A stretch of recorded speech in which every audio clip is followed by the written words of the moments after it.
All right, folks, we're now live streaming here with you online on all of our platforms here. We have got severe thunderstorm warnings, tornado possible tag, possibly 70-mile-per-hour winds, along with our line of storms that is diving to the south and east here.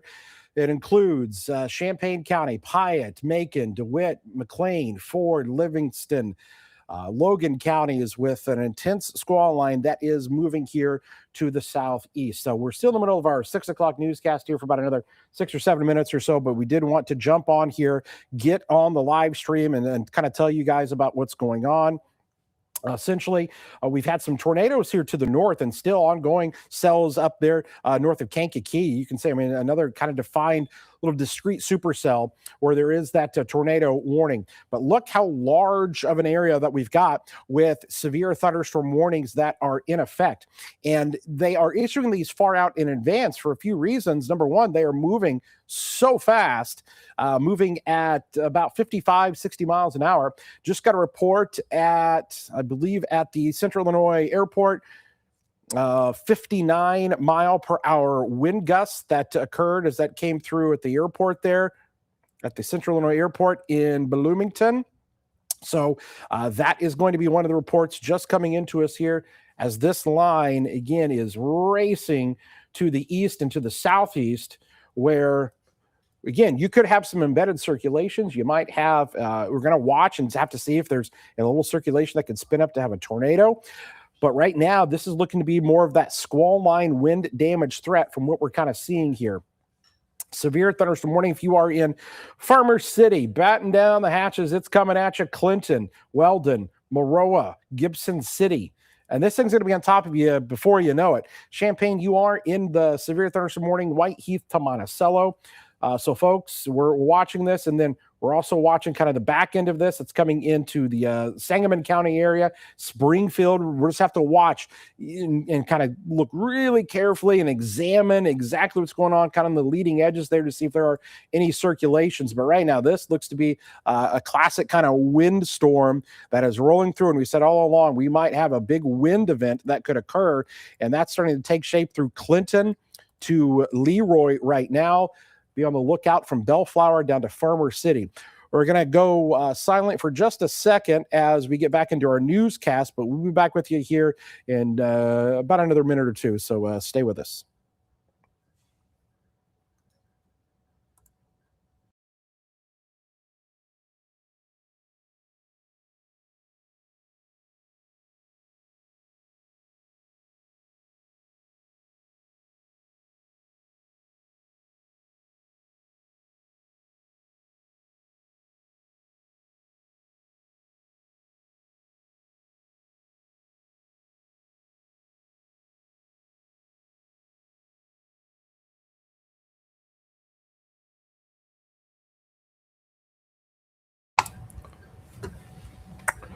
Okay, back on here with you guys on the live stream.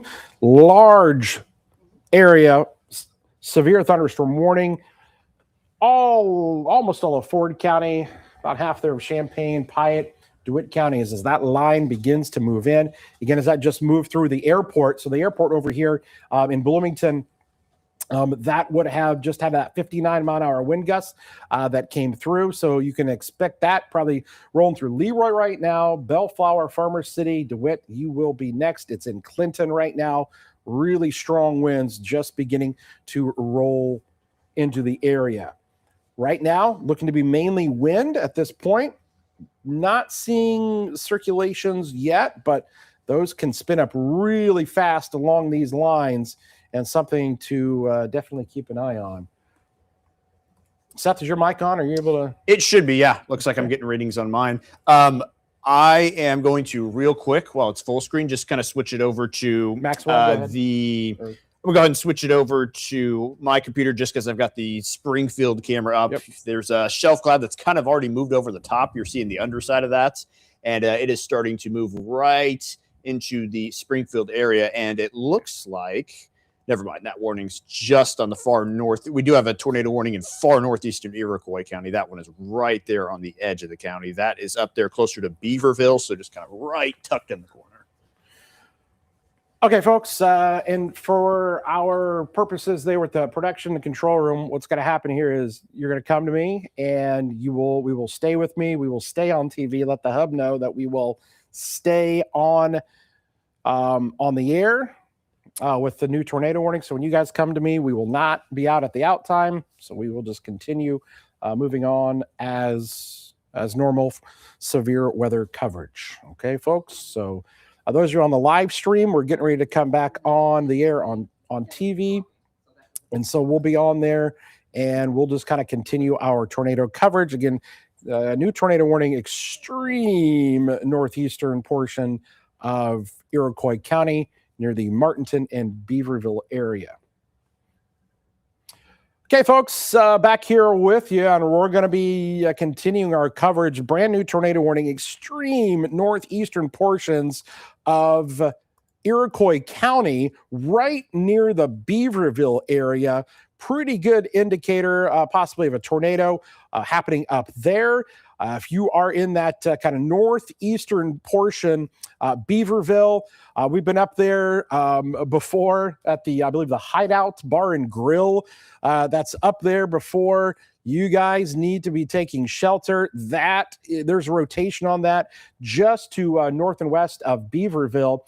And again, guys, we will be staying with our coverage here past the normal time here of our newscast. So we're watching this storm, tornado warning in effect. This is going to kind of clip there basically to the southeastern portions of Kankakee County as well, but just northwest of Beaverville is the location where we're actually seeing some of that rotation show up on the storm. It's going to be right here. We zoom down in on it. Basically, right there along 3100 North Road, north and west of Beaverville. The rotation is right here. Okay, and so this is going to be kind of some rural portions there as you get out of Beaverville up to the north and east, but that will, and so this is the Kankakee County line that's right here. So it looks like a pretty good indicator on radar of a tornado occurring right there.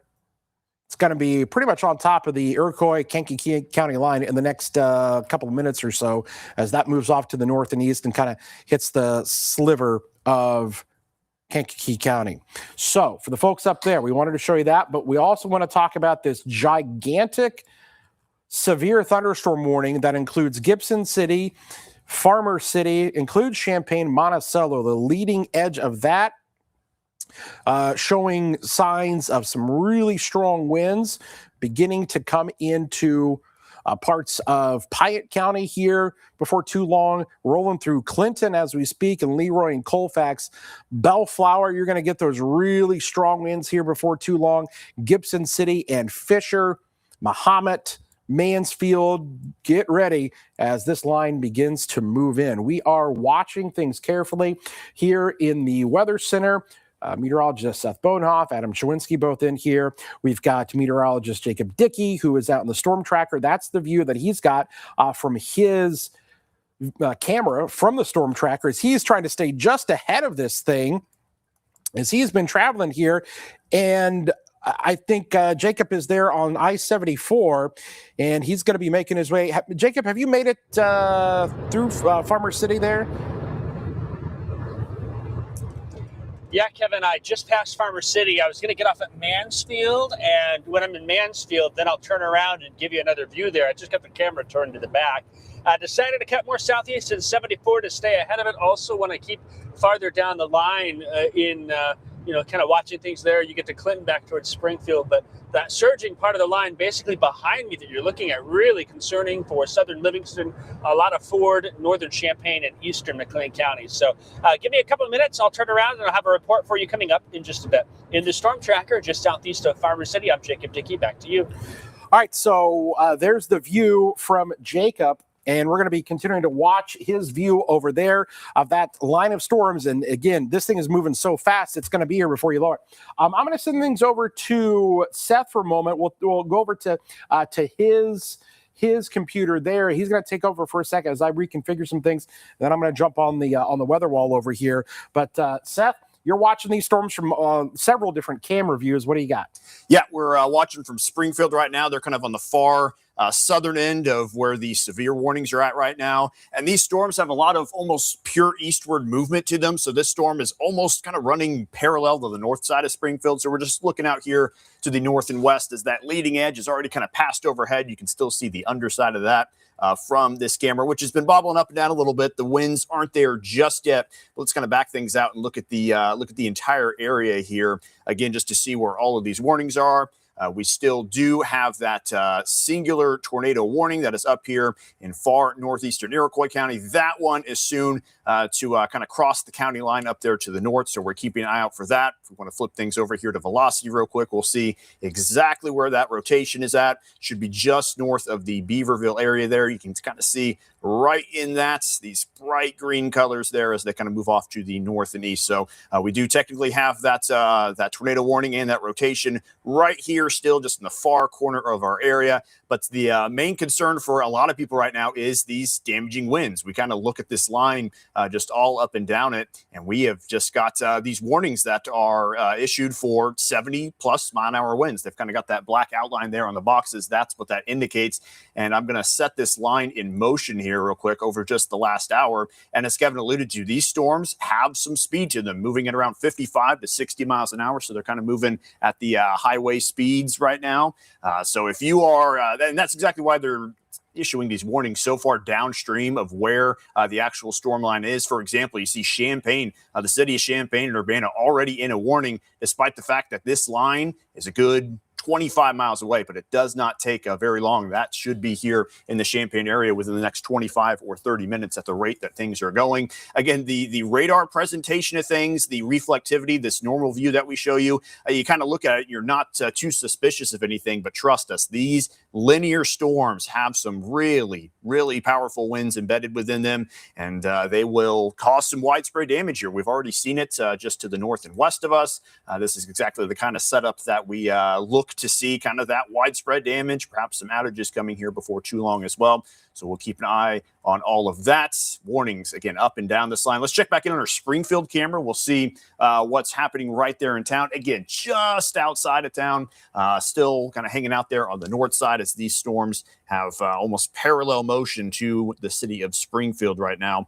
And that is the way things look. We're keeping an eye on velocity imagery as well. That is not showing anything too significant in the way of any sort of rotation here just yet. With these linear systems, a lot of the times they can kind of lead to some rotation there in one particular segment. And we just have to watch out for that because that can happen in a matter of minutes. We've already had some tornado warnings just to our north and west back when storms were a little more cellular in nature. So we're kind of shifting, like we said, to more of that linear wind threat.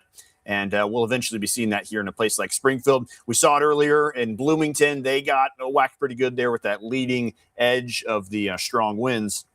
And it's everyone else's turn now as we crossed the 7 o'clock hour just a few minutes ago. Again, a live look at where all of this storm activity is at on our Storm Tracker Doppler. It's going to move through the area very quickly. Again, if you're in Champaign, you're looking at this, you're seeing how much distance there is between you and this line of storms. Just keep in mind, these things are moving quick. It is not going to take very long for this line to catch up to where you are. So definitely be inside right now. Anytime you're under those warnings, just make sure that you are taking the proper precautions here to stay safe and stay out of these strong winds, which can really toss things around. We had meteorologist Jacob Dickey out there during the 6 o'clock show. He was trying his best to stay ahead of the winds while he was in McLean County, and he was getting kind of pelted there by some tree branches. I can't actually, let's go back to Kevin. Kevin, you've got things set back up over there. How are things looking now? Yeah, we're over here, and what I want to do is I want to go to Jacob here real quick because he's got a report. He's just ahead of the line. We'll go to Jacob. Jacob, what do you got over there? Hey, Kevin, we're in Mansfield. This is a really pronounced shelf cloud. And look at the striations as we look up there as this is coming on in. Very mean looking here. And kind of watching over here to the side as well, moving at a very quick pace. See those lines that are showing up here, rolling on in? You're going to see this for quite a ways as it approaches.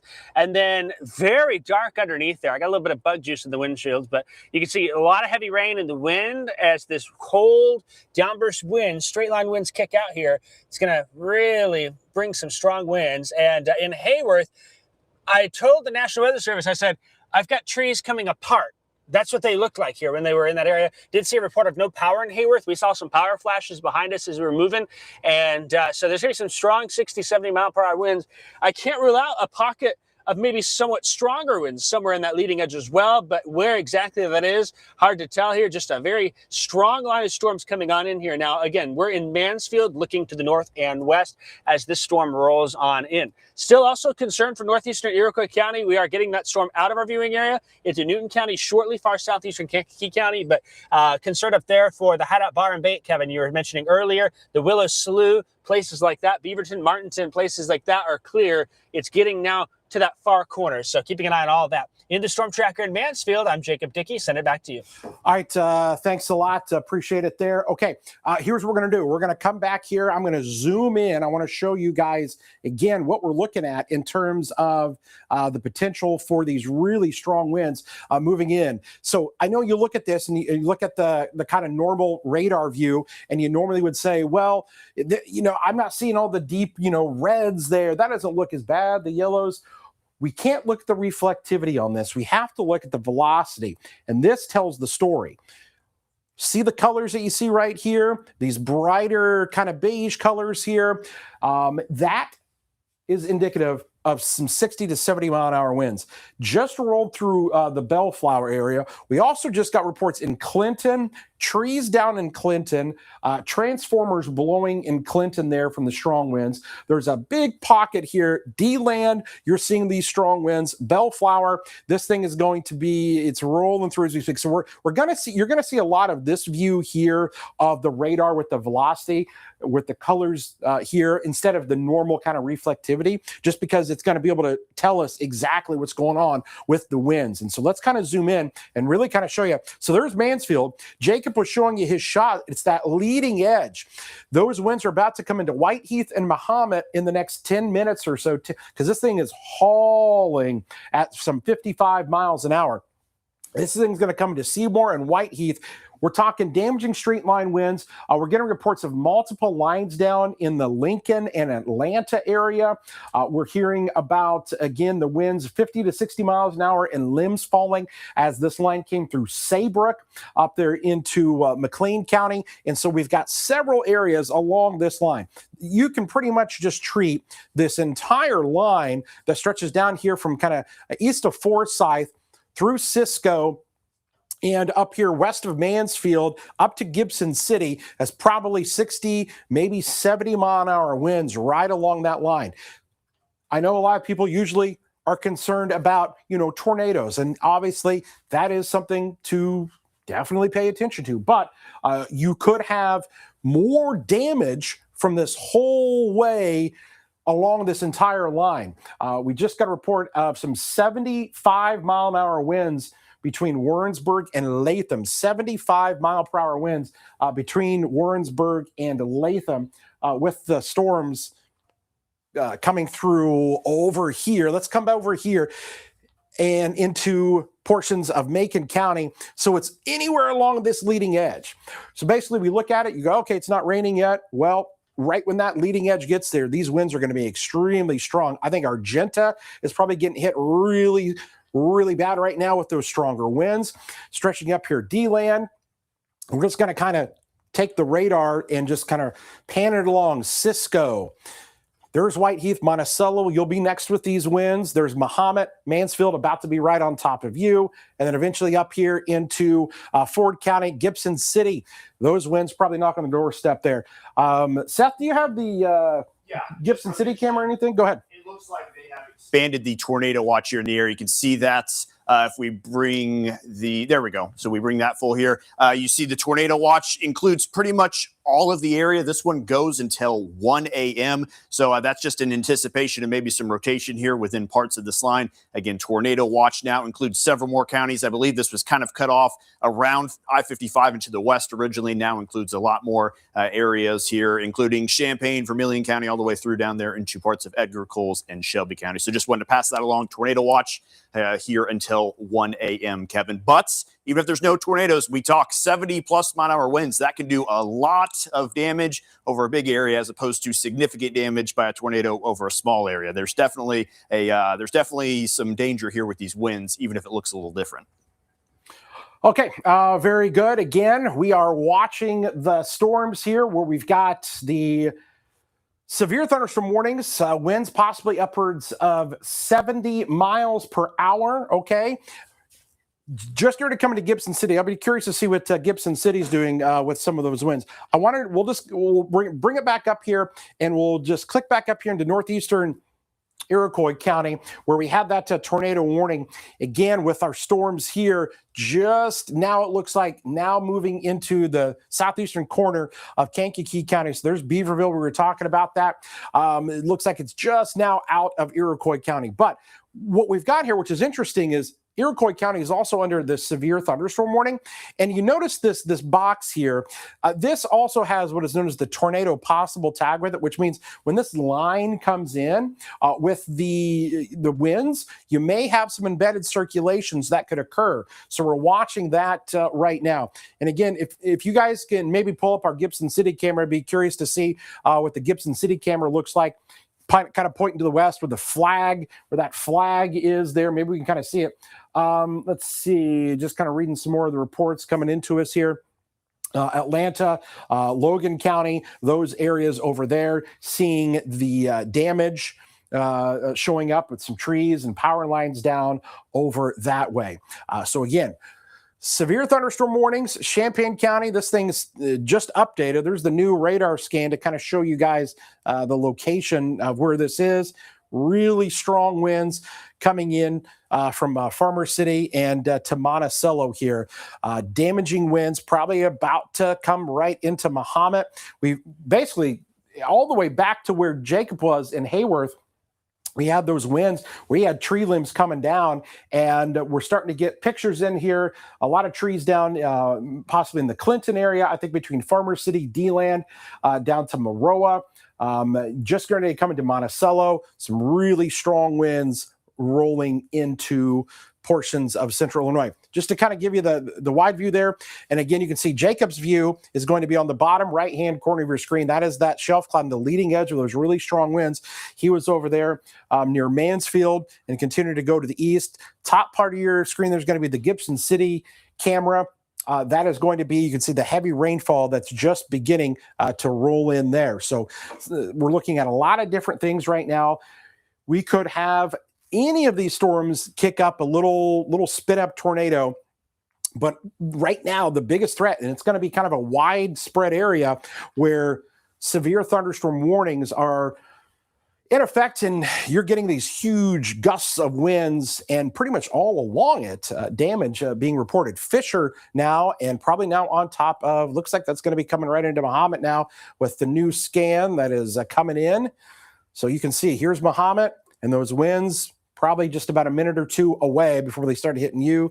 Same for those of you down in Seymour right now. So here's what we've got, folks. And here's what I want to kind of tell you guys. So our policy here is we go on with tornado warnings here on television, and we stay on with those possible tornado warnings.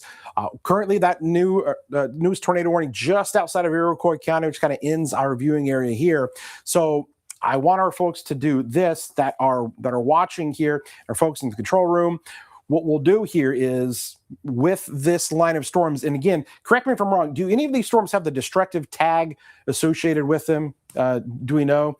Not that I can see. None of them Nope. actually do. Okay, so we would stay on with those kind of high-end, destructive, 80-mile-an-hour wind, severe thunderstorm warnings. Because we don't have any of those here, what we're going to do is we're going to transition back over to our streaming coverage that's going to be online. So I'm going to give you guys a couple of minutes here to find where that is on your phone, on your iPad.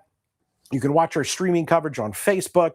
You can watch it on the WCIA3 weather app. So all of those locations, I'm going to encourage you to switch over to that because, again, our policy, we stay on for the tornado warnings. We'll cut back on the severe thunderstorm warnings. That doesn't discount how strong these winds are, but we will transition back over to our online coverage, our digital coverage. So find where some of those locations, you're going to get all of us here. We're still here. Jacob out in the storm tracker, Adam and Seth are here as well. If a tornado warning comes on, gets issued, or we get up to that destructive kind of tag where your wireless emergency alerts are going off on your phone, then we'll jump back on TV. But we're going to switch back over to just our production where that goes on the digital channels. Okay. We're looking at our cameras here and watching the storms kind of coming through the Gibson City area. Mahomet, you're seeing the storms come through. So again, stick around, guys. We're going to be right back. If more warnings get issued, we'll jump back on with you on television. But for now, guys, we're going to switch over to our online coverage, and we'll be back here with you if any other warnings get issued. So hopefully you guys will switch over, and we'll see you there.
Okay, guys, we're back here on digital, streaming here with you, showing you these storms as they are moving through the area.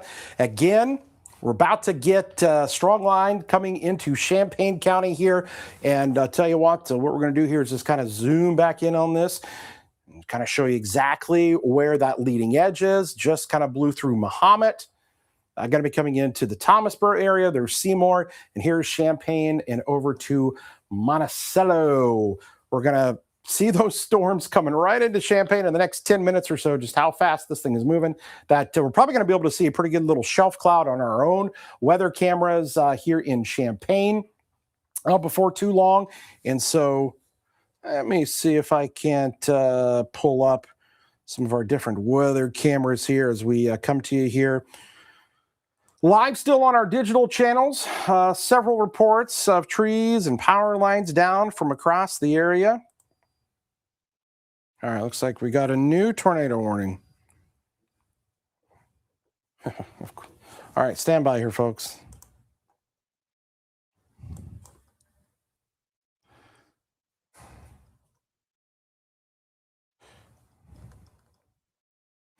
Okay, folks, stand by. We've got a new tornado warning.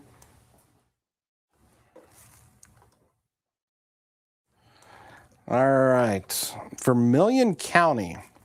All right, guys, we're gonna have to switch. We're gonna have to switch back on. We'll go ahead and we got to go back on TV. So go ahead and give them the call. Tell me in my ear when we're back on with that.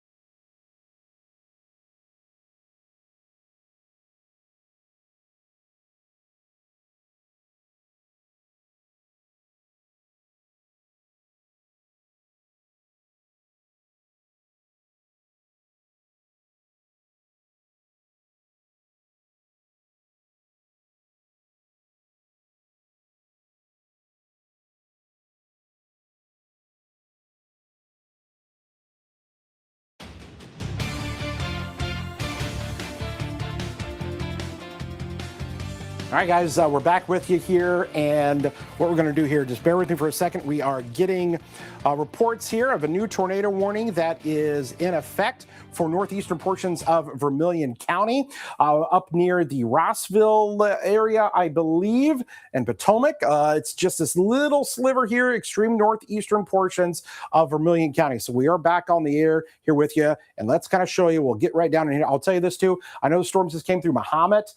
Reports of some power lines down in Mahomet, and we're going to get to that here in a second. But this is this one little cell here that is just south of Hoopston. This is a new tornado warning. That's Rossville right here. You can see right there along Route 1. And this does include Alvin. And when we look at this here, on the velocity, there's going to be a little bit of rotation that is showing up. This is just south of Hoopston. You guys need to be in your tornado safe spot here because this thing just kind of forming and is going to be coming really close here to the southeastern corner of Iroquois County. Currently, tornado warning in effect. So this is going to be just northeast of Rossville where we're seeing this possible tornado. So you got the Indiana-Illinois state line right here, Route 9. So where 9 and 1 come together. That's essentially kind of where that rotation is going to be located between Hoopston and Rossville. Take shelter here with this tornado warning that is in effect here right now. Okay, so let's kind of back this out. You can just kind of see that orange area that kind of filled back in. Huge severe thunderstorm warning that includes all of Vermilion County, all of Champaign County, Ford and Iroquois County. We just had, and it looks like we're just starting to get the storms. They're going to be coming into Champaign here. We're getting some really strong winds here at the station. I'll tell you what, we've got high winds coming into West Champaign here right now. If we can we, do we have our weather cameras that we can pull up here? We are on Danville right now. You can actually see some of that lowering there now in Danville, so from north of Danville. So there's our Danville camera. So that's kind of that little lowering that we're seeing there. So north, obviously north of Danville and up near the Rossville area, but our camera can kind of see that little bowl-shaped area there that is trying to form. And I know it's kind of tough to see a little bit of the contrast, but it's right here. Okay, and so you're looking for that, and that would be the precursor to our tornado. Again, we're looking well to our north from Danville, northern Vermilion County, between Hoopston and Rossville is where some of that rotation is. While we have that up here, can we switch over to our Champaign camera? Because I think the storm is coming into Champaign right now. On that right now. There's a real good view of the rain getting ready to come on through. Okay, so we've got our Neal Street camera here. We're gonna pull up our Champaign camera here as well, and it's gonna show us that shelf cloud that's just kind of coming in. It's about to get really windy in Champaign. There's the view. We've also got Jacob. He is in the storm tracker there. Can we pan that Champaign camera around a little bit? And working on it. And we're gonna kind of see that little area there, almost kind of to the north. So you can almost kind of see it here. Right about there. That's Jacob's shot. Curtis in 57. Jacob, what do you got there? Okay, our garage is Kevin, hey, right had now. some really angry wind gusts that came in with the storm here, and it's the type of crosswind where it shoved the storm tracker to the left. So this is the type of wind. I-57 is probably going to have some semi-trucks that have some problems here. You can see the rain curtains also now to my south coming on in.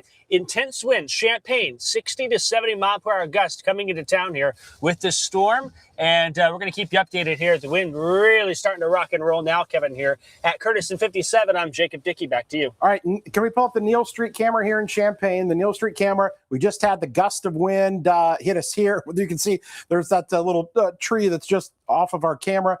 You can see some of the leaves there kind of blowing around. So we've got that storm coming into Champaign right now. Really strong winds.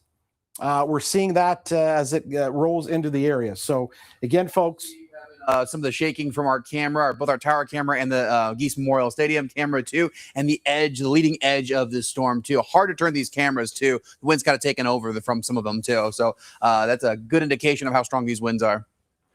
Okay, so there it is coming into Champaign here right now. Also, all of Iroquois County looks like under a tornado warning, all of Iroquois County. They just went ahead and issued the whole county for a warning there with little spin-ups that are trying to occur there along that line. So here's what we're going to do. We're going to try to kind of bounce around a little bit. This is one of those things when everything starts happening at the same time. If you're in Urbana, it's about to hit you. Rantoul as well. But now we've got all of, and actually that's a little sliver there of Ford County as well, to take into account that leading edge, but really kind of coming into Iroquois County and I-57 and 45 Loda.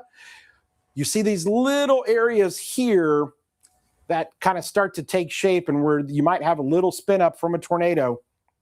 We're watching that. Now, this looks kind of similar to what we had last night when some of the storms were coming through over near the Springfield area in Sangamon County. These little spin-ups, Buckley, Loda, Onarga, you guys get in your tornado safe spot because Where you at? you're either going to get some really strong winds or you're going to get the potential for that little spin-up tornado that could occur. So Paxton, Loda, Buckley, all of you are right along the line, the leading edge of this, where you might have that spin-up tornado, if nothing else, some really strong winds associated with it. And everybody is saying the same thing as this line hits you. I mean, the winds are just going wild right on the leading edge of it.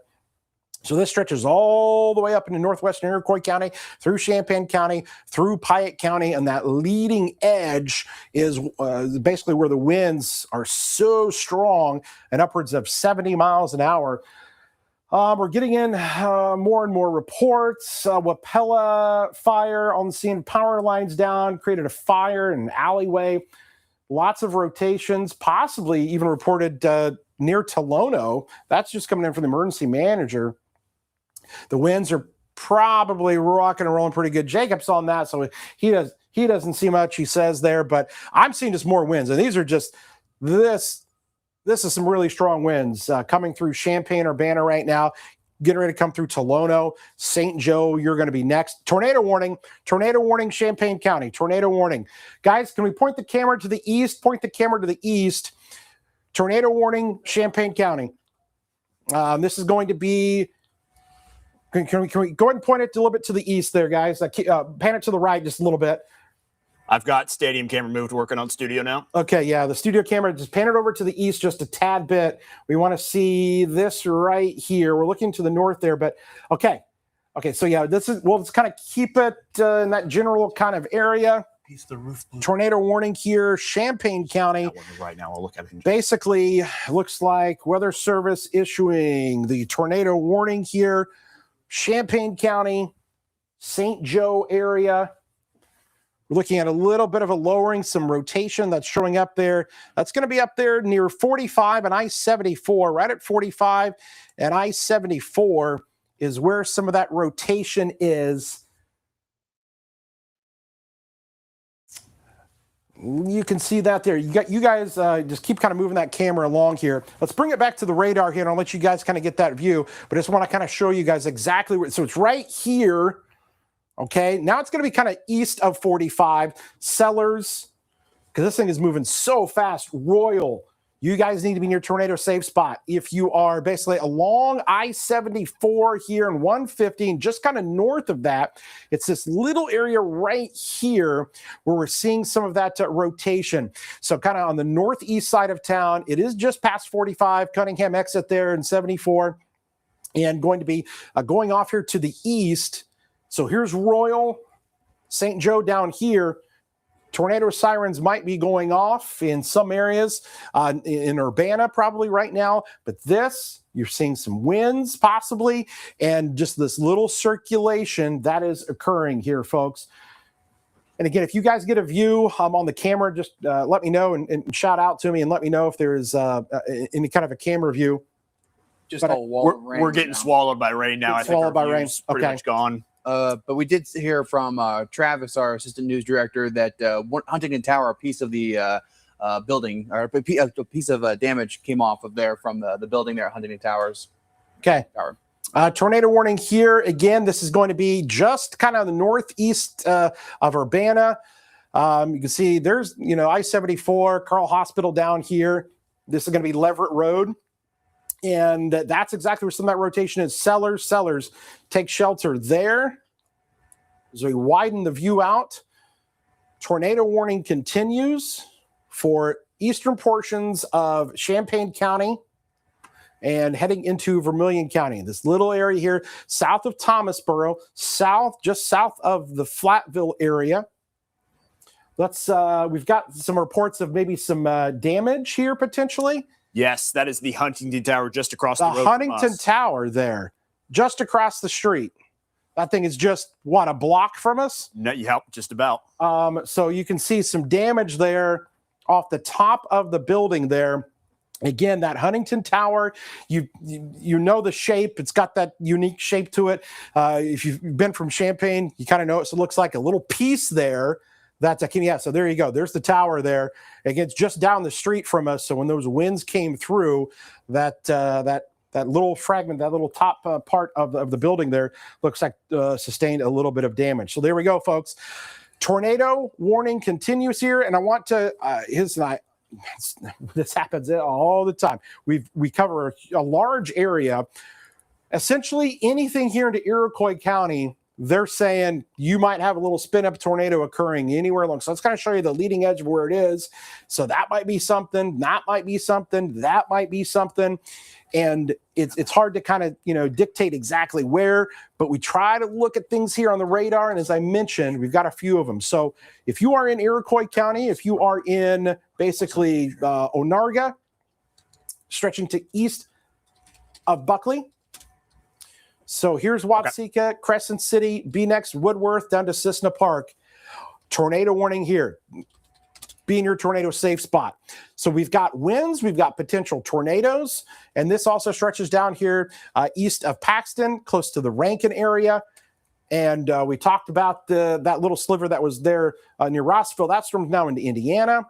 And let's come back down here to our Champaign and Vermilion County tornado warning. St. Joe, if you're in St. Joe, especially just north of town, rotation showing up there on our storm. There it is. It's just that little area right there where the velocities kick up just a little bit. You're seeing strong winds there. And even if there's not a tornado, you're going to have 60, 70 mile an hour winds. I just heard a report talking about, where was that, Gunner?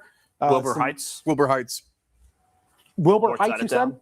Wilbur Heights. Yeah, near the mall. Okay, so up near the mall, was that trees down, you were saying? Okay, so trees down up there near the mall when that came through a little bit earlier. Again, right here is where some of that rotation is going to be. It's going to be really close to St. Joe. Looking down the line here to our folks in Vermilion County, you guys need to be taking shelter. Again, we'll make sure we'll have the Danville camera kind of pointed off there to the west and see if we can get any views there. Here's your rotation. That's just going to be crossing over County Road 2200. Okay, that's Royal to Ogden. You guys definitely take shelter. This is where we're going to see that possible tornado taking place here. We've got our Danville camera. So we're going to be looking there. So we'll start to see this come into a little bit more clarity as the storm gets a little bit closer. So we're going to have that view to the west. So we'll come back to that here in a second. We've got Seth and Adam in here with us as well. Just got a report of a 68 mile an hour wind gust at the Willard Airport. Willard Airport had a 68 mile an hour wind gust when it came through. That's an official, their sensor, their anemometer that actually recorded that. So 68 miles an hour when that hit there at the Willard Airport region. So tornado warning continues here with us right now. Any of the cameras showing anything? The Champaign camera show anything now? Because I know it's we'll back it up and look here. I've got Danville's ready to go, looking off to the west. It can't see too much yet as far as that rotation goes. We'll back things out in Champaign and kind of take a look east again. Probably going to get buried here by some of the rain, but we'll kind of see what we can come across here. Just pinning things out there towards Campus Town. Yeah, just kind of a fuzzy view underneath all the rain. We might kind of be past that point where we can see too much here on our cameras as far as anything rotation-wise goes, and just kind of looking out there towards campus to see if any buildings, any of the high-rises took any hits, and it looks like things are in good shape out there. We'll kind of keep looking around here. But I'll say one thing, Kevin. I went towards the back of the building here by our garage door to take a peek outside before those winds came on through. And I don't know if I've heard air howl through the creaks of the garage door as much as I did there. I was kind of afraid the door was going to come flying off there for a moment. You said 68-mile-an-hour gusts at Willard. I was thinking the same thing. They're up to 70-ish miles an hour. It was just howling as it moved on through here.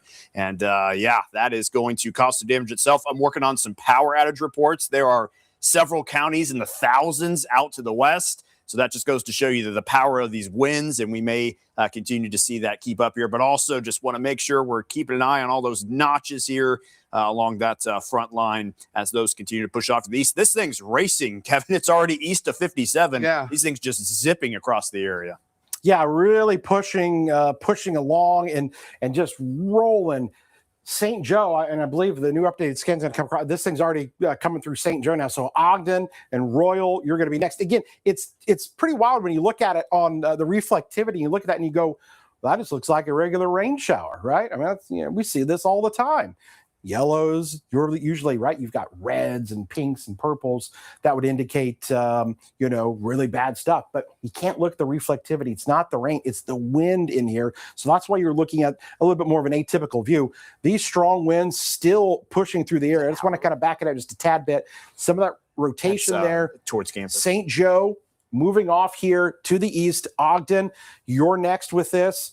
Down the line, this will be kind of hugging right there along I-74, where we have this little notch that's still kind of showing up.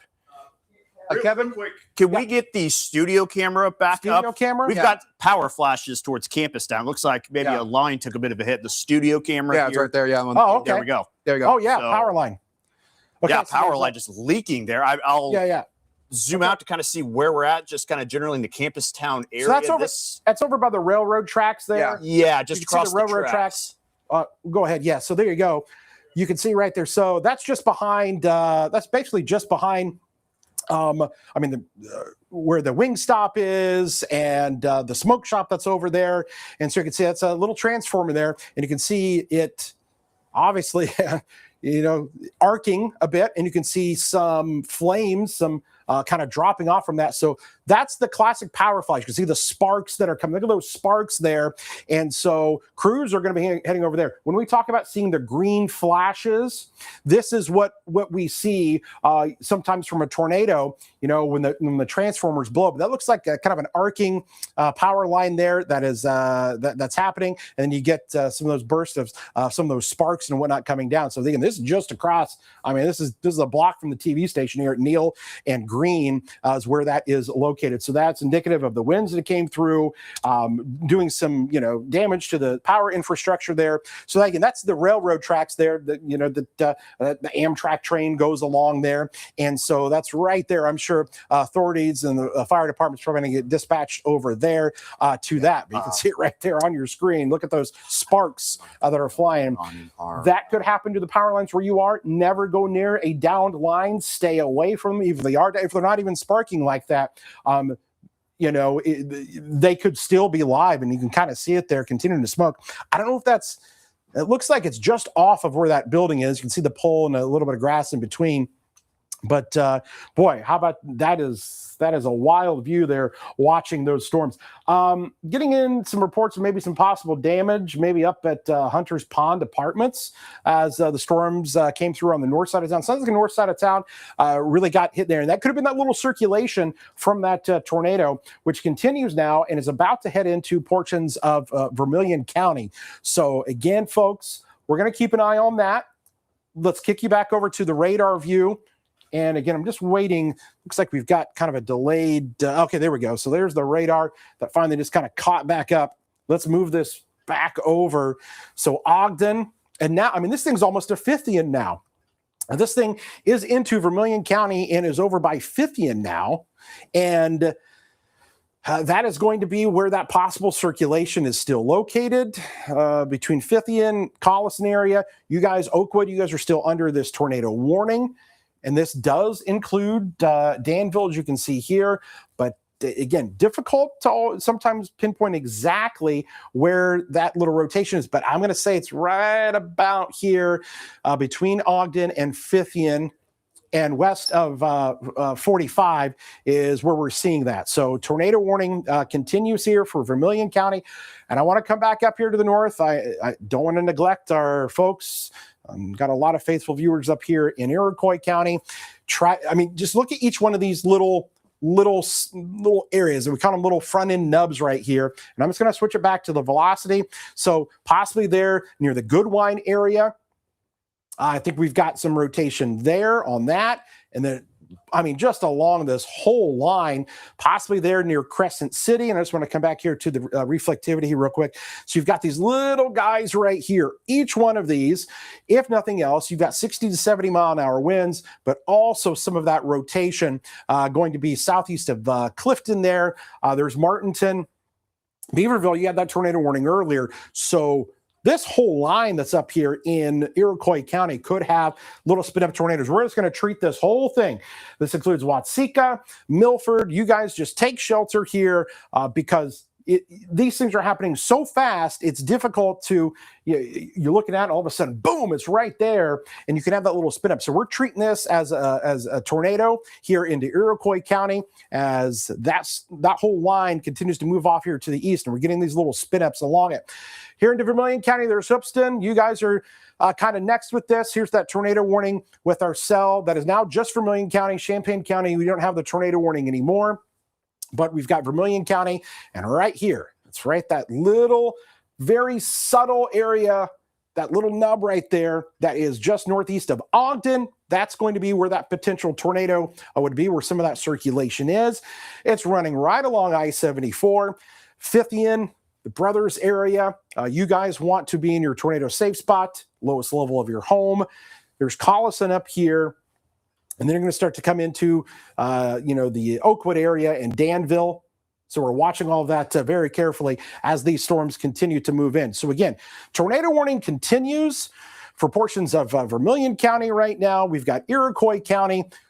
Damage reports start to come into us here as well. We were showing you that arcing power line that was just over across the street. Is that thing still? I don't know if that thing is still some minutes ago. So burned itself out. Okay. Dead. So there you go. So now this is the Danville view. You're going to start to see, here's that. We're going to see this thing kind of come right towards our camera. You can almost start to see some of the definition from that shelf cloud as it begins to move into Danville. So that is something that we're going to be watching here as that storm comes in and gets a little bit closer to us.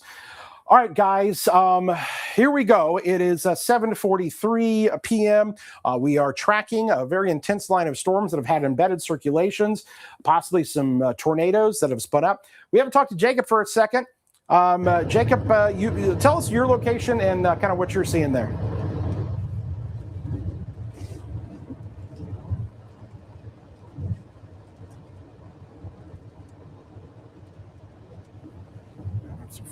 Got Jacob there or not? I'm not sure if Jacob can hear us.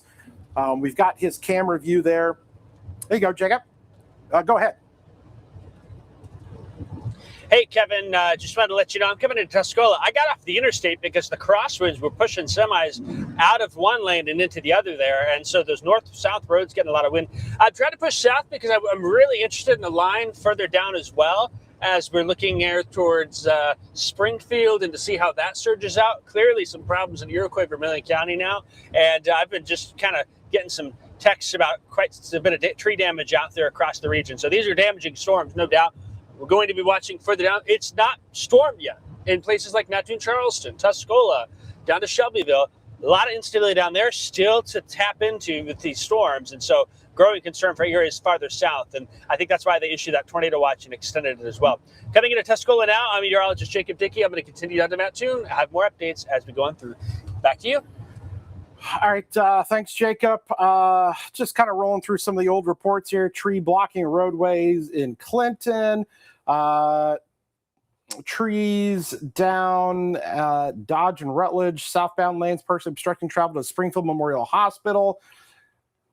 Again, we talked about maybe some damage there on the north side of town. I'm getting some text from some friends telling me up near, let's see here, the Ashland Park subdivision north of Walmart and Prospect. Said it looks like, maybe they had that little circulation kind of pass over them maybe that brief little tornado up that way, which would be pretty close to where we had some of that circulation showing up.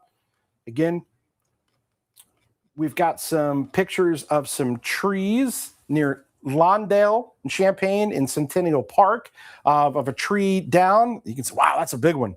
That's a thick, that's huge. I can see that one kind of uprooted there. So that was, again, over near the Lawndale area in Centennial Park. If you guys have pictures of damage, obviously wait until it's safe to do so. Look at the trees here. This is going to be York Drive and Golden View in Champaign. York Drive and Golden View in Champaign of some damage. If you guys have pictures, you can email them to us at news@wcia.com. That's news@wcia.com. And that helps us kind of know what's going on. New tornado warning here, I believe. We've got a new tornado warning here. So let's kind of take a look at this here and trying to see what we've got here. So we've got pretty much almost all of Vermilion County now. So we're going to talk about this area here. We've still got that rotation showing up on our storm, basically north of Oakwood now.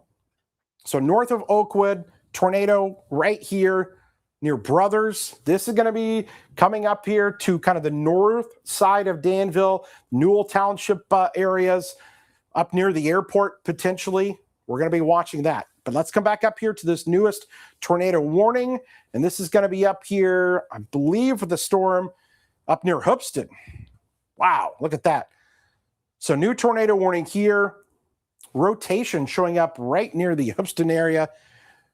Get into your tornado safe spot for sure. Let's bring up, we'll take the Danville Skycam there. Starting to see again right there some of that structure to the cloud, that leading edge, that shelf cloud where you get those gusts. But again, you might have that little spin up that could occur. So we're going to be continuing to kind of watch that as it rolls in to the Danville area.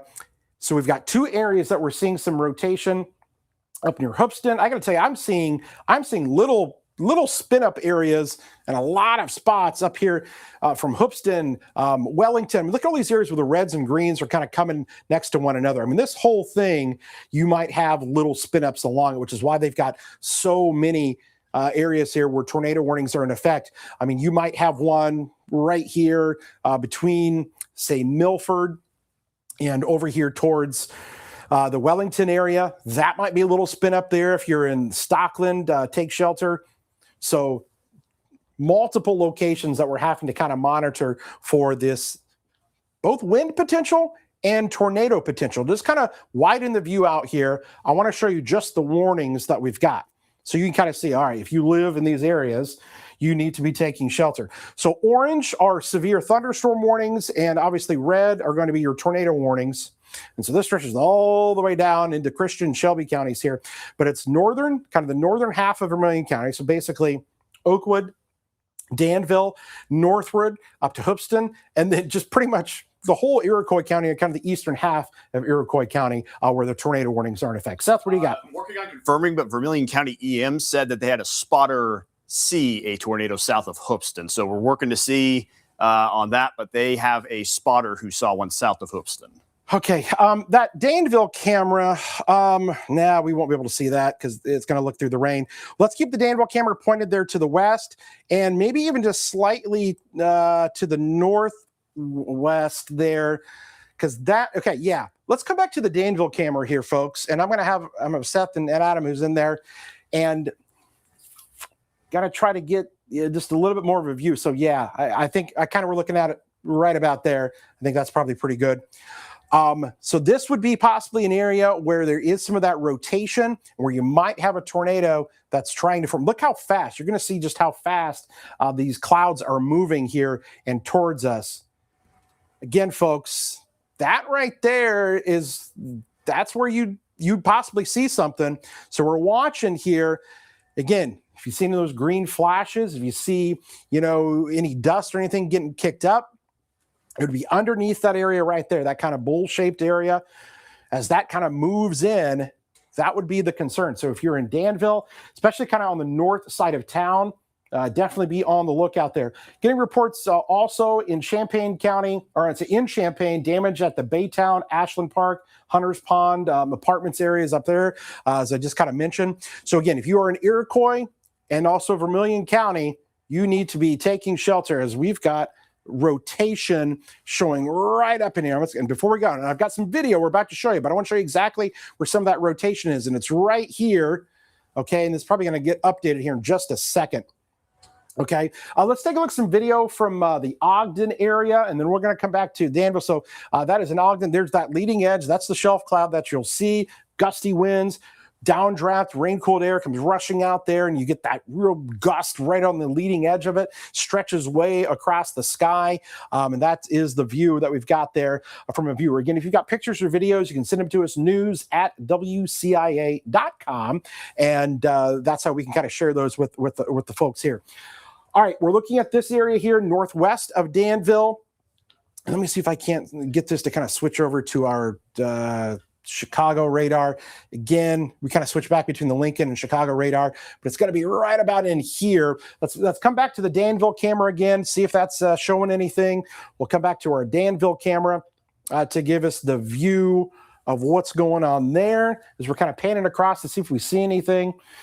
Seth, Adam, you seeing any reports or anything coming out there into? I'm looking at a lot of tree damage pictures that people are sending in. Thank you for sending in those pictures, by the way. I'm just sifting through to see what I can find and use. Not that we don't want to see the pictures of the clouds, but the damage is one of those things that we really want to pay attention to real quick, so we can kind of sift through and show those when we get a chance to buckle down and show them. But we've got a lot of tree damage across both Champaign, Urbana is a couple spots I've seen so far.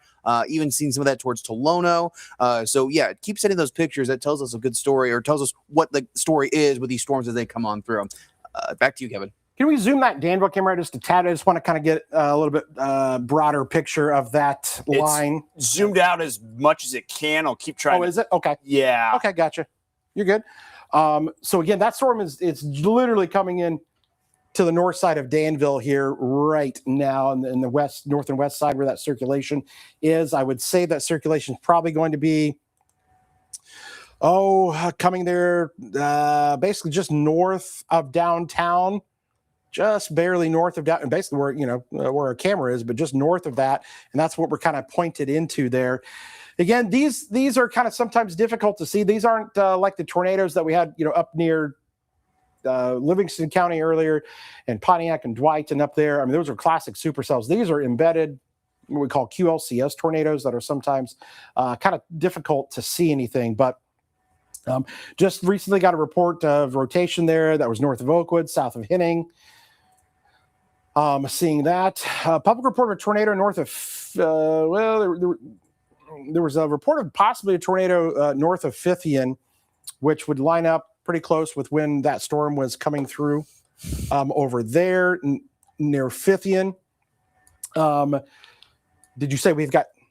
Oh, okay. Jacob's got a picture of it. So okay. Are you? Okay. So he's going to send it over to us. All right, so here's our camera in Danville. Look at the trees there. I don't know if we can pan down to the trees there a little bit to maybe see. I mean, look at that tree down there in the bottom part. Oh wow, you can of the screen. Can you pan it down a little bit there, guys? Fighting the wind here. There we go. Yeah, you can see part of that roof right there, the building right in front of us, the brown brick building.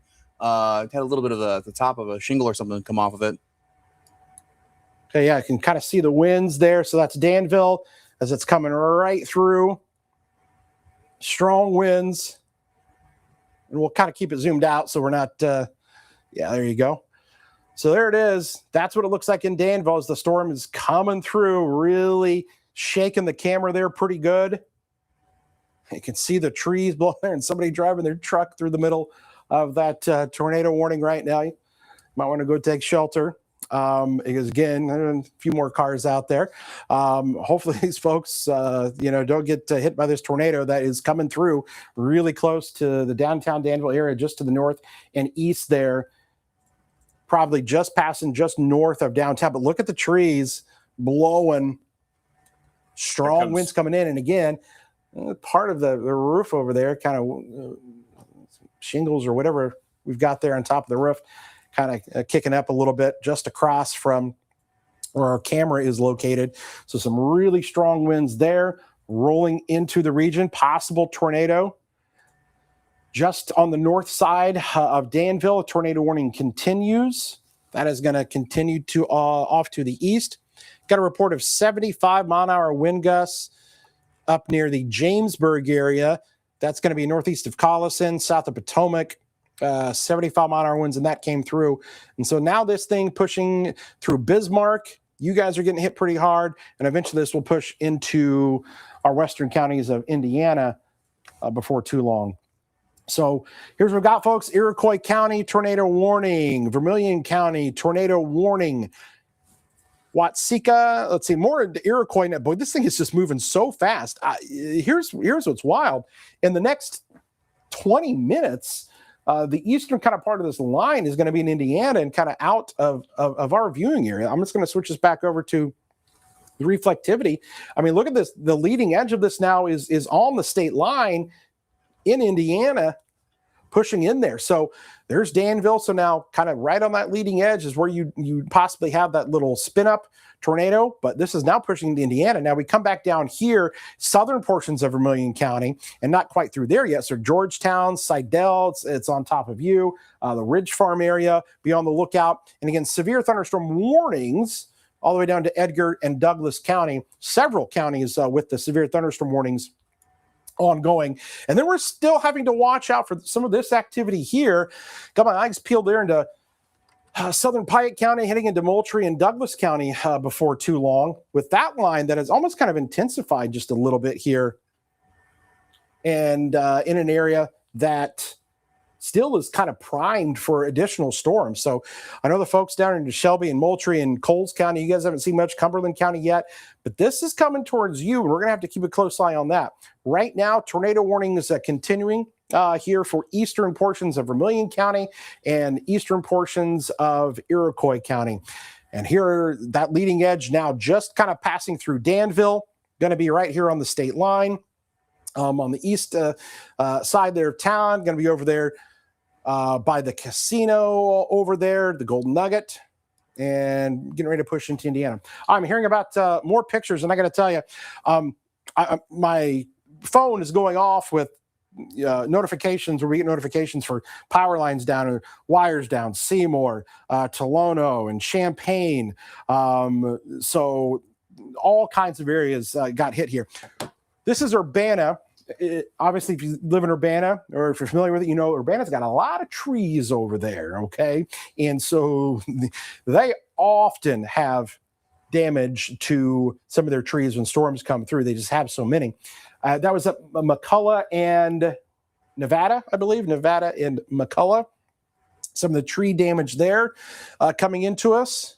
So again, thank you guys. This is in Monticello. If you have pictures, you can share with us. Do so safely after the storm, but news@WCIA.com, news@WCIA.com to kind of help us out in showing off the coverage here of what just occurred. We are about a minute off of the top of the hour. And what we're going to do here is a little bit of a recap here in just a second to kind of reset things for a bit and kind of talk about what's going on here right now with these storms. We've got all kinds of warnings in effect, and we're going to pass along more reports here. Got a report of building collapse near Fithian, possibly over near 1800 North Road near Fithian. And so some of those reports just coming into us now, and there's always that delay. There's the delay in what actually occurred. So that's all going to come in here. So give it about another 10 seconds here. We may have new people that would just be kind of tuning in to our coverage here right at the top of the hour. And we are officially right here, 8 p.m. My name is Kevin Leidy, Chief Meteorologist at WCIA. We've got meteorologist Adam Schwinski and Seth Bonoff here in studio, and Jacob Dickey out in the storm tracker. We have been tracking a very intense line of storms that has produced damage all along this line here. Some 70-mile-an-hour winds, some tornado reports coming into us. The worst of it now, extreme northern eastern portions of Iroquois County and kind of the northeastern portion there of Vermilion County is what's left. It looks like, when I just kind of take a glance at this here, with the latest warnings, We've still got this warning now coming into Fountain County, Indiana. It's going to be close there, maybe kind of coming close to Vetersburg and to the north there in the Newtown area. And so this is what we've got here. We are still tracking storms that are severe thunderstorm warned all the way from Edgar, Douglas, Moultrie, Shelby County, as this line also dives to the southeast. Let's hand things over to Seth and Adam that are with us here. What are some of the things that you guys have seen here over the past hour, some of the reports, and what's new coming into us here now? A lot of people have been asking on our stream saying, hey, what about this spot? What about this spot? You know, Decatur's one of them that popped up. One of them that said, hey, what about Rantoul? Hey, what about here? And as the go-to is like, if we're not talking about you, at that second, it usually means that we're more focused on what's happening with the storms that we're currently talking about. So it's kind of a good thing if you don't hear what we're talking about, you guys. So just keep that in your the back of your mind if you're watching us on our stream right now or watching us on TV, that if we're not talking about the specific spot, we're not really hammering that home, then we're probably not watching just yet. There's not too much to look for just yet. You can see the storm reports right there just a second ago. We had a lot here. Now we're looking at power outages. Those power outages showing that we've got a lot there in Champaign, Piatt, DeWitt, Sangamon, Cass County. That makes sense. We got hit pretty hard. Even McLean County, when they had that first wave of some of the stronger storms earlier this afternoon, they had that kind of first initialization of some of those lines of storms. Even Macon County seeing some heavy numbers too as well. But again, if we haven't talked about Cumberland County or Jasper County or Crawford County or Edgar County just yet, or even Park County in Indiana, is because those are not the spots we have seen kind of that development, that changeover just yet. So just keep that in mind, folks. If we're not talking about you, that's kind of a good thing. Yeah. We got some. Oh, go ahead, Seth. No, go ahead. We'll go ahead and show the imagery here. You're going to have to tell me again, Gunnar, where this picture that we're about to show is at. This is in Clinton, so you can see some tree damage out that way too. And this was, where the damage reports are, obviously correlates very strongly with where these highest power outage numbers are. The northern half of that segment has been the one that's really done a lot of the work. So kind of like Adam was saying, a lot of people wondering in the, kind of Mattoon area, maybe out there in Taylorville area, what all was happening. This is a porch in Champaign, it looks like. So it looks like a pretty large tree came down on that, damaged part of the structure as well. We have just had all sorts of reports like that. We saw earlier parts of a roof of the building across the road from our studio took some damage as well. So this is exactly what we're saying when we say these straight line winds. You know, you think of a tornado, you think of significant damage in a small area. Well, these widespread winds can cause some moderate, still some pretty heavy damage over a widespread area. We're talking about spanning almost half of the northern half of the area here with damage that looks just like this. So that's why we emphasize, tornado warning seems a lot more pressing than a severe thunderstorm warning. But when you have 70-mile-an-hour gusts, I mean, this is exactly the kind of damage that it can end up doing, and on a much more widespread scale too. So that's why we make the attention known with these wind events, just how much it can do. And they usually lead to some of the outages as well. Like we mentioned, the northern half of the area has taken the brunt of this so far, especially McLean County. Almost 10,000 outages out there last check. And just northwest of us, they got hit pretty hard too with tornadic storms. Across the state, we're almost up to 179,000 outages here. And a lot of these places, for example, Iroquois County, Vermilion County, those really haven't updated yet. It kind of takes a good 10 to 15 minutes after a storm has passed through to see those numbers go on through. So I'd be willing to guess Ford, Iroquois, Vermilion County, probably going to add to this list here soon. So again, that's exactly why we say these linear storms with these straight line winds, they pack a punch, and you see damage across more total yards in the area than what you would with kind of an all tornado event. Both sides of it dangerous, of course, tornado or not. But this is kind of the nature of this event. These strong straight line winds have kind of been equally distributing the weight here, at least across that northern half of the area.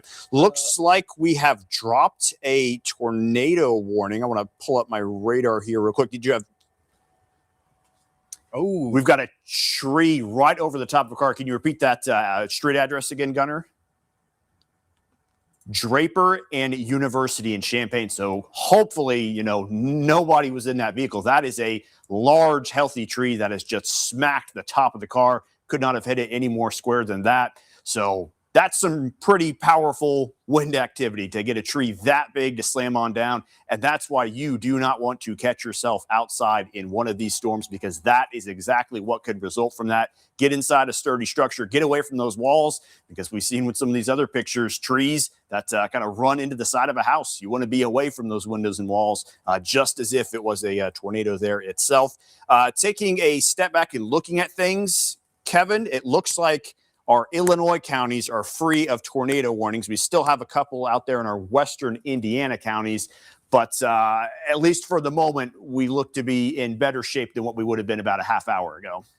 Yeah, that's exactly right. 8:06 p.m. here. We've got several counties with severe thunderstorm warnings. We're still watching Shelbyville. We're still watching Sullivan. We're still watching Tuscola, okay, for strong winds. Tornado warnings are now over here and into Indiana. And just because I know, listen, we do have some folks here that actually can see us over here in Indiana. I know it's a common misconception. Some people can't actually watch us from over here near the Covington area there. There's Petersburg. And so tornado warning is in effect over here into portions of Fountain County in Indiana and northern portions there. A sliver of Vermilion County and Warren County there. So definitely take shelter if you're over there, as it looks like near Covington is where you're going to have maybe some of that rotation showing up with that storm over there. Okay, we come back here and just kind of show you what we're going to do here just for our planning purposes for our folks that are in the control room there.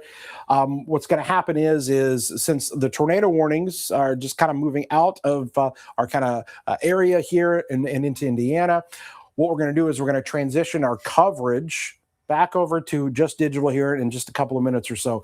We want to kind of get our bearings here and kind of show you what's going on. Still, the concern is here for down into Coles County, Cumberland County. You guys haven't seen much here yet, but maybe it turns into more of that wind damage threat. Well, listen, this wind damage threat has been pretty significant in a lot of areas here as that line moved through and brought some big time damaging winds. We've been watching Jacob's shot here, and you can see there's that long shelf cloud. We'll just check in here with him one more time before we kind of wrap up the coverage here. And what are you seeing there, Jacob? Looks like that shelf cloud bearing down on you once again. Yeah, Kevin, I am now on the north side of Mattoon, and I decided to come south because I'm a little concerned about some of that instability still left over down here.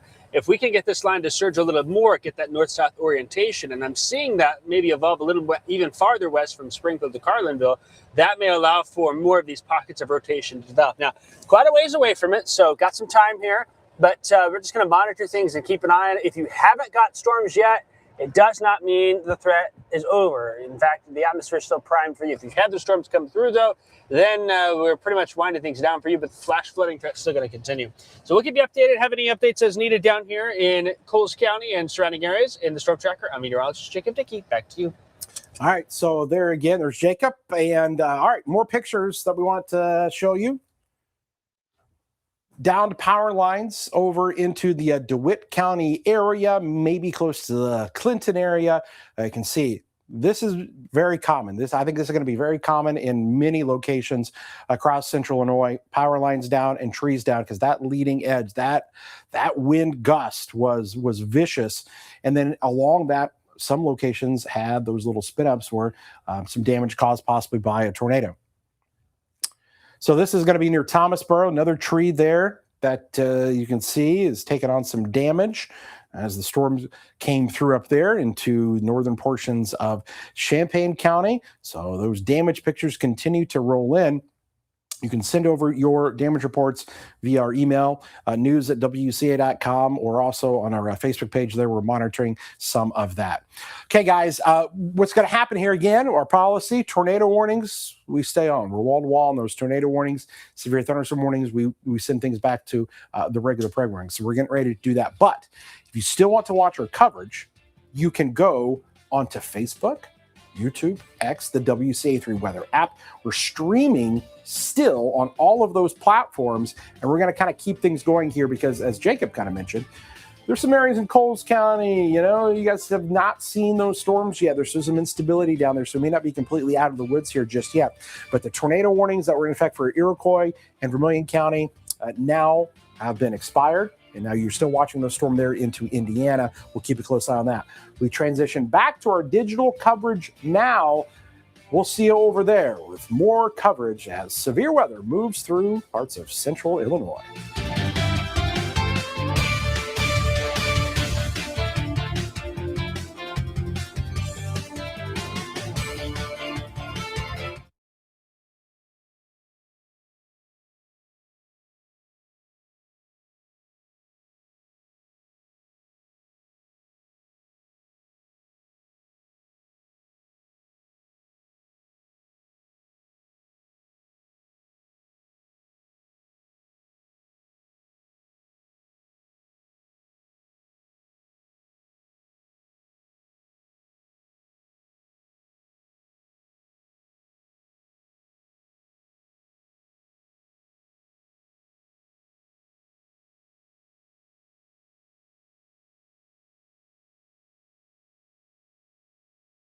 So, Now you are. all right, we're back on here with you guys.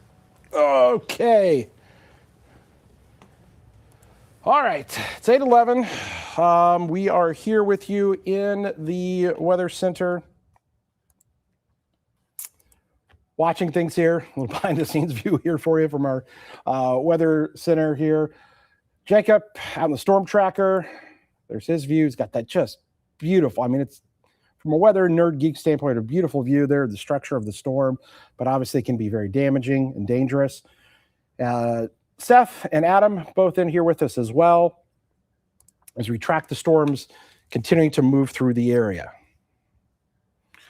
So again, folks, we're back to just doing our streaming here online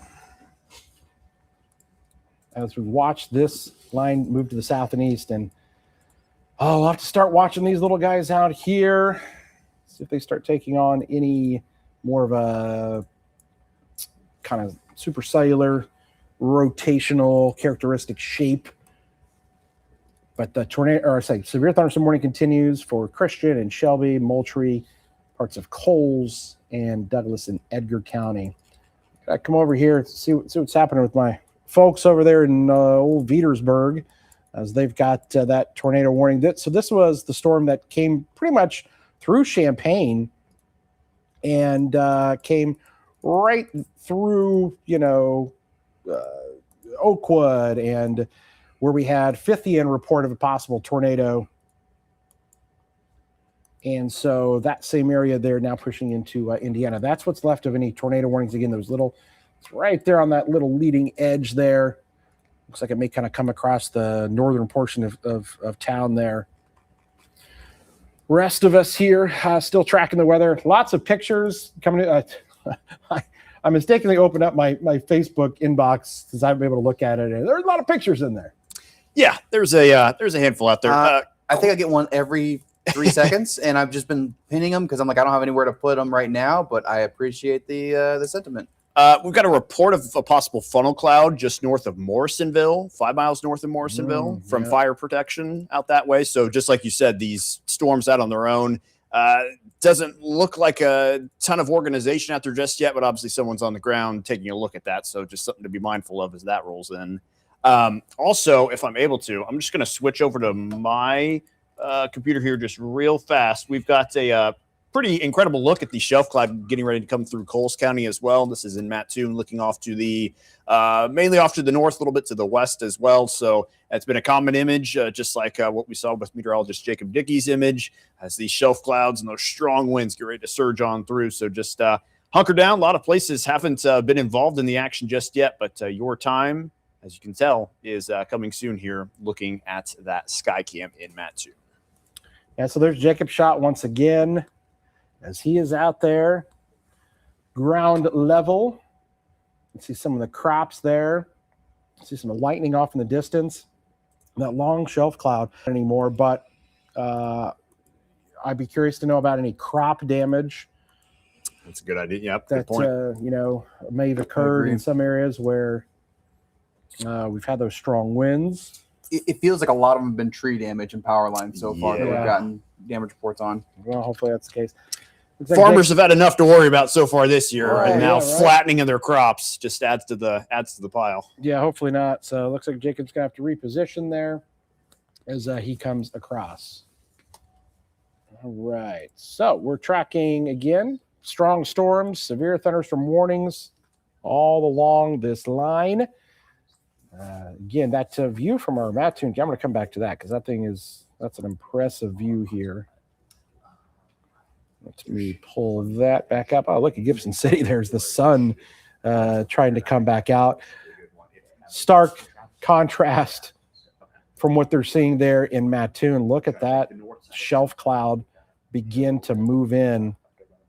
You guys are going to see that leading edge where you could have some really strong winds come right into parts of Coles County there. Let's look at that view there. And I'm just going to pan this across and look how far across the sky that shelf cloud goes. From left all the way across the sky. And here in just a little bit, you guys are going to experience those strong winds coming in. You can see some of the lightning there off into the distance as that storm is about to come in to the Mattoon, Charleston area, Arcola, Humboldt. That's what we're kind of looking at. We're looking up there. And to the west, as that line of storms moves in. Ooh, it looks scary and ominous. And I can definitely understand the anxiety that some people may have after some of the storms you had. I got to tell you, just a lot of winds. Look at that lightning showing up there. I'm going to toss this in your computer real quick. Springfield, kind of on the backside of these storms, but they're kind of taking a whacking here too. Pretty dark skies right over the capital, so they're in the thick of it right now with the heavy rain. Yeah, so Springfield also seeing the extremely heavy rainfall. Some gusty winds. Does look pretty dark over there. And they had a flash flood warning right over the city last night, did they not? And they're kind of in the midst of probably the most rain out of this system so far. So. Yeah. Looks like they just issued a brand new gigantic severe thunderstorm warning polygon, or has that been there and I just didn't no, I think that's new. That's that looks new to me. We're at Christian, Shelby, Poultry, that one. That one's, I thought that's been for a while. I'm not sure. I have kind of. Yeah, we were so focused on the tornado warnings. No, I get you. So a lot of lightning there in Springfield. So Taylorville, Shelbyville, Sullivan, you guys are kind of next. Let's kick you back over here to the Mattoon camera because we're about to get overtaken before too long with that shelf cloud. And you'll see that leading edge where the winds really begin to pick up. And it's wild just how you go from nothing, you go from 0 to 100 so fast, because here at the studio, like I said, I was just about to pop my head out when the storm was coming. And then 5 seconds later, I feel like the garage door is gonna rip off where it's drilled in. And that happened in a hurry. I thought I was about to walk outside, and then just like that, it moved on through. So, I mean, yeah, look, the trees are still as can be, but in about, we'll give it still another 10-ish minutes outside of Mattoon before things really start to ramp up. Yeah, definitely had that storm there just kind of quickly. Yeah, that's the thing. It goes from calm to nothing just so fast, and that line was moving at such a fast pace too. I mean, the line itself had to be moving like 60 miles an hour most of the way. And so, right. That forward progression and then just, the winds and the outflow from the storm. And yeah, it's no surprise that we had 60, 70 mile an hour winds, pretty widespread and along that. So now we're watching Coles County, we're watching Moultrie, we're watching Shelby County, eventually, more of Cumberland County and Effingham County as this moves through. Let's see here. Just got a spotter said that they just messaged me on Facebook saying from Edgar County about 10 minutes ago, multiple small funnels forming and sizzling out as the front of the storm came in, which that doesn't surprise me considering the nature of this line. It looks like they might have those spindles and then they kind of form and then unform yet again. So it's a quick report from that. I am starting to grow a little curious about some of the storms in southwestern Christian County. Come down here. maybe right there near Wagner, Farmersville, Morrisonville area. Just looking a little interesting right about there. It is dark in Mattoon. Like, this is about as dark as it can get. I know it's kind of getting to the point where we lose the daylight, but the deepness of the blue color moving right overhead is just, it's crazy.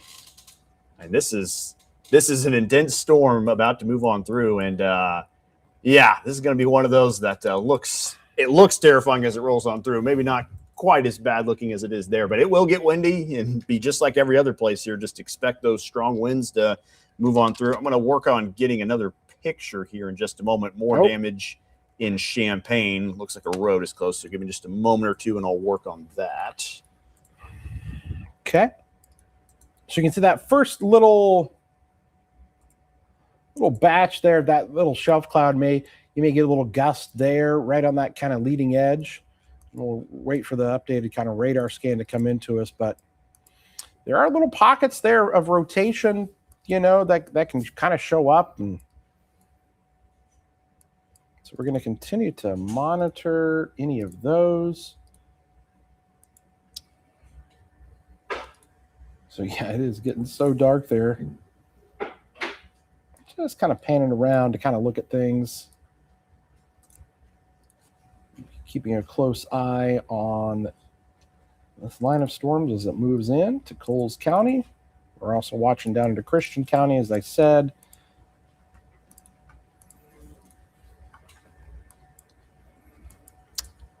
Jacob just posted, and I'm going to share it on Facebook too, a picture or a video from the Streeter tornado. He wasn't up there, but somebody else he shared it from, and that is a wild storm. Just going to throw that out there. So if you guys happen to see it on my Facebook page, feel free to share it, but that is an intense tornado. And that was with the storms during our 5 o'clock newscast, I believe. Well toward north, but yeah, those were your classic Kansas, Oklahoma tornadoes that were happening up there, folks. Those discrete supercells, those were quite impressive earlier today. These are more of those quick spin-up tornadoes, QLCS tornadoes that occur. Real quick, I'll go ahead and share that image here. So this is what got sent in. This is in Urbana. This was at High Cross Road and Perkins. This is just south of Airport Road. Again, in Urbana, tree over the road. Looks like police are on scene closing off that road. A lot of healthy trees going down today, and it takes some powerful storms to get entire trees that had no problems otherwise heading into today to completely come down there. And it looks like, I don't know if it's on that car or if it's just in front of it, but might have another tree on car situation here. So again, that's High Cross Road, north of Perkins and south of Airport Road in Urbana. That was sent in by Deborah just about 5 minutes ago. Yeah, a lot of trees over there in Urbana. Severe thunderstorm warnings continuing. All right, so just as I was thinking, confirmed wall cloud west of Morrisonville with rotation. I'm just curious if they're going to have to, if that gets upgraded or bumped up or not. We'll see. Just watching these little storms, and when they start taking on that little shape just a little bit, always makes us have to go, what do we got over there? It's broad, but maybe a little bit of rotation trying to show up on our storms down here in Christian County. As we mentioned, there's still some instability down there in Coles and Shelby County as this line of storms moves in. So not quite out of the woods here yet in terms of a tornadic potential. Yes, definitely, wind damage will probably still be the main threat, but if any of these storms sort of take on a little bit more of a characteristic, you might get that tornado warning upgrade. So you almost kind of have to treat it as, severe thunderstorm warning, but you could get a tornado in there too. So we are keeping an eye on all of these areas. So here's the movement of our storms to kind of give you an idea. The path they're kind of taking, kind of an east and southeast movement. So we're watching a lot of spots here. Go ahead and peek again at our Mattoon camera as things inch a little. Is it just black, straight yeah, black? you can still kind of tell something. We're going to have to probably get some lightning to help us out here before too long. The thumbnail indicator looks really good. I'm going to see if that's still the way it looks. There we go. How about that? Oh, my goodness. Nice splash of sunshine at the end of the day. Pink and gold look there. So just Is that Decatur? yeah, that's Decatur looking to the west. So north and west, kind of a nice way to end the day out there. Just had somebody ask about that, and I responded on Facebook for them. But yeah, There we go, Gibson City. That's Oh. there's some nice clear skies there on the horizon. So not all bad here across the area. We're kind of getting a nice ending here to the day in some places. I mean, look at that. Soak that in Gibson City area after the storms that they had today, where things got pretty gusty up there. That was the area where we kind of had the highest tornado threat at one point in the day. So things wrapping up nicely for them there. But for every spot that looks nice here this evening as those storms are rolling out, we got a couple others that aren't looking. They're looking a little mean, we should say. I'm going to peek over at Effingham as well. They're still kind of a ways away from this line of storms moving on in. So we'll take a peek there if the graphics switch over. So not really seeing too much on that. Kind of just keep an eye on the map too. So you can see there's still a good amount of daylight left in Effingham. So this storm's blocking out what little daylight they have in Mattoon. It should be a little brighter than that right now, but that leading edge is moving on through. These storms still warned for gusts now just around 60 miles an hour is where it looks like a lot of our storms are ranking in at. And of note, it kind of looks like there's noticeably a much higher amount of lightning on the southern half of these storms, kind of that southern segment. I'll pop up radar here and we'll take a look at it together. So we'll throw that on. We'll put our lightning bolts on here, and we'll just kind of take a look at that. So we'll zoom on in here. Just a lot more density down here. You see those brighter, kind of wider looking lightning bolts are more recent ones. Ones out here, up and down 57. You see a lot more of those darker, dimmer ones. So maybe not quite the same, not quite the same kick to the atmosphere out that way as there is out here to the west. So it's just this big blob of rain. We'll take the lightning off real quick. The heaviest rain into parts of Sangamon, Christian County is also being accompanied by just a ton of lightning. So don't have to worry about not seeing storms out that way. You will be able to as that electric line moves on through. But again, just notice off to the north and east, not quite as powerful out that way. And as we mentioned, some of these little individual storms out ahead of this line, that's probably good confirmation as well that we've got this as our area of action, where there's just a little more potential, a little more oomph to the atmosphere still. And we'll keep an eye out for that. Out that way, looks like we've got an expanded severe thunderstorm warning. I believe that would be this one that kind of accompanies all of Christian County now, parts of Macon County, and of course, they've been warning these things well out ahead of the line. So you've got plenty of heads up here for these storms, but don't waste any time because we've seen all the damage pictures, all the trees on buildings, all the trees on cars. Make sure that you're in a spot that you can wait out this storm because these winds are no joke here with these storms rolling through this evening. Also got a fair amount of flash flood warnings behind this too. That's those green boxes on the backside of everything.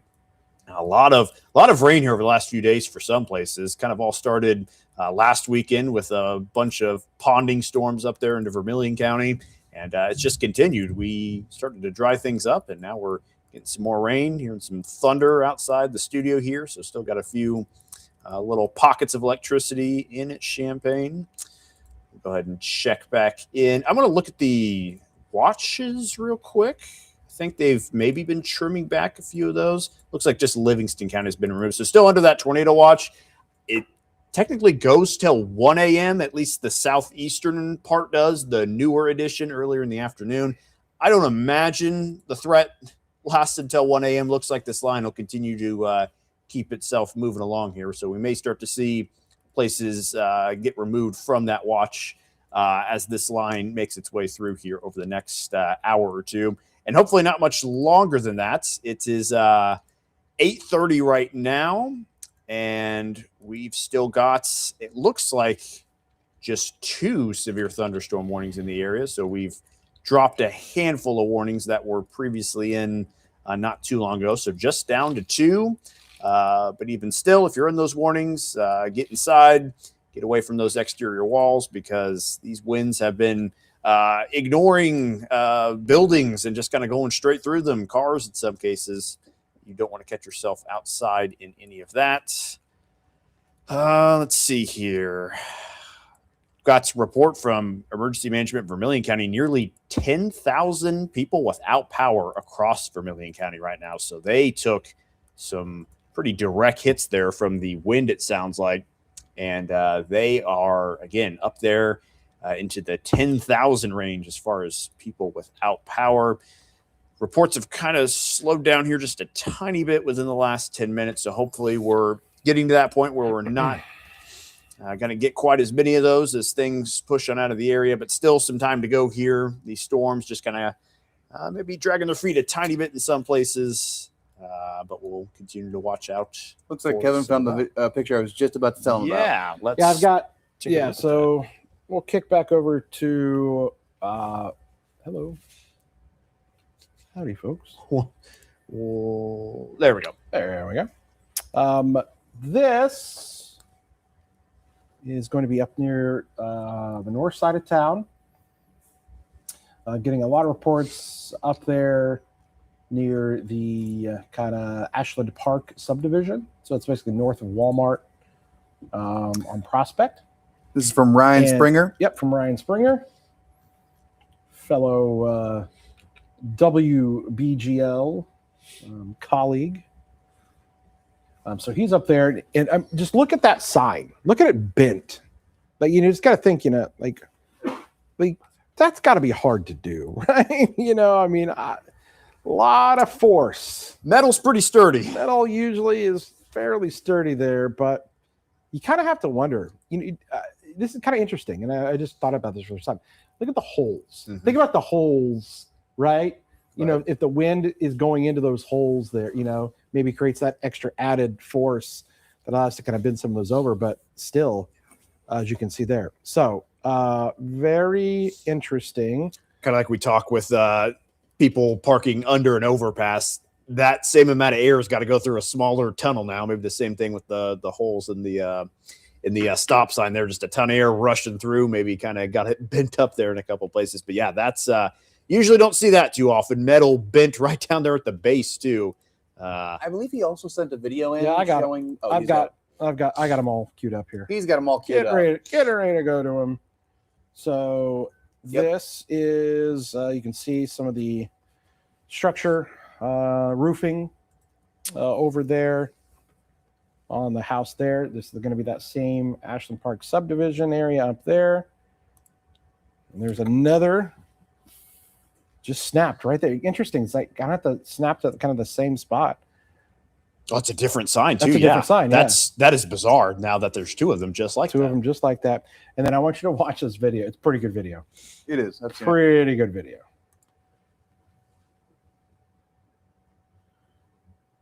Just the shingles coming off. Yeah. Look at the shingles across and the house across. Just look at the street and all the debris going across too. Yeah.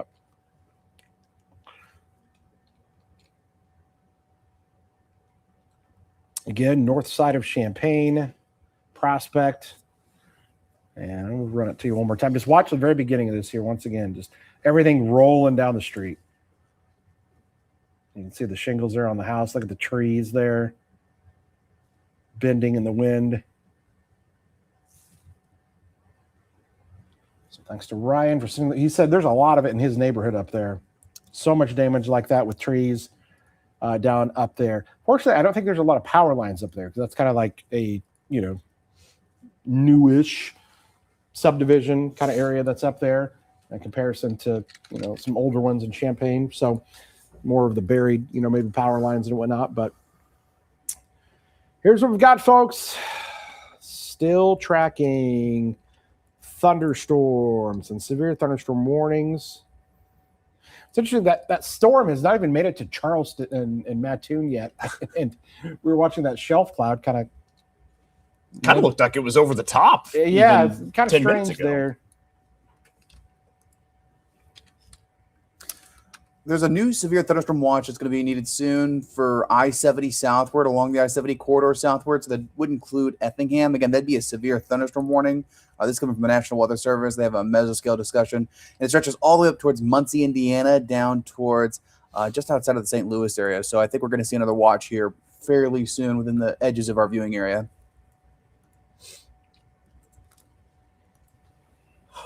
Working on putting together some outage numbers here on the side, but just real quick, both McLean and Vermilion County have over 10,000 people without power. Sangamon County's got 12,500 without power. Statewide, that number's up to 210,000. Wow. Peoria and Tazewell combined for over 30,000 on their own. So we got a ton of people without power here now into the nighttime hours. Champaign also over 10,000. So we got 4 counties that are over 10,000 in outages here. And, well, that's exactly what you expect with wind-driven storms like we've seen tonight. Man, that's wild there. Vermilion County and Champaign County also have pretty impressive numbers too. Man, that is a lot of folks. 200,000 across the state, more than 200,000. That's quite a few. Because if you think about that number is probably closer to 1 million. Because it's customers, Right. And I know not every house has, 4 people in it or 5 people, but like some do. If you average it out, maybe 800,000. You'd say average 4-person household, maybe. So there could be, 800,000 to 1 million people without power across the state of Illinois tonight. So that is a wild number. You just got to report that almost the entire west side of Rantoul is out of power. Arby's, Walmart, Culver's, Burger King, Little Caesars, Jersey Mike's, Circle K are all out of power, and so is Starbucks in Rantoul. Well, now you just made me really hungry. Didn't mean to make you hungry, but I thought I'd just share that. Those are all great options, Adam. Yeah, that's from somebody I know in Rantoul, so taking that forward. Jacob's got the camera on himself. I'm not sure. I see Jacob now. Yeah. Is he eating? I'm not sure if he is or not. Yeah, he's chewing on something. He's chewing on something. Got some gum. Want to share with the class? Let's see here. Where do we have him? Is he on 6? He's on 6, yep. All right. We got his audio he's up. shooing us away. Well, hold on here. There's Jacob. Hey, you guys hear me? Yeah, you're good. Go ahead. You guys hear me okay? Yep. I hear an echo, a really big echo on your guys' voices. Do you guys hear an echo at all? I do not. I don't Maybe hear that him. was just my phone system. I don't You hear don't an echo hear him? now. Okay, I don't got some hear an damage echo. reports Go ahead. that I can. Yeah, go ahead, Jacob. You don't Go hear ahead. anything? I got some damage reports I can give you that I've been making some calls and just kind of doing some things while I'm waiting here in Mattoon. In Gibson City, south of town, an RV park down there, the Gibson City campgrounds, there were several campers that were rolled over. I don't have any information on injuries on that. And a farm to the east, I actually went to school with one of the kids that you grew up in that farm. And they told me that they sent pictures. They have lots of tree damage. They have a concrete silo. They said it's just missing. They don't know where it's at. And so that may have been a tornado that went through that area. That's on a straight line path west to east. And that was all those quick spin-ups, Kevin, they finally put that tornado warning out for. Also have in Baytown, there's 3 buildings with roof damage. One of the apartment buildings has completely lost the roof. Others are missing parts of the roof. And then I had a report up by the Farm and Fleet of some damage up that way. And so don't have much information about the Urbana area, but I think there was probably a tornado North Prospect. I got a picture of some swirling dust that kind of went through up there towards the FedEx. So that could have very well been that rotation that happened very quickly the north side of Champaign. And then I also got some information. There is a propane leak in Newman at I believe it's a Helena chemical company that their first responders are heading to the scene of there. And so that's some other damage that's coming in from Douglas County. And then, like you guys are saying, there's trees down all over. There's power lines down all over. There's all kinds of stuff that are going on here. I don't know if you can see it. Can you guys see a little splash of orange in the horizon there as well? Getting a little peak of sunshine in between the storms here in Mattoon. Cool breeze coming in through. Temperature has dropped.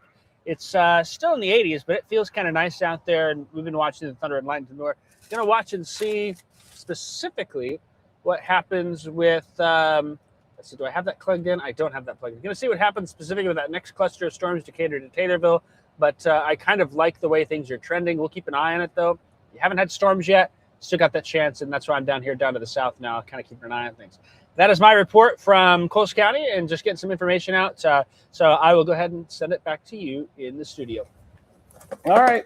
Thanks for the report there, Jacob. Down there, let us know what has been going on as he's been traveling around. We're still seeing lightning, obviously, with the storms down to our south, and that's what we're looking at there. Again, tons of people, thousands upon thousands of people that are without power. And boy, I hope, you know how hot and humid it was today. Now your AC isn't working, but hopefully some of that cooler air is going to start to work its way in here. But still looking at some areas of thunderstorms rolling through the area here tonight. You can see Christian County over into Shelby County as the warnings continue. Douglas, Coles, Edgar County, severe thunderstorm warnings with the wind damage threat. But I think it was that first little initial kind of line that really did. It's interesting. We haven't heard of other reports in the past half hour. Yeah. From the other parts of this line that are kind of oriented more kind of moving southward as opposed to kind of the eastern moving portion of that line that had all of those damage reports. So kind of interesting there, because if you kind of look at the orientation of this line, you can kind of see two areas. You've got this almost kind of bowed segment right there, and then this one that kind of goes more like this. And so it was this one here that, had all of those damage reports as it kind of ripped off there from west to east. But as some of these storms move a little bit more kind of to the south, we just haven't seen those same reports. Now, it's not to say that isn't going to change, but so far, we've not seen as many with this kind of southward moving line. But we'll have to watch and kind of wait and see. A lot of heavy rainfall coming as well. All right. Hold on here. Hold on here. In your ear. You don't have to, Oh, you don't have to have me on. Hey, I just got a message about this kind of is in line with the Baytown Drive, the Ashland Park, and that area. North on 45, north of 74, Beck's Country Shop. The roof is apparently gone in that. It's kind of a little bit of a semi-industrial area out there just east of Frasca Field. And so there's a lot of damage up that way, and that might be a place where a reporter can go. That lines up perfectly with that rotation signature that they put the tornado warning on, Kevin. Yeah, I think you're right. All the damage is kind of lining up there, right there, just kind of northeast side of town. Matter of fact, while we got the time here, let's roll back the radar maybe to when that was coming across. So, boy, it's so wild to look at the radar view. So here it is. I mean, that's that little area right there. See what kind of sticks out just a little bit? I'm just going to pull on this is earlier, folks. This was around 7:24 p.m. And so right here, what has started probably developing, I mean, the wild thing is unfortunately, we have radar scans that come in like every few minutes, but these were moving so fast that they traversed so much, real estate in a short amount of time that you kind of skip over, the normal kind of movement of the storm. So that was the scan at 7:25. And then there it was at 7:26. But there it is. I mean, that's it right there. You can see it there between Leverett Road. So basically what we can do here is we can zoom all the way down in here. And so then, this would have came across Olympian Market, just north of, Marketplace Mall. And coming across there by Frasca. 3 apartment buildings have to be evacuated, and everyone's going to hotels at Baytown. 3 apartment buildings had to be evacuated, and everyone's having to go to a hotel up there. So is that Baytown? Significant roof damage at Baytown Apartments. Don't we have? We used to have some people that worked here that lived there. I don't know if anybody still does or not. We have But somebody who's on the road right now who's lives up there. Hey, I might be wrong. okay, yeah. So I think we have some employees that even live up in that area. What's up, Kelly? Derek Mitchell on a train. Read that. Yeah, so the Amtrak train stopped south of Gilman due to debris blocking the tracks. Yeah, so yeah, some damage there. So that train that's coming from Chicago to Gilman is stopped. That happens obviously if some trees, some branches are across the tracks there. So again, this was the radar view when that thing came across. So that's the rotation that kind of came through. So it would have been right there. There's Frasca. You can see Airport Road and Frasca Field. That's right there.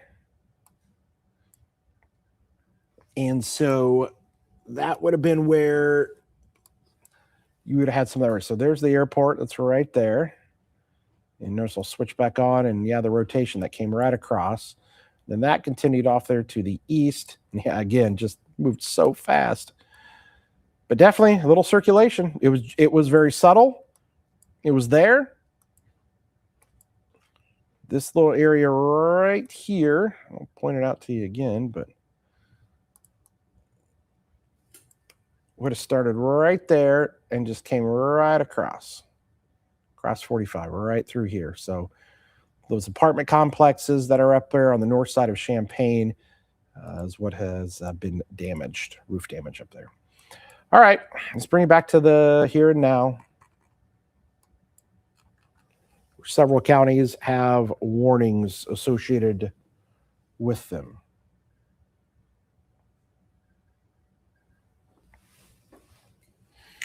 You can see that there are storms up here into Christian, Shelby, Moultrie County.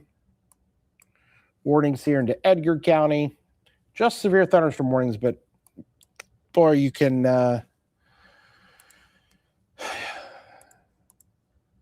just see some of these areas here. You're looking for any kind of structure and just not seeing anything that's completely standing out to me. And again, it's just so interesting. We've not had any reports of wind, although I still think there's definitely still some wind in there. I'm watching maybe down near Pana. Oh.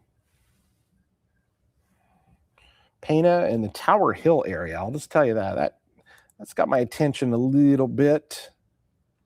We'll have to be watching that. Just going to be keeping an eye down there over the next 5-10 minutes or so.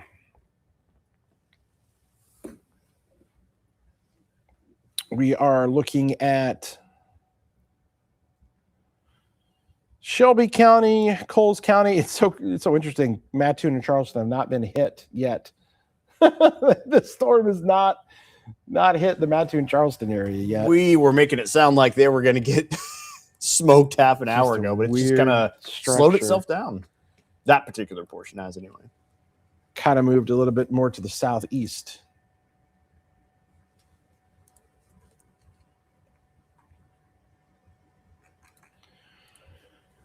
Oh, 8:49. So we're going to be doing the 9 o'clock newscast here. Seth's going to jump on there. And for some folks that don't know, I mean, you're winding up your time here, Seth. Yeah, that's right. We kind of went in today thinking this might be kind of the last all hands on deck event that I'll be part of. Yeah, my last show was on this coming Sunday. But I also noticed the day 3 outlook does have severe weather possible on Saturday. So we'll see what happens with that. You know, we've kind of put all of our chips on the table here with yesterday and today, because those were kind of those higher caliber events. Saturday appears to be a little more innocent right now, but we're not going to dive into the weeds on that. So yeah, it's pretty fitting, very poetic, if you will. That's we went a month without severe weather, and then the last weekend got a little 1-2, maybe even 1-2-3 punch with some of that. So yep, this is kind of getting to the end, and it's been an honor and a pleasure to do it alongside a pretty good team and cover some folks who are very helpful with making sure that we've got all the info here, all these pictures, all these reports. It makes our job a lot easier because we can't be everywhere at once. We've got our technology here, but we can't see the tree that's down in your yard. We can't tell when your power's out. So it's the people like you at home that make the job worth doing, and wouldn't have it any other way, would we, Kevin? Yeah, no, I mean, that's kind of how kind of fitting here for us. And yeah, so Seth's final days here with us and going out with a bang on what is probably going to wind up being, you know, similar to some of those. Obviously, you know, I think we can't call this a derecho, right? You know, but you know, you had a squall line with intense winds, with a ton of instability, a lot of energy, and a lot of power lines down. A lot of people without power here tonight. I know you were working on. Were you working on that power outage graphic? Yeah, I can pull it up here again real quick. Assuming there haven't been major changes in the last couple minutes here, I'll go ahead and pop that up and look at it again here. So we've got 4 different counties. That's where those maroon circles are. 4 different counties that have over 10,000 outages. That would be Sangamon County, McLean County, Champaign County, and Vermilion County. Let me get some exact numbers over here on my page on the side, and we'll get kind of down to what the exact numbers are. So Champaign County, just about 10,500. Vermilion County is now up to 11,000. McLean, technically under 10,000. They've got 9,994. Sangamon County, 14,500 without power. So those are some pretty big counties taking up a big percentage of our outage numbers. But notice all those other places with the purple circles, that's at least 1,000 without outages or with outages. And like we said earlier, these are customers without power. So that could very well be a handful of people there per customer there that lives in the same house that are seeing some of those outages. So again, we'll have reports like that coming up in our 9 o'clock newscast here before too long, and we'll keep getting things prepared for that. Might kind of transition to a period of silence here before too long as we get ready to make that switch. And I'll go ahead and hand it back to you for a moment, Kevin. Make sure I've got things lined up here for this upcoming show. All right, so Seth getting ready here for our 9 o'clock show. Here we go. And we are still watching our storms here that are moving through. But ironically, not seeing any reports that have come in here as of late. I got a lot just messy kind of radar views down there in Shelby County. With some, you know, wind shear that might be showing up on radar, and still some strong winds that might be coming through kind of Bethany and Sullivan right now. And actually, let me see here.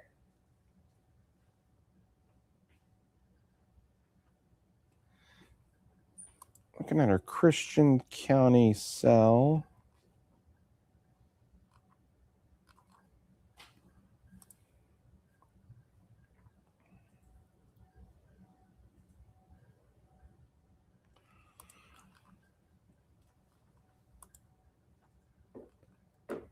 Again, folks that are in southern, you know, Coles and Cumberland County, Jacob's still down there south of Mattoon, west of Lerna.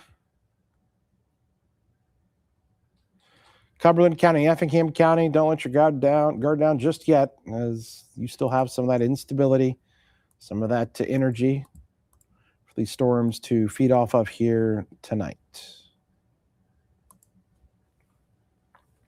All right, so what we're gonna do here, we're gonna take a little break, and 9 o'clock newscast is about to come on. So I encourage you guys to turn on WCIX. We will keep the stream going up here, but during the newscast, we'll have to kind of transition. Matter of fact, I wonder if I can. Think you can get it upstairs? Well, yeah, I think we have that, and if, maybe pull that up in like, put that in like, yeah, whichever one, yeah, 6. Pull it up in 6 and see if you see, yeah. Okay. Yeah, that's going to be because it's probably closed down right now. So I'd have to go open something up. All right, let me just run up there real quick. I'm going to put you guys, Seth's trying to get ready for the newscast here, so we're just going to shut the audio off for a second, and we'll be right back. I'm going to try to transition here to maybe our upstairs. Hold on.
of Central Illinois. So I'll give it a second before we continue along and do a little bit of coverage. But again, WCIA 3 Chief Meteorologist Kevin Leidy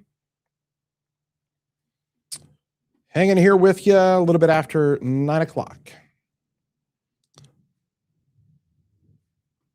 If you can see and hear me okay, let me know in the chat. Thank you, folks, for tuning in here tonight. All right, folks, if you can see and hear me okay now, let me know. If you can see and hear me okay, let me know as we've transitioned up here to our WCA 3 Plus studio. Thanks for joining us here. Seth is downstairs on WCIX, the news at 9 o'clock. Give a shout out in the chat if you are able to see and hear us here tonight. We've kind of transitioned from our downstairs studio coverage up to our WCA 3 Plus. All right, you can hear and all good now. All right, good to know. Good to know. Let's see. Since we're kind of resetting things a little bit here, I'm just curious where everybody is tuning in from here tonight. Where are you guys tuned in and watching tonight? I'd be curious to hear from some of you.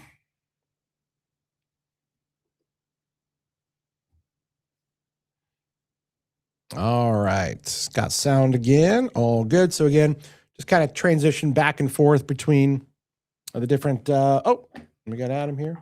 Yep, you're good. You get some sleep. There goes Adam. Adam's going home to sleep for a few hours, and then he'll be back in here on the morning show. So, thanks for coming in, Adam. All right, where are you guys tuned in here for tonight? You can see Jacob's shot there. And I just want to adjust the camera. I've been watching our camera here, Champagne camera. Man, it's just been kind of lit up with a lot of lightning bolts to the south. I'm going to see if I can pan it up so you guys get a little bit of better view of those storms that are to our south. Been watching a lot of cloud to ground lightning strikes kind of down that way. So I thought we'd maybe pan the camera around a little bit so you guys could see it a little bit better. Ooh, still some of those lightning strikes there. All right, still watching in Paris and Oakland, Belgium, Humboldt. More warnings coming out, severe thunderstorm warnings. Big area here, severe thunderstorm warnings. Shelbyville and Oakwood. And still watching in Mattoon. Things calming down quite a bit here in Champaign, in Danville, Monticello. You guys really are good here for the rest of tonight. In Clinton, Springfield, we're just kind of looking on the southern half of the viewing area.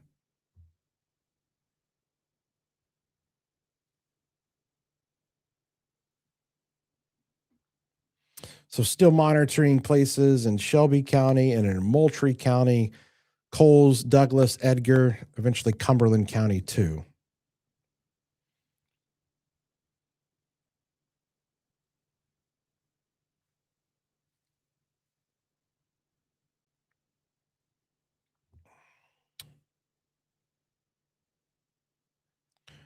The severe thunderstorm warnings continuing, just an interesting little complex of storms. It's, we have if you look at the loop of this whole line, and I'm going to take it back even more. Let's go back sorry about that. I'm going to take it back. There's the endless loop there. Take the radar back 3-hour loop and just look. You can see the kind of the orientation of that kind of northern line that went through DeWitt and Piatt and Champaign and Vermilion County is kind of oriented more, kind of that little bow. And then now we're kind of getting this kind of southern push here with these little fingers, so to speak. These little lines of storms here down into Shelby County and moving into Coles County here too. It was that first initial line that definitely brought all of that wind damage. And boy, I'm gonna put a graphic up here, and I think it's going to be quite overwhelming with all of the reports, but we're going to look at it. Just want to see how many storm damage reports we've had. Quite a few, but notice a lot of it kind of across our northern kind of half of our viewing area, but just a ton. You can kind of see it there from Springfield over here into DeWitt County, Piatt County, Champaign County, into Vermilion County, possible tornado reports.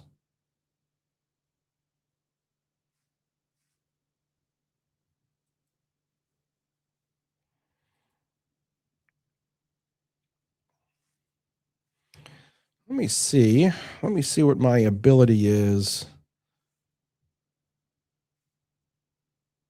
to try and get Jacob on here, because we've got his shot. And I think Jacob, if you give me a little mic check, let me see if I can hear you or not. I don't know if I can.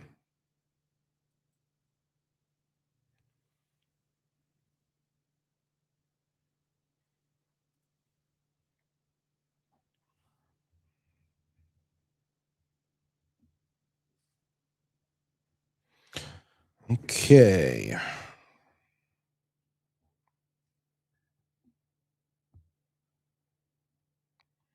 Jacob, are you there by chance?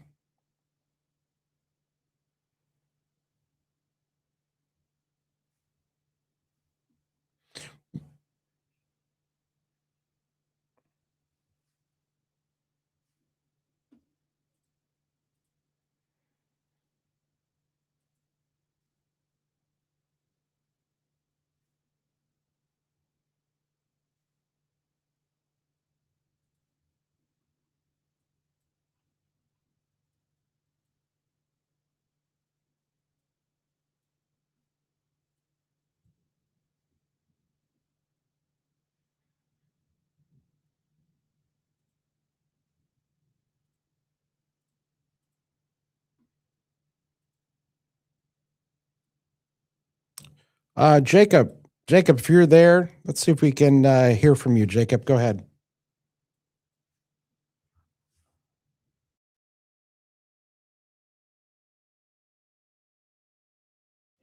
Go ahead. Yeah, go ahead.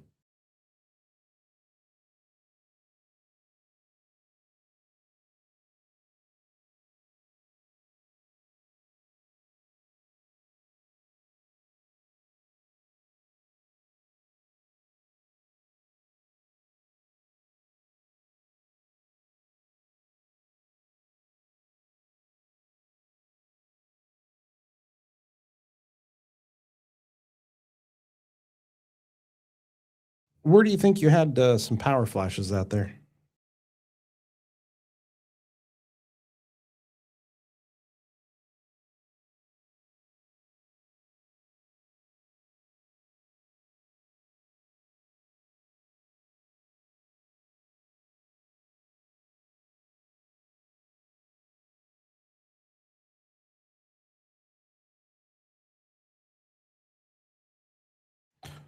Okay. All right. Thanks for the report there. Jacob out there seeing possibly some power flashes over there with some straight line winds, maybe in Mattoon. So we're watching that.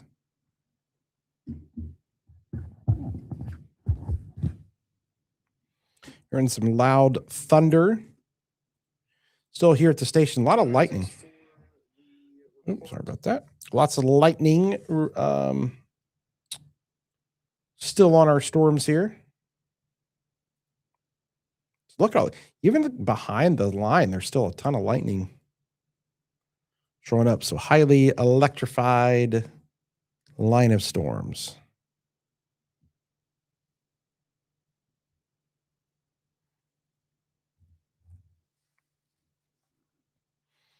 Lots of severe thunderstorm warnings in effect still here at 9:14 p.m.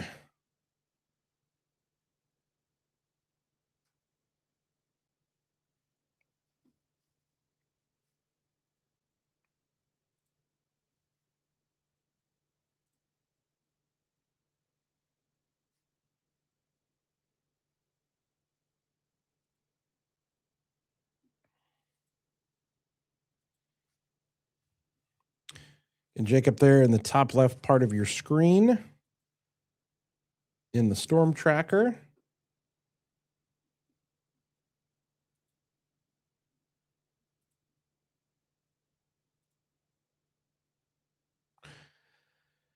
Our weather camera there in the middle part of left side of your screen. And we're looking at the storm tracker Doppler here. So that lightning continues to flash. Looking here from Champaign as we look to the south.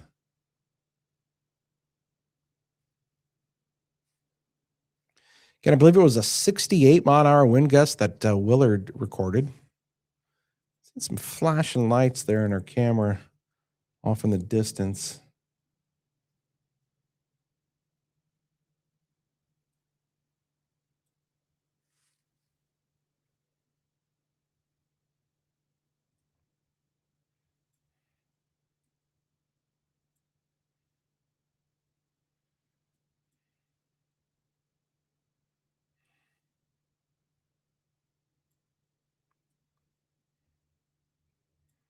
Not sure if this is any kind of weather related stuff. Looking at our camera there, Champaign. I don't know if that's Windsor.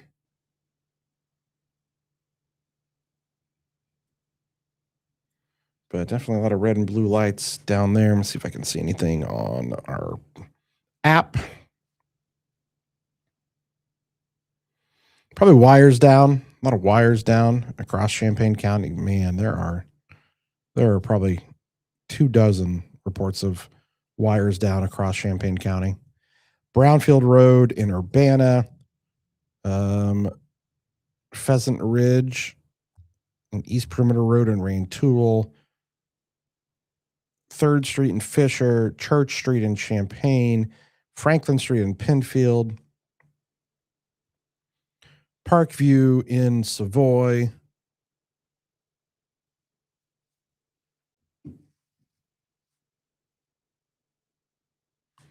Let me see.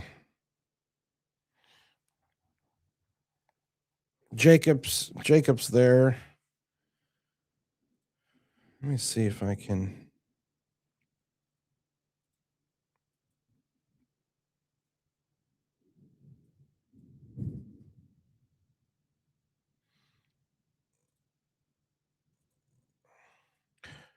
All right, Jacob, I want to try to hear from you now. Do you got a report there? What do you got?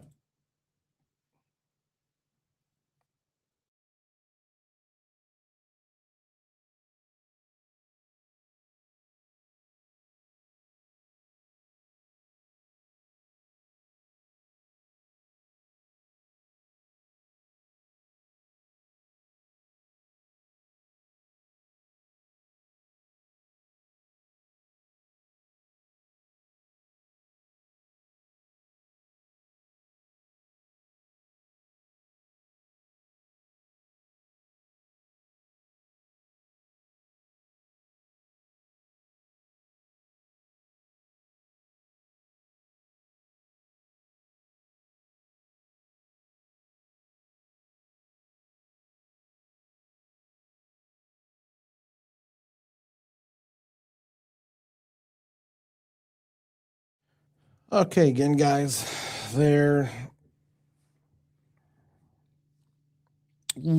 Jacob rolling through Mattoon area, talking about some trees possibly down in a few spots and some limbs and whatnot.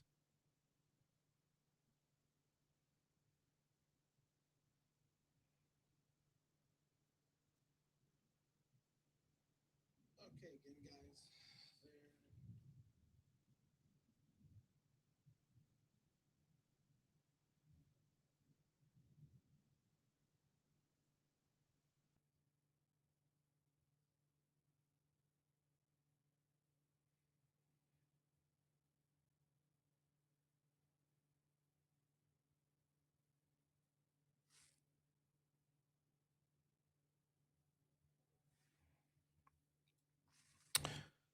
Still monitoring our storms as they move across.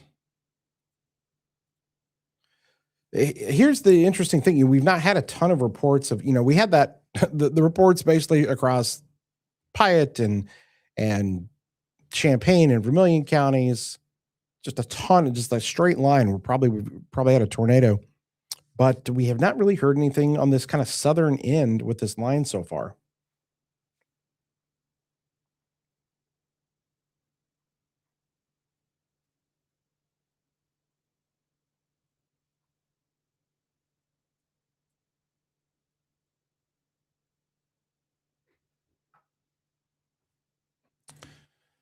As we track the storms that continue to move across parts of central Illinois here tonight.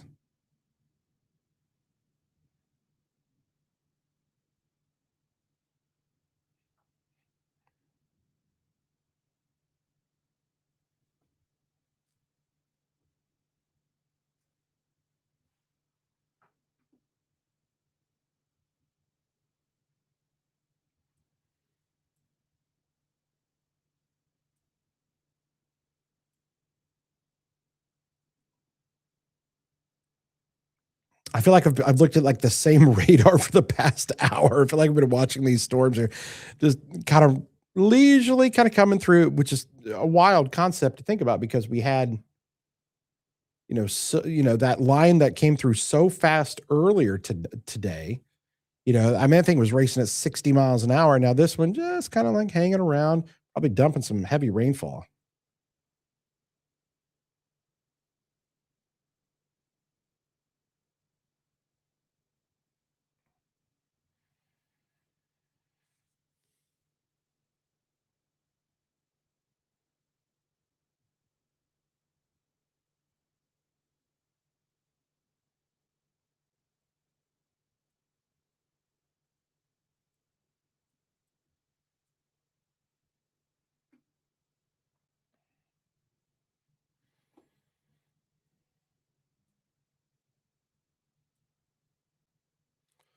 Lots of lightning on our storms here.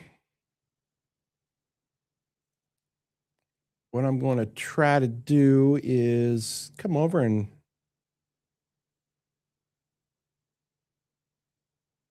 look at some of your guys' reports coming into us here of what you are seeing. So let me know what you guys are seeing out there in your neck of the woods.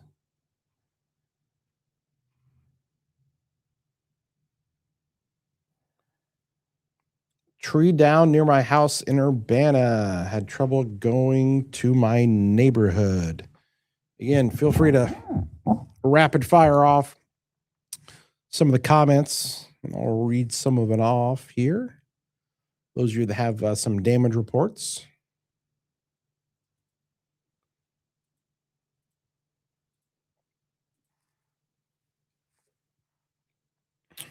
Strong winds and some rain in Charleston. No power in Mansfield. Autumn says it's dark. I can't see nothing. Wicked lightning and wind in Tuscola. Power out south side of Tuscola. Power out near Lawson Park, Mattoon. Power lines down in Mattoon. Power flickered a couple times in Mattoon. Rain and lightning in Strasburg. No power in Hammond. Mattoon by Lakeland College. No power. The old bird feeder knocked off the tree in Shelbyville or Shelby County. Power out in parts of Mattoon. Police car and fire truck outside my house in Sullivan, but can't see why. Trees and power lines down in Bethany. Pouring rain, whipping winds in Charleston. Why record-breaking tornadoes in Illinois this year? I don't know. We become the new Tornado Alley. It's right here. We're the heart of it. No power, Hoopston. Sullivan.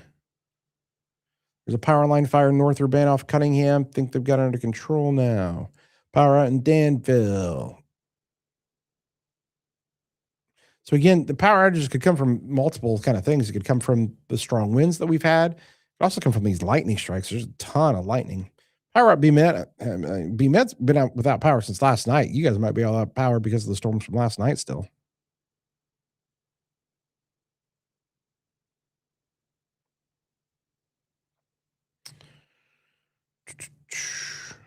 Power out near the Urbana Middle School. Hammond, no power. Tolono without power. Northern Tolono without power. No, so far, no rotation on any of these storms. No power in Attica, Indiana. We're in Fountain County. Shout out. The Red Ramblers. Part of my tree on my roof and ran tool. Glad it didn't come through. Yeah, me too, Vicky. Rachel, power out in Tuscola now.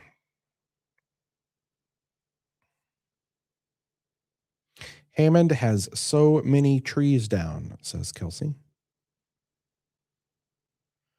I believe Jacob's in Mattoon, I believe.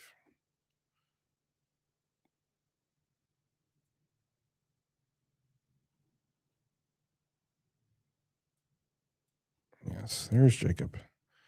Jacob in Mattoon.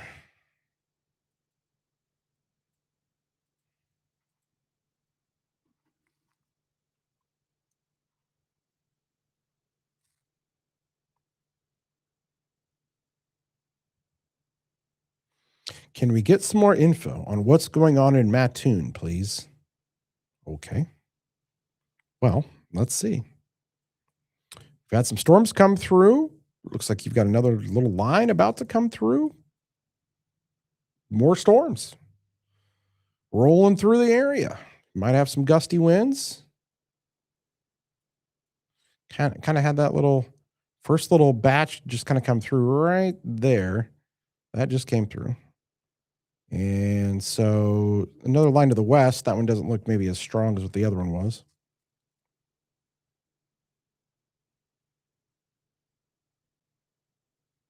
A lot of lightning.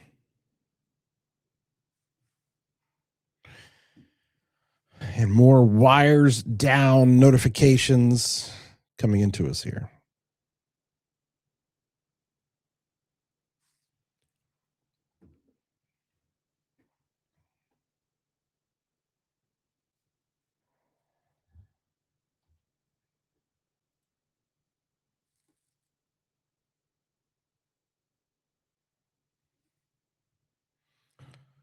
Again, folks, look at the radar here. All right. This whole area here, we've got storms kind of moving one after another. Looks like kind of this little complex of winds that are moving like to Newman, Oakland right now. Probably some strong winds right there. From what I can tell there on radar, that looks like just some really strong winds in that whole little complex. So, Chrisman, Georgetown, I'll be watching you guys there. Let's see what this guy's doing over here, southwest of Windsor. Lots of trees down in Monticello.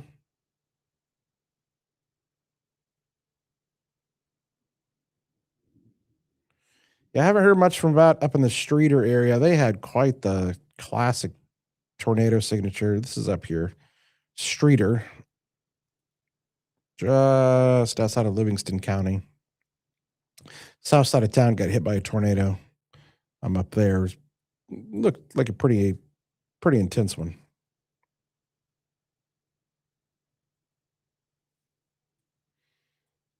Power out in Garrett.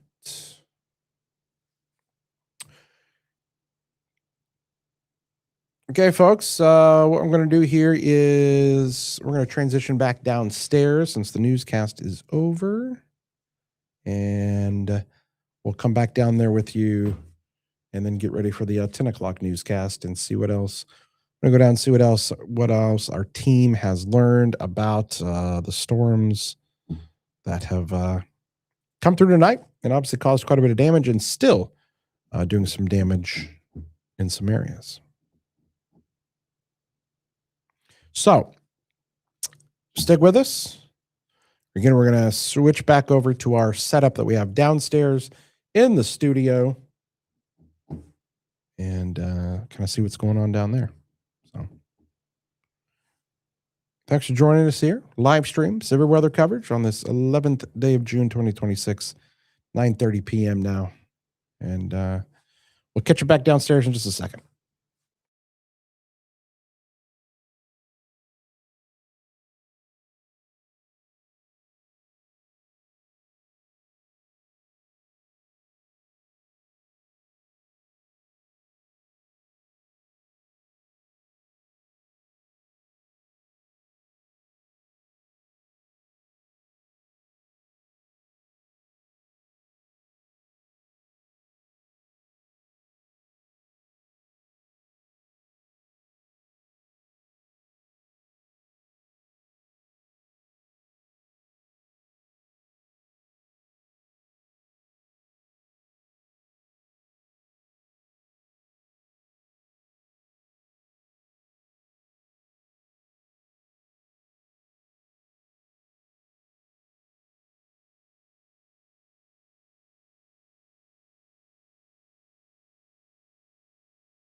Okay.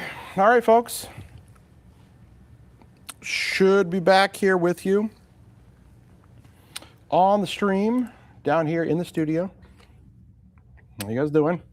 Seth just finished up his 9 o'clock newscast. 10 o'clock coming up here. Have you heard any new things or anything, Seth, or any new reports? Or No, nothing super recent. Yeah, just kind of been out there in the newsroom. We showed a lot of those pictures that we got throughout the evening on the 9 o'clock, and just like we said, just tons of those healthy trees going down. But as far as anything within the last hour here, feels like we've plateaued a little bit, but still got a handful of warnings, including that one that I presume is tornado possible. That southern one, is that what that new one is? I'm sorry, say it again. The southernmost severe thunderstorm warning. I know That's it's tornado possible. That's what I figured. So, Yep. Watching out for something like that, but nothing super new here. These storms have been pretty standard severe weather caliber storms in the last half hour to hour here. Other than that, nothing too crazy compared to what we saw earlier. Yeah. See if we can get a view in Effingham. All right. I'm gonna see. Do you still have Jacob's TVU? Let Put me that in. Feed him in 6 here. 6. Let me find him. He is number 10. There he is. He is up. All right, I want to bring Jacob in. Jacob, can you still hear us? Are you still there, bud? Jacob. There he is. Can you hear me? Okay. All right, Can you Jacob, guys hear me give us just a fine? report. What do you got down there? Hey, yeah, so I'm going to make sure you can hear me first and that things are on. That's on. So I think you can hear me good. I'm imagining now we had a little bit of tree damage out there and some power outages, power lines down here with that first little gust of wind that came on through. The next wave is kind of coming in behind us here. I think I'm going to probably start to move north a little bit more and kind of ramp up things down here. They've got that tornado possible tag on that Effingham County storm. The northern part of the county maybe sticks out to me in interest, but I would not get down there, and it's pretty quick move in there. So we'll see. We'll keep an eye on it here, but you know, it's been quite a 36 hours around here in central Illinois, and a lot of damage, a lot of cleanup, a lot of stuff happening, but kind of on the tail end of things, at least, I think, here. So maybe that's a positive development, but still got some chance for some wind and maybe a brief tornado somewhere. We'll keep an eye on that, but I think we're going to start to wind things down in the storm tracker and make our way back north. Most of the worst damage to me does seem like it was up north in that Champaign, Vermilion, Iroquois, Ford County areas, and those storms coming through, minus those tornadoes that happened just to the north and west of there. So that's what we got live in the storm tracker. That's my update. I'll send it back to you. Hey, I do have a question. Did you hear much of what have you Sure. heard much up in say Iroquois County as far as damage reports? Yeah, so trying to remember here. There's been so much, and I'm trying to remember everything in my mind. I think there's some trees down in Watsika that I heard. I had a few mentions of southeast of Wellington. I think that was the Hoopston storm. There's kind of southeast of Wellington, east of Hoopston, a farm that had heavy damage, and I think that was probably going to be from that tornado. I'm trying to think. I got a lot of video funnel clouds early on, and just kind of, I'll be honest, nothing sticks out to me. If somebody's watching, maybe they can throw it in the comments. Hey, we got this going on. But trees and power lines hit and miss there across the area is what I've heard. I know Paxton has a lot of power lines down. It seems like there's a progression or a line of that wind just picked on up and swept on through. So I know a lot of those areas all seeing a lot of the same stuff. So that's what I know, Kevin. All right. Appreciate the update there, Jacob. Hanging it down there into parts of Coles County. Again, that storm that is in Effingham County currently is what is known as the severe thunderstorm warning with a tornado possible tag.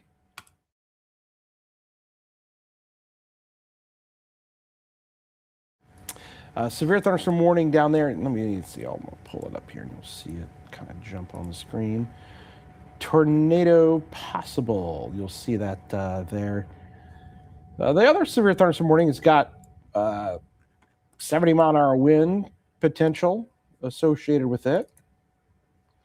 But the one down here in Effingham County is the tornado possible.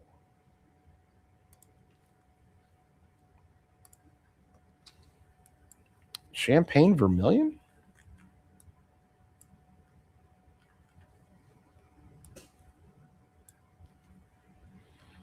Just issue a warning down here?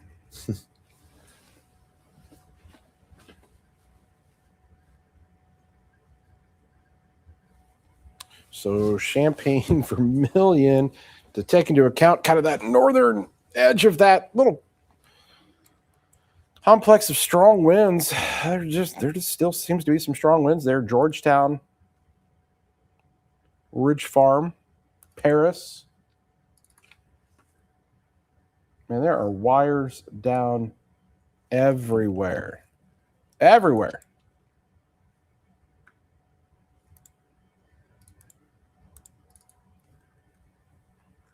Those power outage numbers are going to be quite impressive.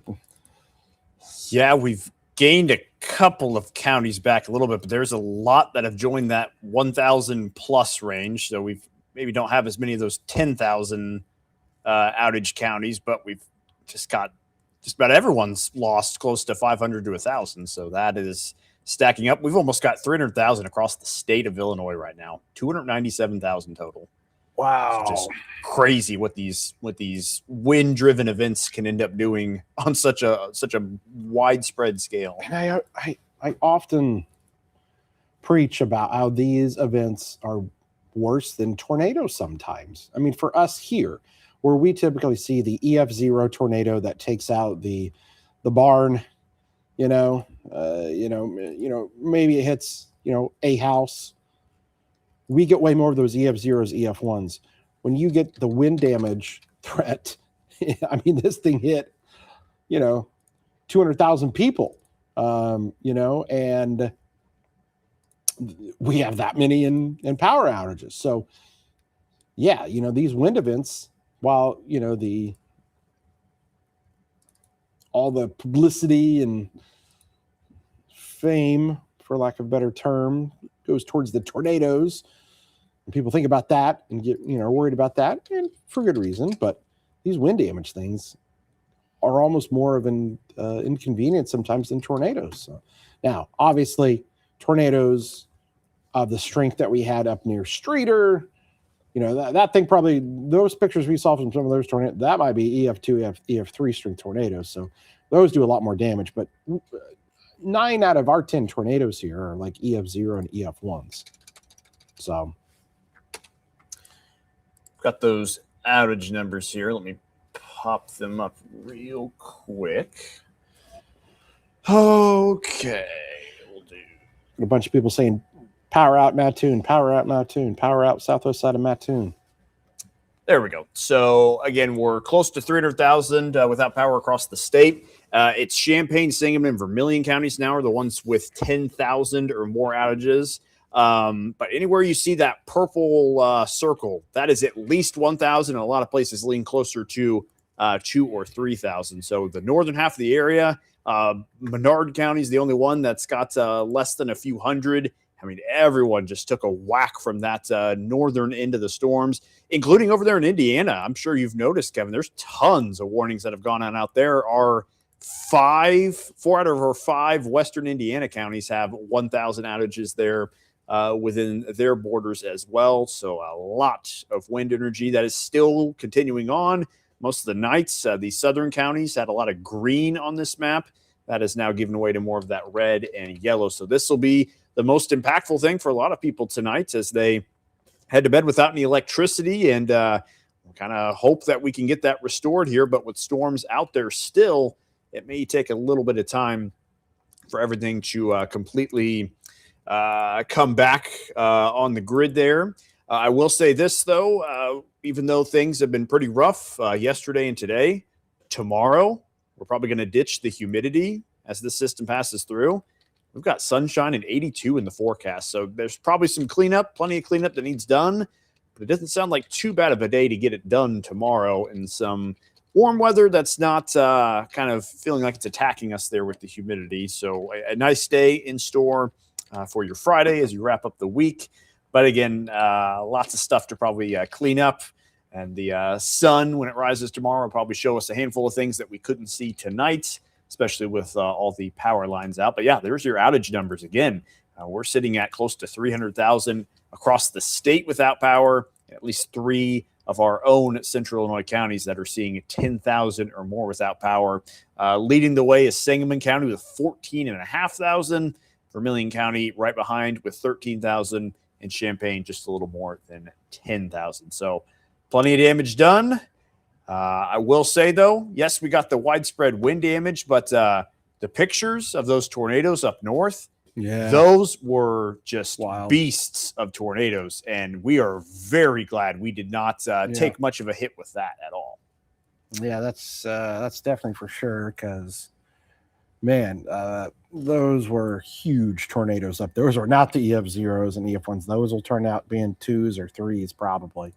So, gosh, I'm just getting alert after alert after alert of wires down, Still getting bombarded in Vermilion and Champaign County. And look, the storms are, out of Champaign County, but maybe they're still just kind of finding some of them or getting to some of them. Again, the storm is pretty strong down here in Mattoon right now. Why don't we take a glance at our weather camera down there? See what we've got.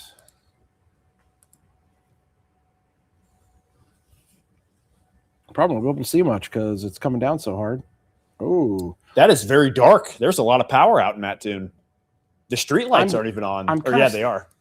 But the dealership has no lights, and that's like the whole west end of town that doesn't have power. Look at that. Yeah. I'm surprised that stoplight has power. But not on the emergency power. Look at that. Wow. That's actually really dark. Look at that. That's obviously usually lit up way more. And it's not like that stoplight is still going there. And it's not like Mattoon got hit by the worst storm of the day either. I think they just got some really good winds there. But look at that. As I pan around. Yeah. Again, this is where Lakeland Boulevard and Charleston Avenue meet. West side of town there. So now I pan a little bit more to the north. So it looks like power there and kind of in the downtown area. Looks a little bit better. But yeah, as I pan, this pans back across. That's looking northwest. And then look at that from kind of the northwest side of town, west side of town, southwest side of town. We're seeing a little bit there. Just creepy looking out there to the west. Definitely looking to the west there, just how dark it is. Again, that power, maybe that street light there is on some kind of like a battery backup or something where it'll work for a while. Because there should be another light, I think, west of that one. Yeah, correct. Probably doesn't have. I don't know what this light is here. Is that a car? Yeah, that's a car there. But there should be another traffic light there, which doesn't even look like it has emergency power, if I'm remembering the layout correctly. Yeah, I think you're right. So, wow, look at that. It is confirmation that people saying power's out. Yep. Confirmed. You are right. So dark on the west side of town and southwest side of town. We're pretty lucky to have a camera running still. Well, I mean, I'm kind of shocked the way it looks. So that's where Jacob was. But yeah, it is eerie to see just how dark it is there. That is something. I don't know if I've seen that so well illustrated on one of these cameras before. No doubt. But almost like, kind of the south and west side of town. I'm going to run back. Well, if I can. I don't know if it'll let me go back that far. Look and see the velocity as it came into town. See if we can notice a big difference in which part got hit. Yeah, it kind of was the south end of town that got some of those stronger velocities. So maybe it adds up. It makes total sense. And that was just with this recent push? Yeah, this was within the last 15 minutes, it looks like. Wow. Maybe it was, no, because I remember during the 9, I showed Mattoon, and they had plenty of power. There's a little thing that moved through around 9 o'clock, too, with probably the strongest winds they saw. But then again, around 9:35-ish. Yeah, it looked like just about, see that little... Yep. That little... Yeah, there was like a little extra push of wind that maybe just kind of came through there. Interesting. About 9:38, 9:39. Somebody saying there was a big substation there, so there's still some strong winds. So yeah, that might be coming into Charleston here before too long. Jacob's over there, he said. There you go. Jacob, he's on the prowl. Oh yeah, so he saw some power flashes. So he's. That was earlier. That was with that first little push. But all right, Jacob, you're going to have some winds right on your tail. I mean, like right on your tail here. Let's see. I'm trying to pull him up. Hold on here.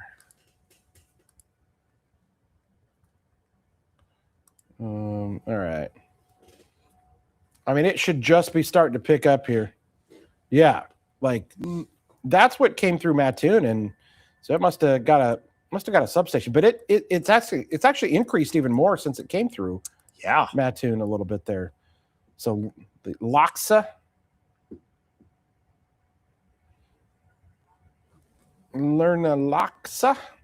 So you're on that famous stretch of road on Highway 16 where you almost got hit by a deer there.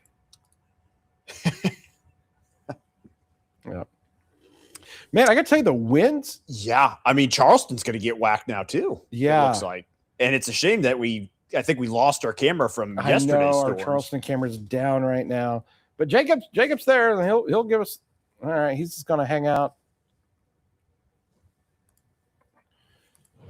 Jacob is there in Charleston. Those winds are going to be right on your tail, right behind you. Maybe you want I'll get to past EIU and turn around. So you might want to maybe just on the north. You may want to peel just north there on 130. I don't know. Just barely. It seems like it might be kind of going slightly. Yeah. I mean, that thing might come right into downtown Charleston. I mean, there's some strong winds on that. Get maybe near some trees or something. Old gas station there, the old Hucks.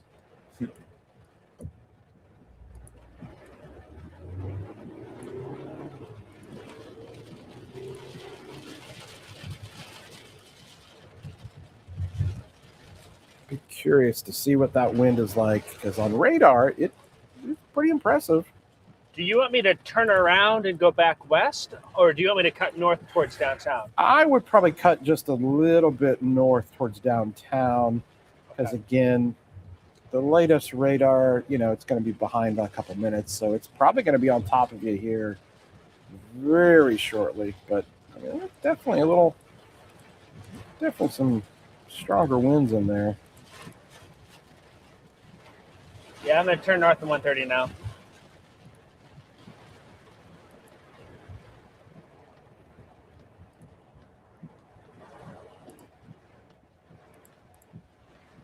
I think it's here. Uh-oh. Yeah.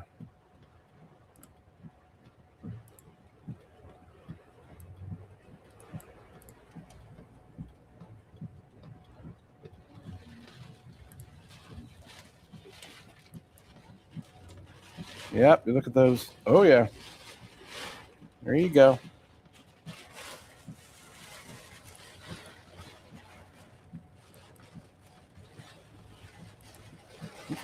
I think the strongest is still barely just west of you.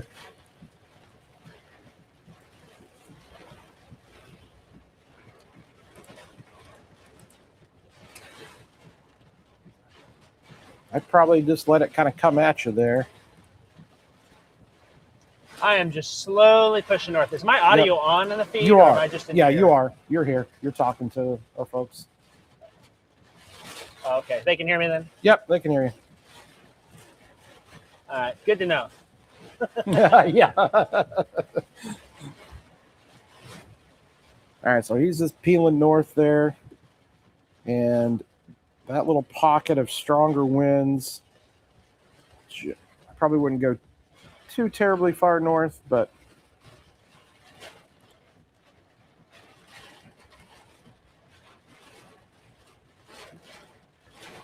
I'm going to turn back into downtown here to the left in a little bit.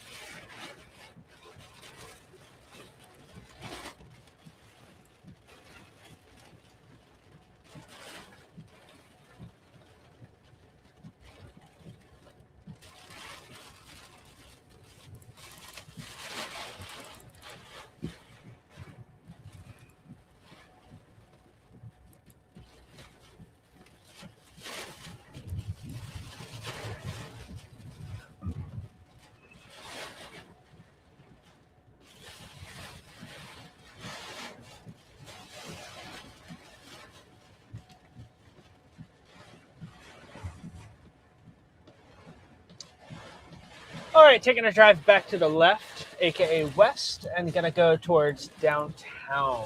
yep. Okay. It ought to be getting really close to Driving you. into it. I say, yeah, you're gonna be head on into that. Probably just ramping up.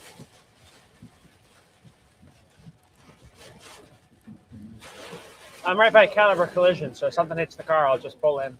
Well,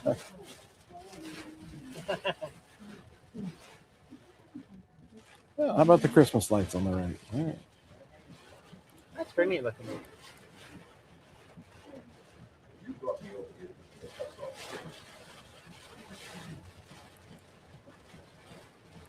All right, it's pretty much there. That some of the signatures they're still okay, but it was a little bit stronger just to the west there.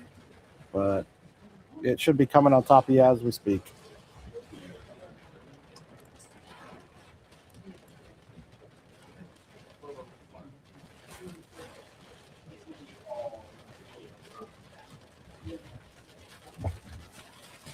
This who's doing the 10? Are you doing the 10, Kevin?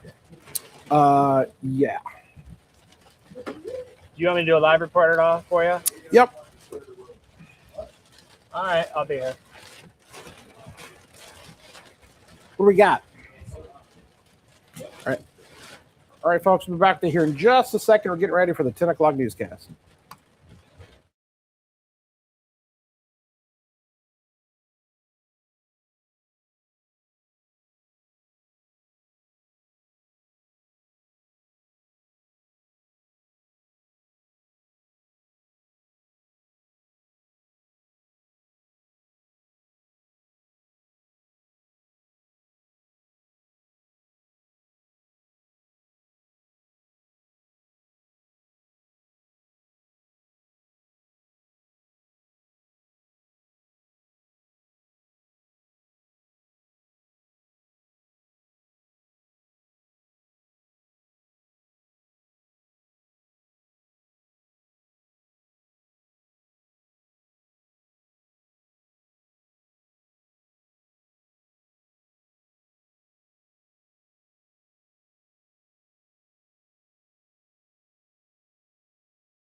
All right, folks, I was trying to get you the feed there from our newscast here, so we'll just kind of switch back to our coverage up here in the studio,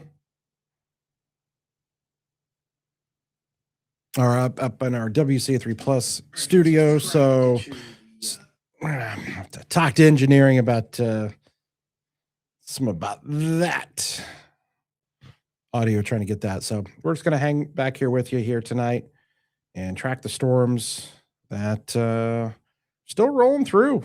Boy, we showed you that camera there in Mattoon and Charleston, and it looks like Jacob also is on some activity there. You can see that in his shot.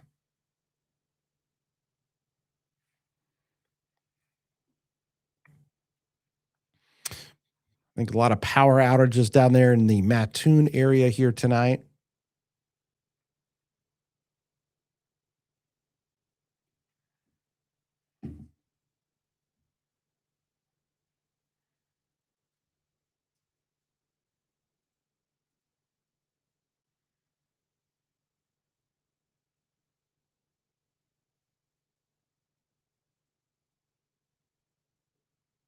So there's Jacob's shot there. Probably some power lines down as he has been down there in the Mattoon area tonight.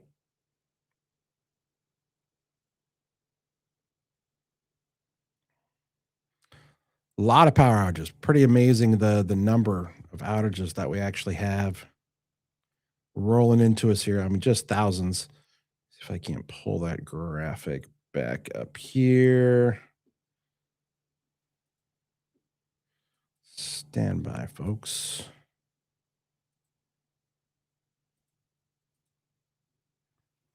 Outage.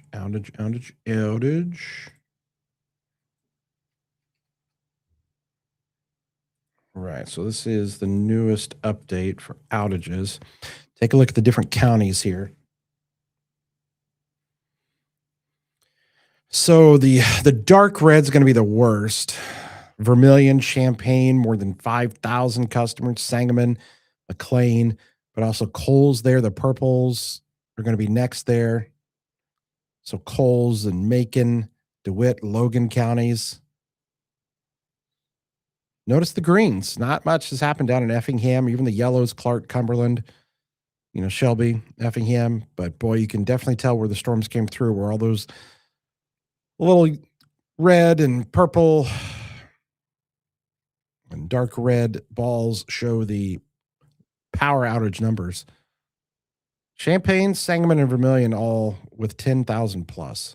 Wild. McLean too now, it looks like, maybe, or close.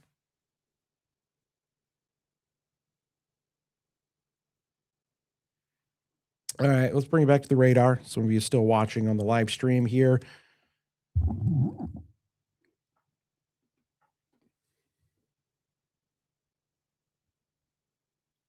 And let us know where you're tuned in from. Still pretty strong sell there. Kansas, Casey, Greenup.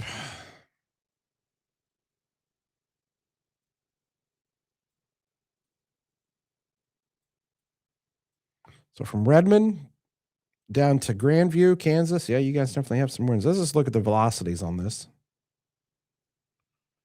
Yep. Look at that. So basically, whenever you get kind of these kind of colors right through here. So Kansas, strong winds. This beige kind of color, strong winds. So that's happening right now. Let's see who else.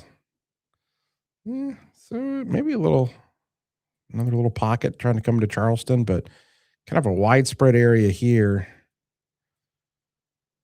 Just moved through Ashmore, I'm guessing. Grandview, Paris, be on the lookout. Westfield just had some strong winds.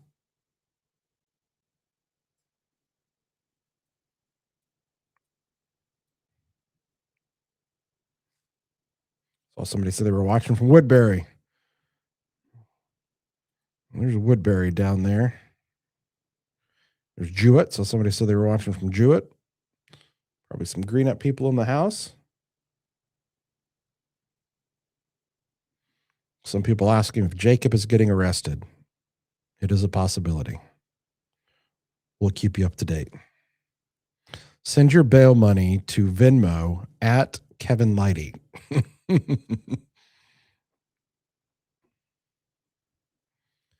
This is what's left of the storms. Here's what I will tell folks that may be wondering. Danville, I'm just going to shout out a bunch of towns where you can go to bed. Gibson City, Watsika, Hoopston, Danville. We'll even give you Georgetown, Camargo, Tuscola, Arcola, Sullivan, Monticello, Clinton, Decatur, Taylorville, Springfield, Cerro Gordo, B-Mint. You guys are all good here tonight. We're basically just looking at kind of the southern third of our viewing area.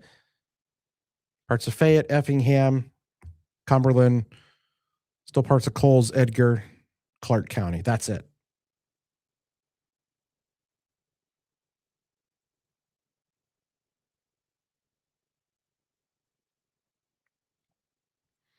But yeah, still, I mean, there's still some pockets, some pretty strong winds down here on our storm. And right there over Kansas. Probably heading the Chrisman area too. Close to Chrisman, but yeah, I think our strongest stuff is right there. Grandview.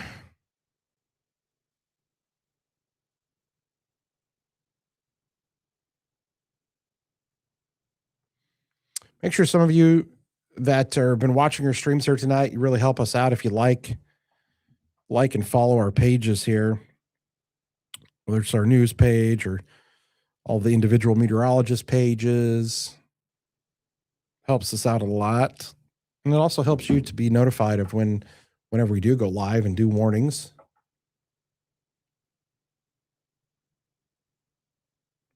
So whatever page you're on right now, give it a like. Yeah, you guys are getting quite a bit of rain here. Let me see if I can do, I'm not sure if this will work or not. Bear with me. 48-hour rain totals. I don't know if this is going to show up or not. It may take a second for it to populate. Okay. And again, this may not be fully updated, but this is 40. Wow. So 48-hour rain totals. Look at that.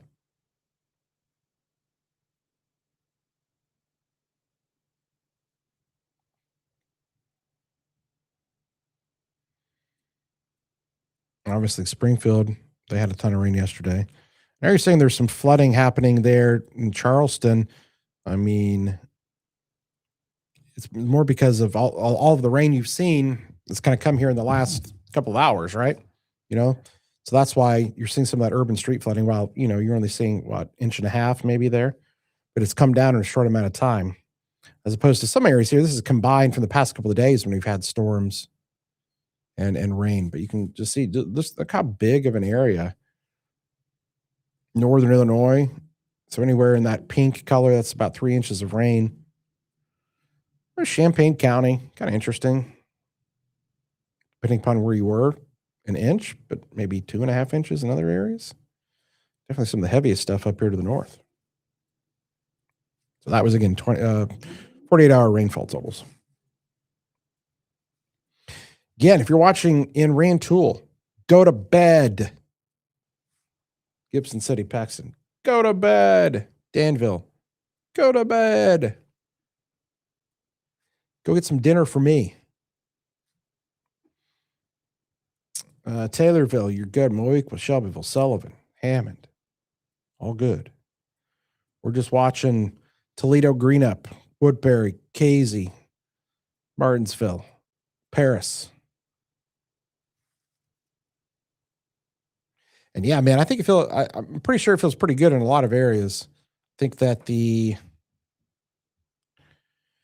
humidity's starting to come down a little bit. I don't know if I've got my temperature graphics in here.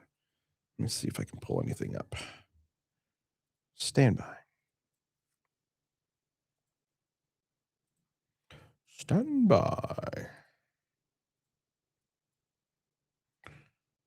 Dew points. Let's see what these look like. I haven't looked at these in a bit. Okay. Oh, no, that's low temperatures. That is not dew point.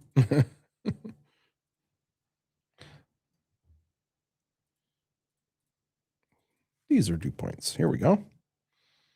Okay, so we've come down a little bit. We're still in the mid 60s, but it feels better. 65 Decatur. And these were in the 70s, mid 70s earlier today. So, yeah, it definitely feels a little bit better there in terms of the dew point feeling. Let's look at temperatures now. 69 Champaign, Decatur, 68 Mattoon. Definitely feeling a little bit better outside than just how sticky and muggy it was earlier today. I see Jacob up there, but again, kind of got some audio issues up here. But I think he's actually on the air right now. I wish I could show you guys. Here, I'm gonna try to pull this up again. I don't know if people could hear him or not. Hold on.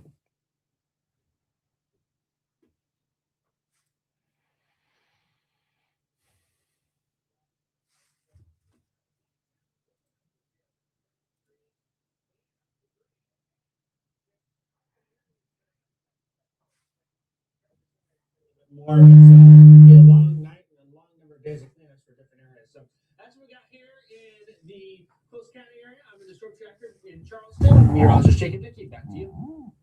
All right, sounds good, Jacob. Thank you for all the live reports here throughout the evening. We appreciate that. Also, we've got some photos to show you some of the damage here that we've seen throughout the evening. This was in Urbana. This is the intersection of Nevada and McCullough. You're going to notice a lot of tree damage here in these photos. They had a lot of healthy-looking trees that got taken down. So again, that was in Urbana. Our next one will take us to Monticello. You can see yet another damaged tree here with all these strong winds that surge through the area. And we've got a tree down in Clinton here on this next one. And again, just trees everywhere. Trees that are not small ones here whatsoever, including this one in Champaign. This was near Centennial. Kind of landed on a porch there, caused some damage to the structure.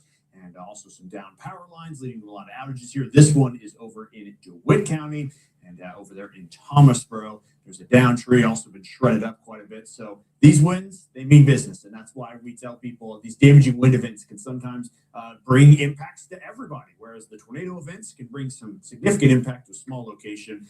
This is kind of what you can see with those wind events sometimes. Again, there's a look at your radar here across the area. And I'll just make sure that we've got the Max 1 graphics in here as we go through our forecast here for the rest of the night, which is going to maybe offer a few more showers and storms here. But other than that, we're going to kind of wrap things up here within the next hour or so. Just keep an eye down there closer to I-70 where some of the action may hold together just a little bit longer. So about your weekend forecast, tomorrow looks awesome. You'll see that here on the 7 in just a moment. But watch out kind of late Saturday into Sunday because, well, you guessed it, another risk for some severe weather. Got that slight risk closer to the I-55 region. This is mainly the result of what looks to be another thunderstorm complex moving through. May not catch all of us, but Future Track is showing it starting to perhaps enter the area a little more squarely. So we'll keep an eye on things again on Saturday. The severe weather activity has ramped up again here lately. But like we said earlier in the night, Kelly, look at tomorrow. 82, sunny. The humidity will probably be a lot lower. There's lots to clean up, but couldn't ask for much nicer of a day here after the last couple of nights. We've earned it. We have. Right? We deserve it for sure, even if there's a little more coming down the road. We'll take what we can get. Well, from all of us here at the station and all of our friends watching, to you and Seth, you and Adam and Kevin and Jacob, thank you. Absolutely. Yep. That's what we're here to do. Alrighty. All right, listen to this one. You'll like this. Soccer fans united today at the campus of U of I. See how they're enjoying this year's World Cup. And a downtown area in Douglas County is prepping for our nation's birthday. The artist bringing all the magic of the nation's 250th to Tuscola next. Okay, folks, I don't know if you were able to hear that or not. I'm trying kind of some backwards ways trying to get that to work again. We're still kind of trying to figure out this whole thing where we kind of bounce up and back and forth to be able to at least bring you some coverage here. But maybe you guys heard a little bit of that, possibly.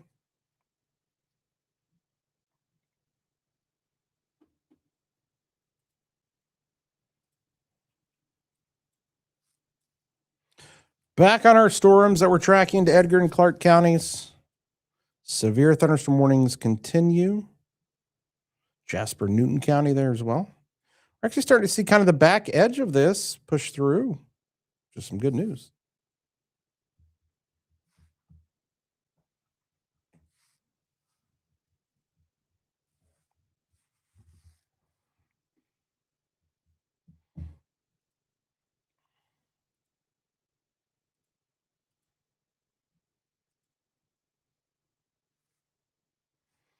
A lot of people without power tonight and could be through tomorrow. At least it is going to be a much cooler day. Lower humidity.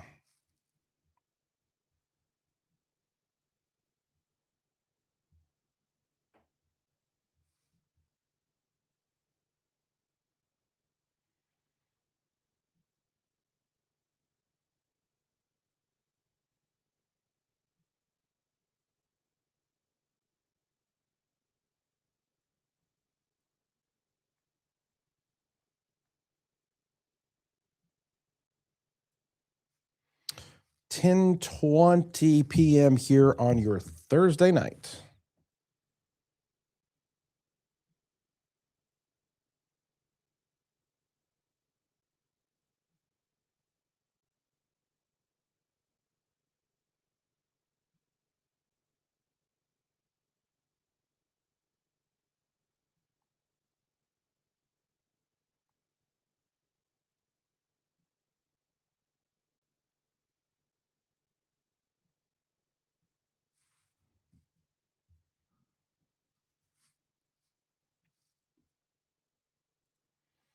Thanks to so many of you here. Tune in here with us. We try to juggle a lot of things here, folks, you know, with the whole weather team. I mean, Adam was in here. At 3 o'clock this morning doing the morning show, and he was still in here, 8:30 tonight. Jacob's been on the storm tracker the past 2 days. I was here until 3 o'clock in the morning last night doing streaming with you. Got a really dedicated weather team here. And of course, Seth has been in here with us all day.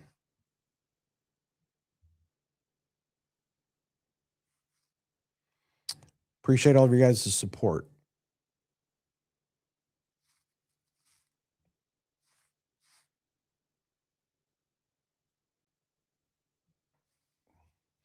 Again, we are seeing kind of the last kind of gasp of storms moving through parts of our viewing area here tonight. Again, not much happening. Listen, I'm going to draw a line here, and it's going to be kind of a loose.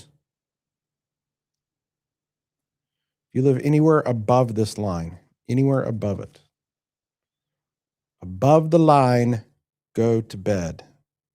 Below the line, we're still kind of hanging out here. And I'll even draw it all the way. No, I kind of messed it up. Let me redraw the line.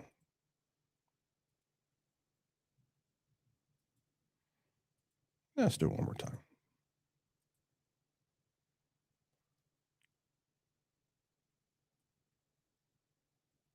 Boop, boop, boop, boop, boop, boop, boop, boop. You live above the line, go to bed. Or go do something else. I don't know. We're just looking at these areas here. We're going to say Effingham County. Still watching Jasper, Newton, a little bit there, Cumberland, Eastern Cumberland, parts of Edgar and Clark. That's it. The rest of you are good for the rest of the night. No problems, no issues.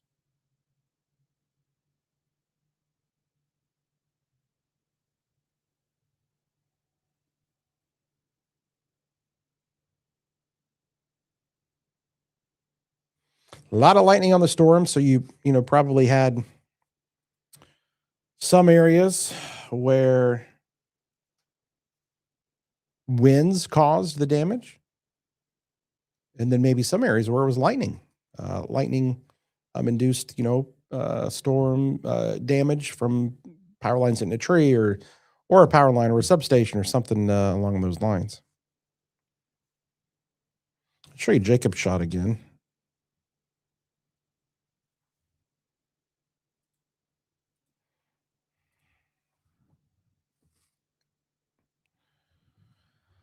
Looks like he's over there probably where some power lines are down in Mattoon. Pretty dark over there tonight, folks.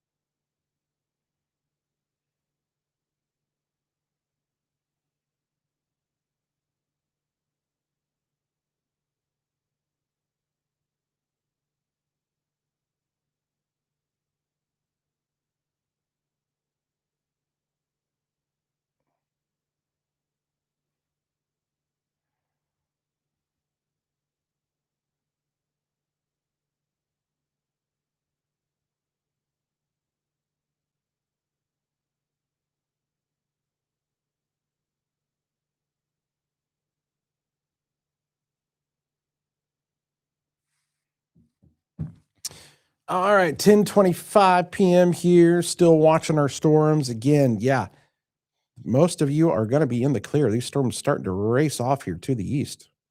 Love to see it. We'll still just kind of keep a close eye on Effingham County as this last little wave kind of moves through. Southeastern portion of Cumberland County, storms starting to exit. Moonshine, look out there. Goodeberger, Clark County, Marshall, storming pretty good. Just came through Paris. Things are definitely calming down in Chrisman and Georgetown now.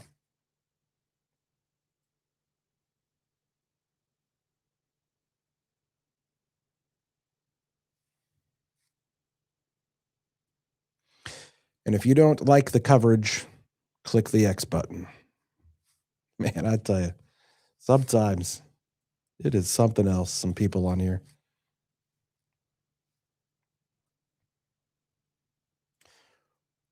We've been doing coverage here since about 6 o'clock, during the 6 o'clock newscast here this evening. Pretty much seeing the same thing, same storms moving across, wind damage. You know, we've had power lines, trees. We haven't had a tornado warning in, 2 hours or so? So just severe thunderstorm warnings with that potential to winds. But again, it's moving out of our area now. We're about done. Just clipping. So I think Effingham County is going to get this little batch here. You see the stuff coming out of Fayette County? I think that's going to come into Effingham. And so we'll watch you guys. Might have some strong winds there that come into Effingham here before too long.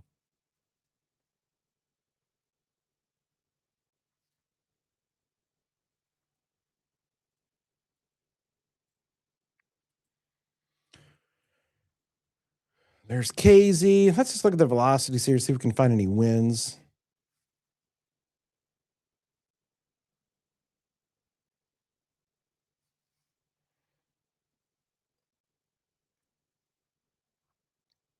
Paris, yeah, I bet you Paris has got some winds there. Who's watching us over in Paris? Did you guys have some good winds kind of come through over there?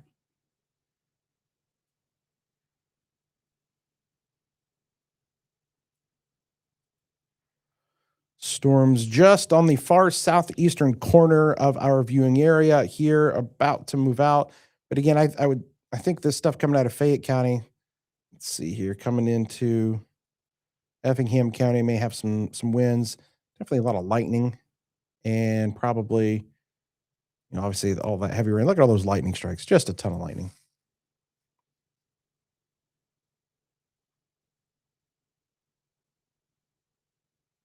Yes, the severe weather threat is over for Champaign.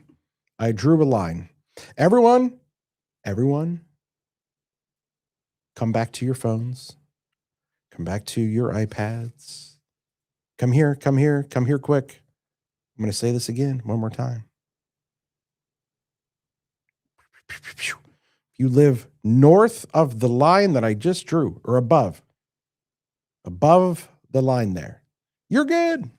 You can go to sleep or go do something else and not worry about the weather because you're done. You're done. You're done. You're done. You're done. No more severe weather. So yes, Champaign is done.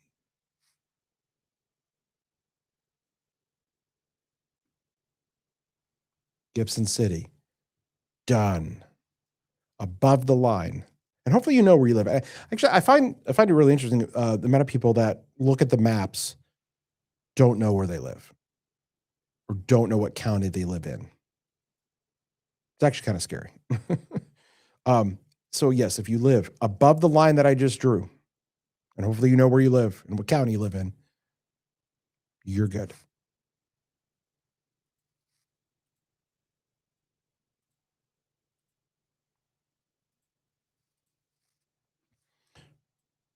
I think this stuff coming out of Fayette County is going to head into Effingham County. So you guys are still going to have some stuff. Still talking about, parts of Cumberland County there. Going to watch a little complex going to come across, but I'm going to say, Coles County, you're probably okay as that stuff stays just south of you.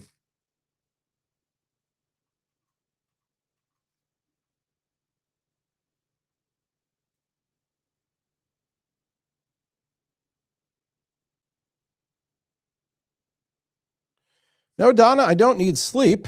I just, you have to, you ever, any of you had kids and you had to like repeat yourself to them several times? But thanks for saying you think I need sleep.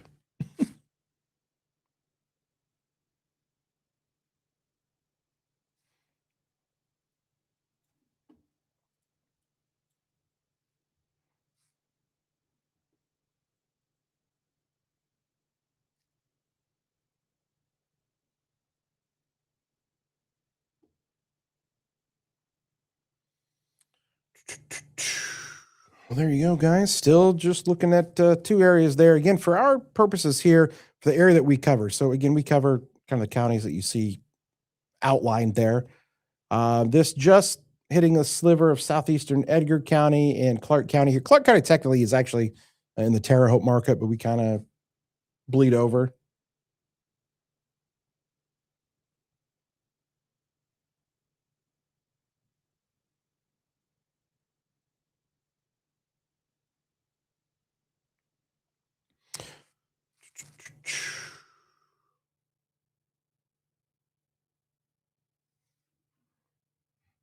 Again, I think this next little complex that we're gonna have to watch is kind of coming into Effingham County because it might get a little stormy there. There's Altamont, Watson, and then Seth Bonhoff territory down there.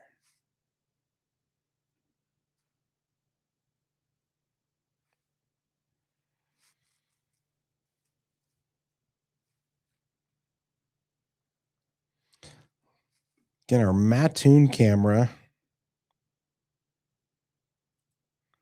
Let's show you that. Let's go back to that.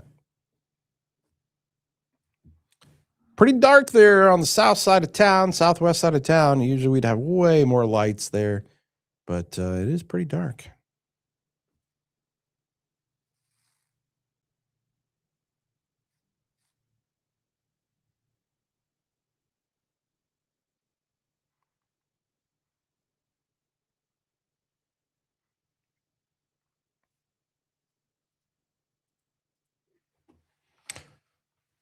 So your thunderstorm warnings continue. We're going to wrap up the newscast. So I'm going to pop back downstairs. And we'll see what else we can give you here with Seth and Jacob. So stand by, and we'll be back with you here in just a second.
Still back with you here again on the live stream. What Jacob's shot there when he was on there? What was he? Just not looking at. Well, no, when he was on with you at 10:15, So where the he was looking at. I was a little flustered because I had the Storm Tracker cam up, but I didn't adjust it here in the switcher, so it was your stream thing. I'm like, well, shoot, there went that, because you know how you have to punch it in a different way on here. But he was looking at some sort of. Wish I paid more attention because I was trying to figure out how to fix everything. Well, is he still with us? I don't know. Yeah, he had emergency vehicles that were looking at Okay. something, but I can't remember what exactly it was, to be honest. Okay. Again, I saw that come up. I'm like, well, crap. There went. It's okay. Darn. All right. Well, I don't see his audio popping up, and I don't have him in my ear anymore. No, I don't see his audio on Yeah, mine if he's either. even working.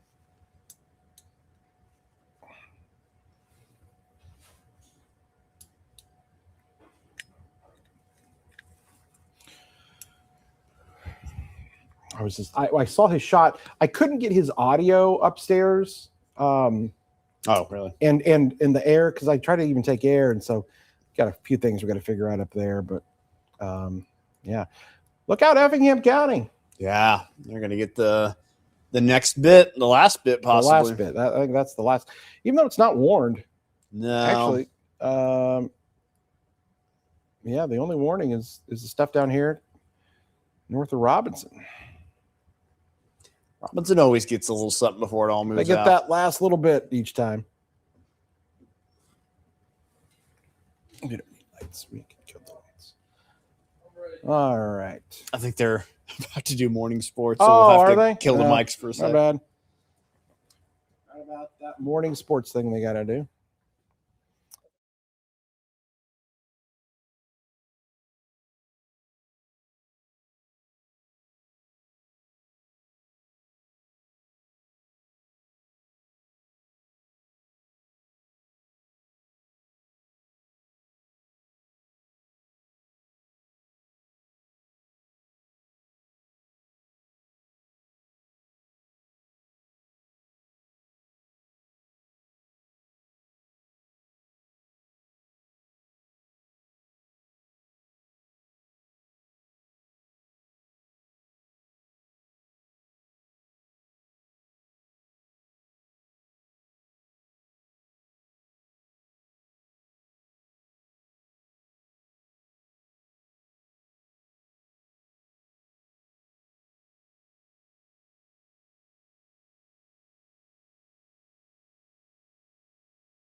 Kind of the last little bit of our storms moving through. So we got the live view there, seeing the lightning flashing across the sky.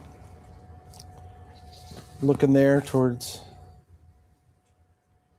south and west kind of part of town.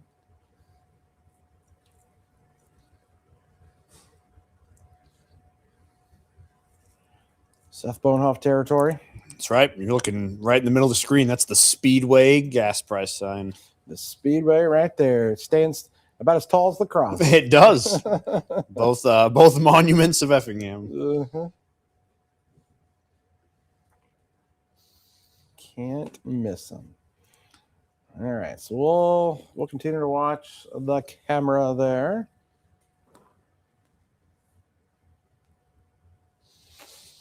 And look at that. Almost done. Almost done. How did we fare rainfall wise? Did we ever look at anything like that? I actually did look at that. Well, this is a 48-hour total. Oh, okay. And kind of interesting because you take into account the stuff from last night and today. Oh, wow. So kind of that Springfield area that got hit hard last night, but then you had that northern area that kind of got hit, Right. Twice. And so now kind of our southern area didn't get as much yesterday. And Right. Yeah. Well, I mean, so all of this has Don't just recall been anything. today, but it's fallen in a short amount of time. So inch and a half. But definitely the pockets of the heaviest here. See some of that purple. Those purples are going to be 4 inches. and that's who needed it, was that spot up there. So they got that there. And then, yeah, obviously Springfield where they had all those flash flood warnings still in effect. Now, look at that. Look at those. oh, the black. Missouri. That's 10. 10 inches. Maybe even one that breaks the scale Yeah, there, a breaks the little scale white there, color. yeah. So you can see where we've had the rain over the past 2 days. And so there you go. I'm just watching. Oh, there you go. So we're still watching this last little bit. It's our last storm that's coming into Effingham County. Torrential downpours, I'm going to guess, within that. When I look at the velocities, yeah, A little wind Switching. action, but switch a little bit there, a little bit of wind might be in there.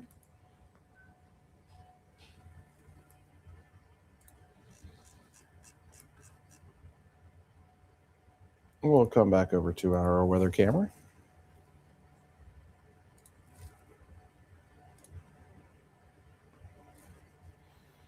Somebody saying their trees down, power poles next to my house snapped in half in Ashmore.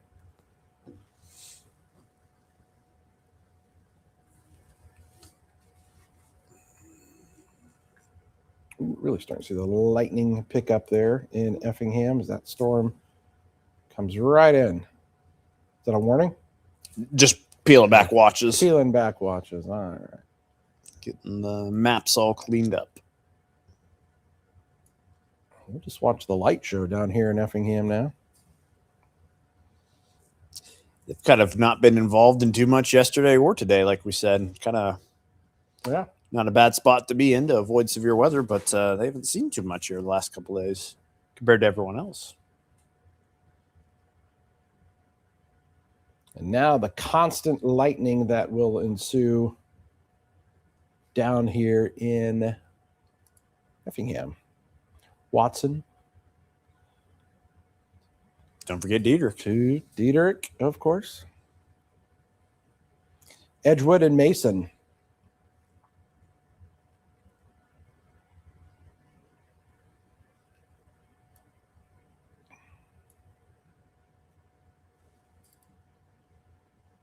Oh, there's a new warning for Effingham. So there you go. Effingham County, there it is. Right on cue.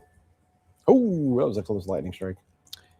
Looks like a simple Simple ho-hum simple. normal one. Yeah, it's bad when we got ho-hum to the Yeah. Thursday morning, but 60 mile an hour gusts. you had- 70 mile an hour and tornado possible, and Just winds up being small potatoes Yeah. compared to it. definitely. So there you go, Effingham. You guys now have that severe thunder. They just went ahead and just warned that whole county pretty Yeah, much. it's Said, like, you know here you what? go. We're just gonna fire this one off, and then we're gonna go grab a bite to eat. And, Yeah, we'll circle back in about Yeah. 20 minutes here.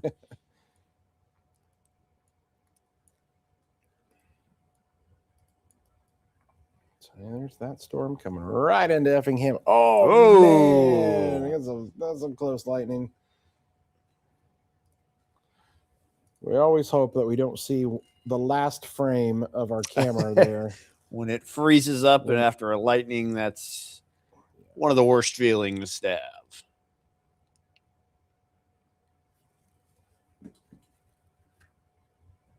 Ooh, maybe a little uptick in the hail core right over Ooh. Effingham.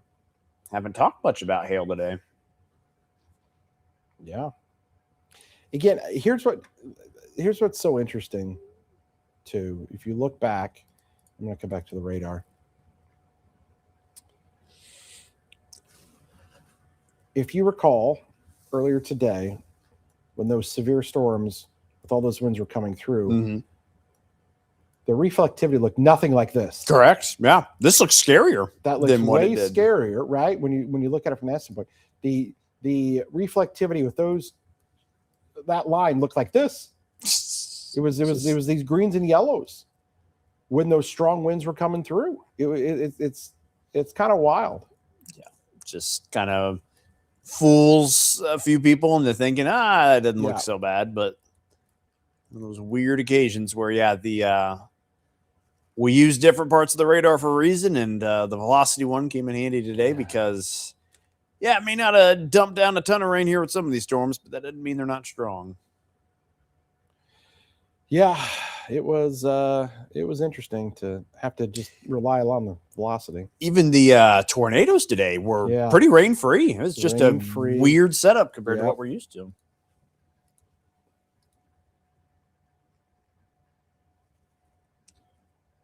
Now the Effingham camera's looking all rainy.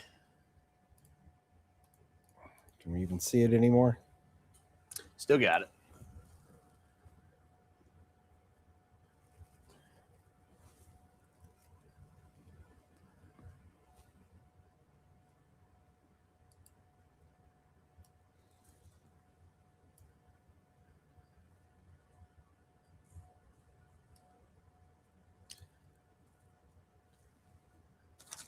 Looking over here at some outage numbers still. There's going to be a lot of people probably going to have to spend a night here without any power on. Still 297,000 across the state without it, and probably a good 30,000, maybe up to 50,000 at least here in central Illinois. So I'd say at least 50,000 based on some of these.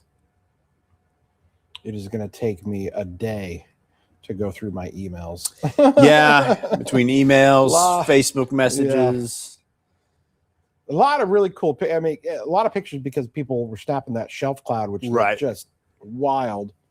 So we get a lot of those cool pictures here. But man, it's gonna be tough to kind of try to choose, which ones make the cut, to share or whatever, because there's going to be a lot of similar shelf looking.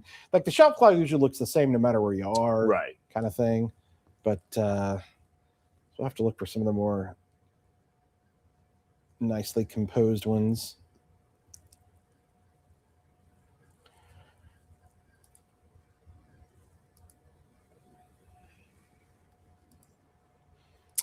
Yeah.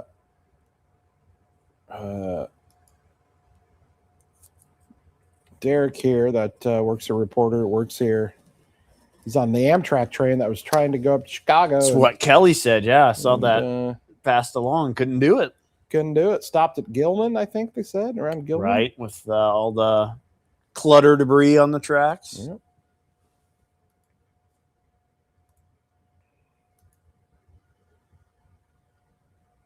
Ooh, Iroquois County's number kind of shot up there. Oh, yeah. They're almost 5,000 now.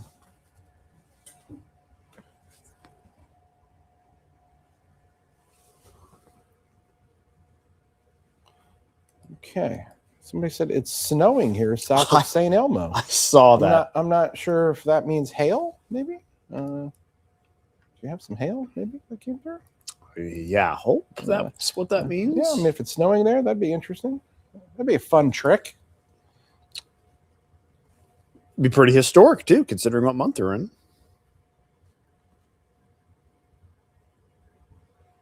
Go make a snow angel. Well, maybe not right now, but.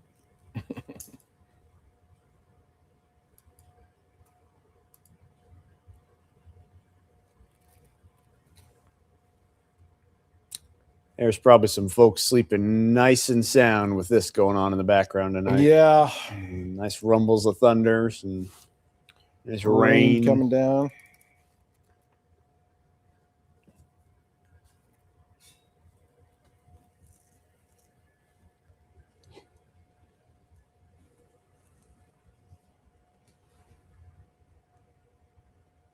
Oh my, where is this thing?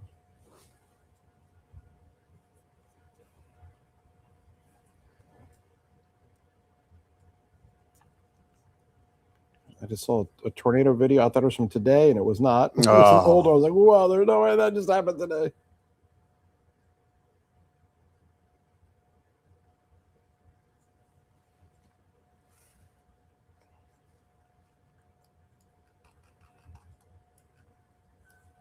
The last of our storms rolling through.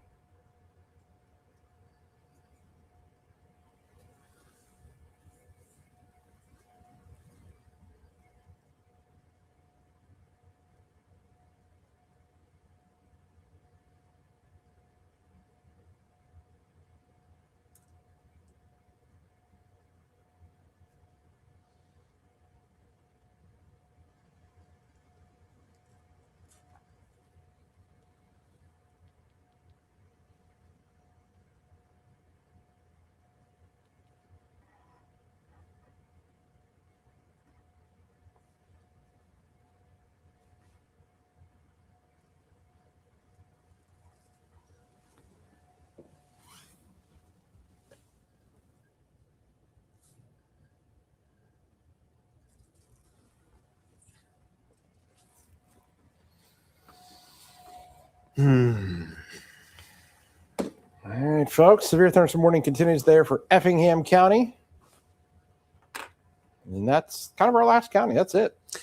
Yep. Maybe Jasper County down the line. Literally, you're the last town. Yeah. You'll be the last town, I think. Yeah. Diedrich. Good old Diedrich. Probably gonna get some might get some flooding there in Effingham if that kind of keeps. Yeah, if that coming line moves the right way Just and kinda everything else keeps, behind like, it. You know, you had that first little push right there, heavy, and then the secondary one there about to come through.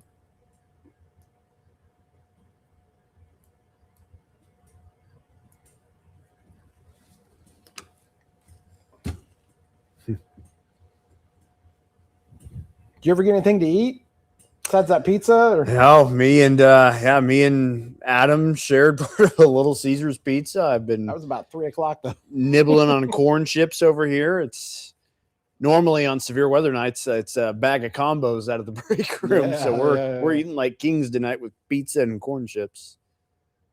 But it's the fuel that keeps us going.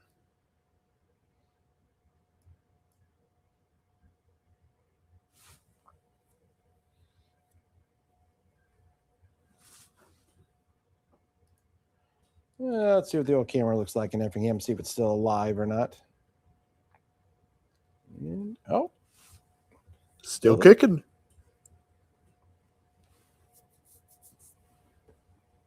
I can't imagine all of these first responders and linemen out there because I keep getting new notifications, and it hasn't stormed in Champaign in Correct. a few How did they hours. keep getting these power lines down notifications at 11 o'clock? 753 South Mattis Avenue. Just got one. 753 South Mattis Avenue. Let's see where that's at. That's going to be at John and Mattis. All right. Yep. John and Mattis.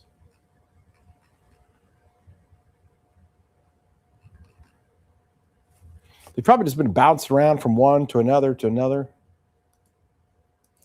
Just a chain reaction at that point.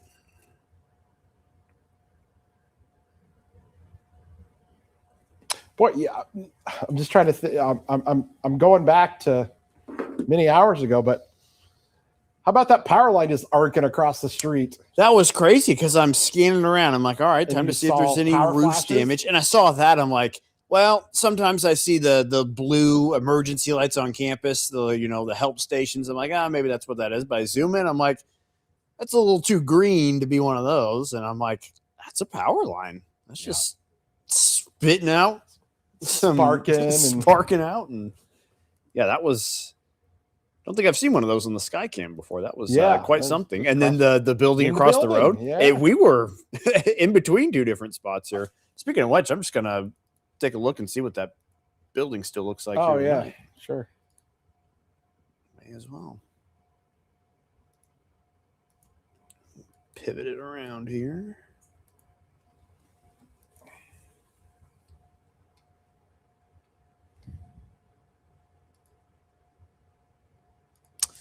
Not sure if I think I can see it.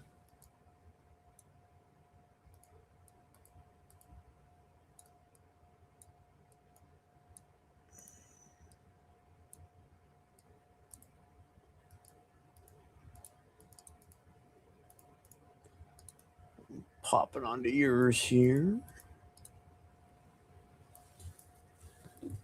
So there's the Huntington Tower, and kind of right there in the middle of the screen where it's got that one panel out. Doesn't look like anything significant, but still you almost kind of wonder, like, what's it take to correct? have peel that off happen? part of that. So yeah, that was part of the aftermath here. Again, the power line going crazy across the railroad tracks. Plenty of power lines down here. I'm just going to take a look. I'll zoom out here. I'm just going to take a look throughout different parts of town and see if we can see noticeable outages. Obviously, downtown looks good. Maybe north and west looks a little dark, but that might be trees. Just trying to see if we can get something that looked like Mattoon. I don't know if I've ever seen a more obvious case of outages Power somewhere. out, yeah. Well, it looks pretty good. Swinging around to the south here. Give everyone a headache and get dizzy. Nice lightning here in the background. I really can't notice anything specific. Yeah. Mattoon's still looking like they did earlier. Let's look. I think so. Yep. That's so strange.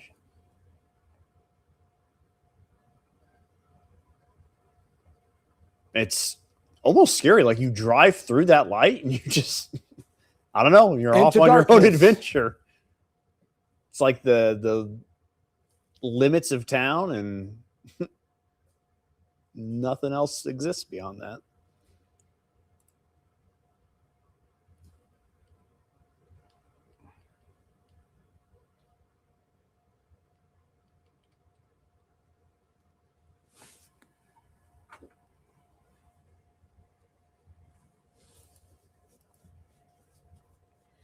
All right. Seen the last push of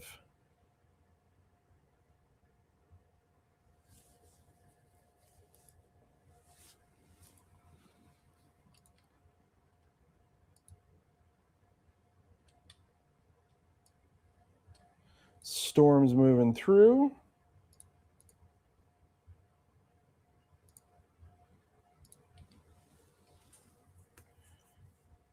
Oh, looks a little bit calmer there. Yeah, kind of toned down. Rain still pretty good, but the winds are just kind of Trees aren't really moving that much.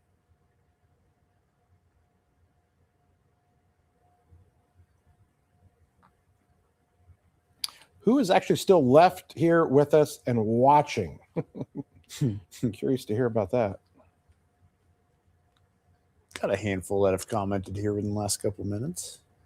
Donna says Matt Toon, Southside, still has no power. Jerry says power is on in Effingham.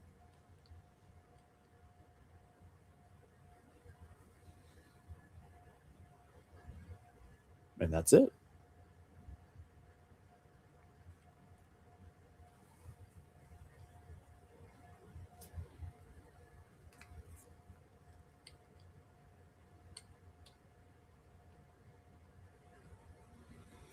We still got a handful hanging out here. These are the real loyal followers, the ones that stick it out to the end. All the way to the end. And we are getting close to that end here, folks.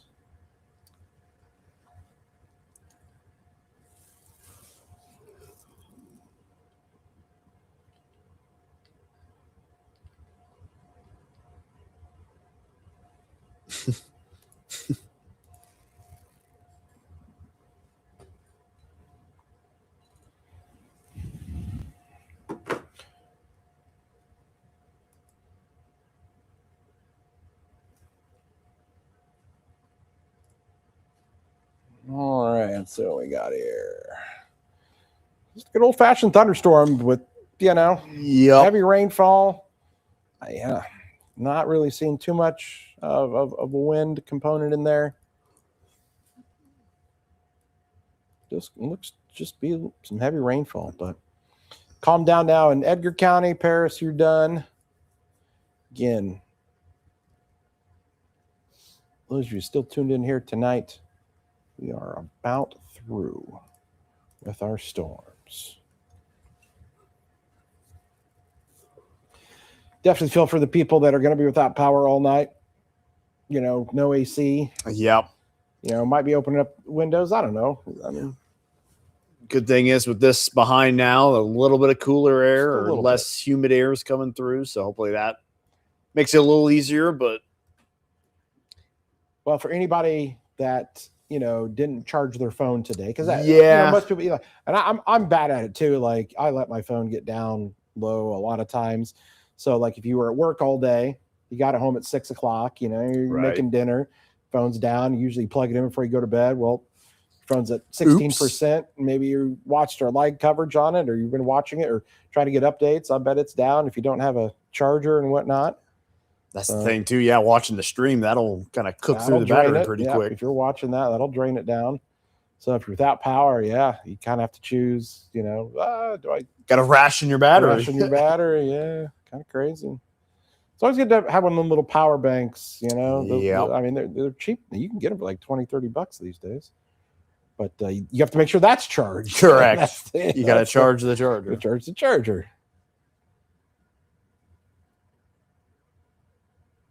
Where is the Effingham camera located? It's on top of the hospital there. Yep. Right on top of the hospital and St. Anthony Hospital. Anthony's. Yep. Yeah. St. Anthony's.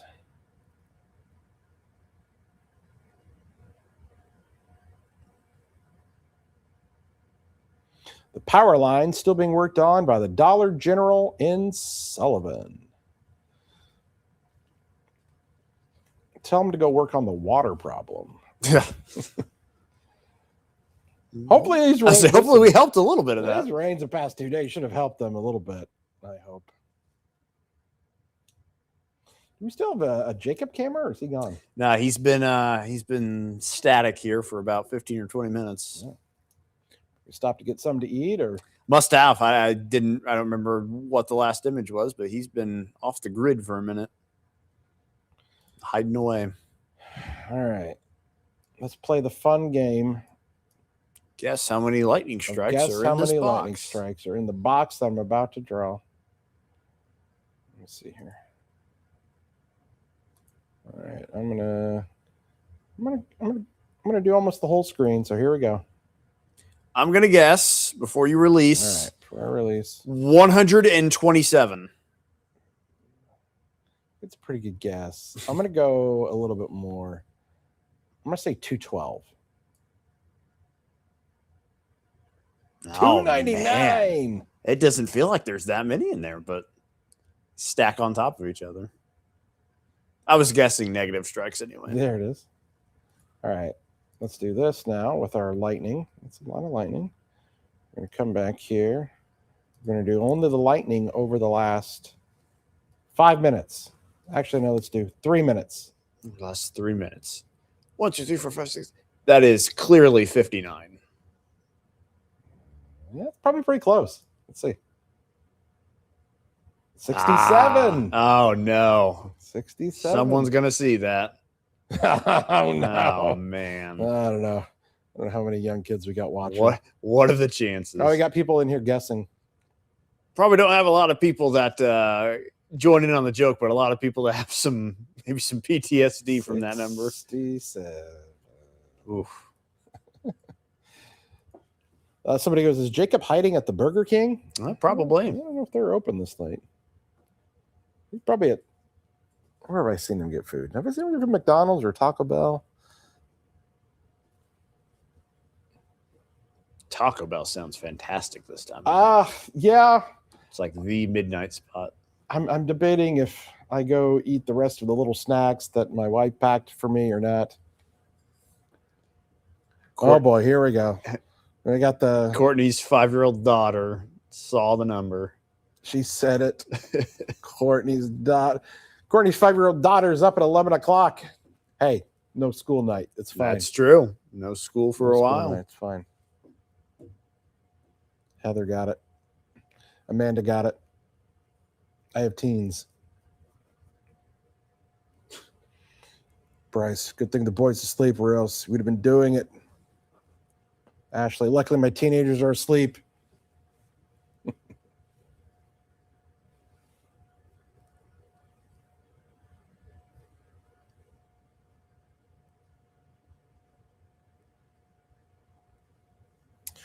Well, for you lucky individuals that are still here with us tonight, congratulations. You've made it to the either loyal WCIA 3 Weather Team fan club, or you're just down in Effingham and you want to know what's going on.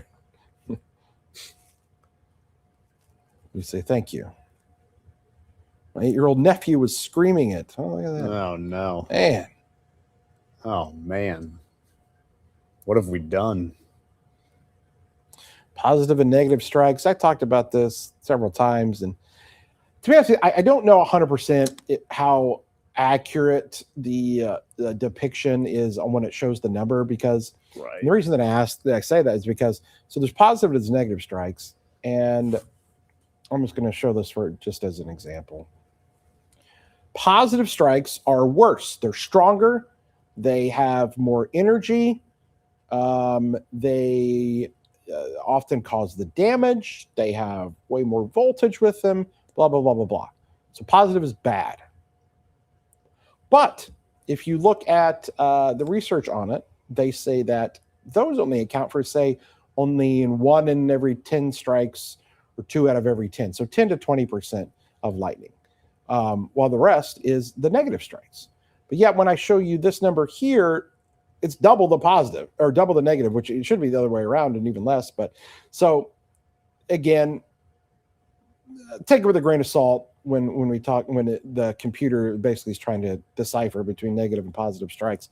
Normally you would have way more negative than positive, because again, the negative is, I mean, it's still lightning. You don't want to get hit by lightning, but if I had to get hit by lightning, I would want it to be from a negative strike and not a positive strike, because the positive strike has way more voltage, amperage to it. It'd still do a number on you if it was a negative strike, but yeah, those are the ones that you get the loud booms. And also the way I like to describe it is, if you ever see lightning and a negative strike, the lightning bolt's going to be kind of a thinner column of the bolt, and it kind of streaks out a little bit and has little fingers, kind of come off of it.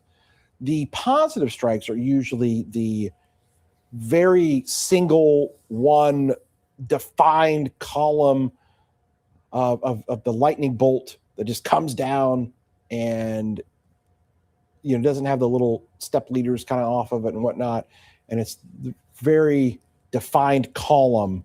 Those are usually the positive ones, as opposed to kind of like seeing the little streaky ones across the sky. That probably made no sense. I'm rambling at 11:12. Yeah, but made total sense to me. Okay.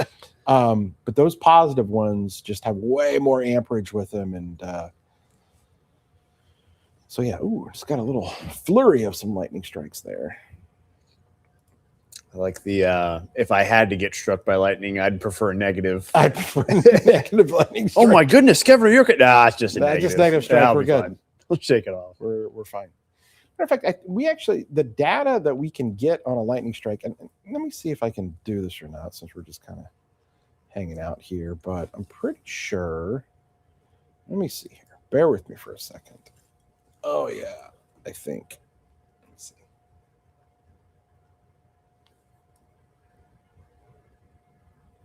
Bear with me here. Lightning. Okay. Oh, okay. Oh yeah, here we go. I can give you the maximum amperage on the lightning. Oh. So let's look at that one there. That had a maximum amperage of 27. 27. Very Okay. good. That's pretty good. Can we do better?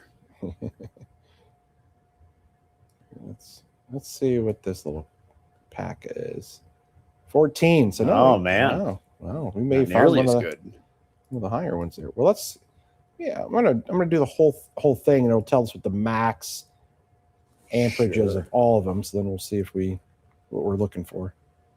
31. So there's a third. So I did find a pretty high one there with the 27. So there's a 31 in there somewhere.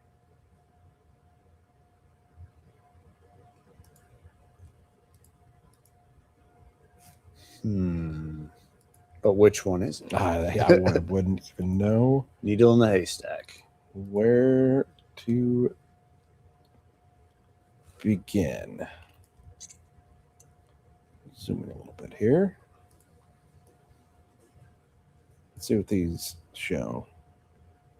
42? There's a 42 in That doesn't there make now. any sense. How do we get that? Hold on here. Or that could have been just a new lightning strike. Oh, yeah. Diedrich, I'm telling you. It might be. It might be. That's where all the fun happens. Let's look. Let's come in and see. There are a bunch of lightning strikes that are happening there. One over Wheeler, too. Let's just do these right there. Was that one of the 41s? Oh, 42. So yeah, I think it probably is those right over Wheeler there. Go. Wow.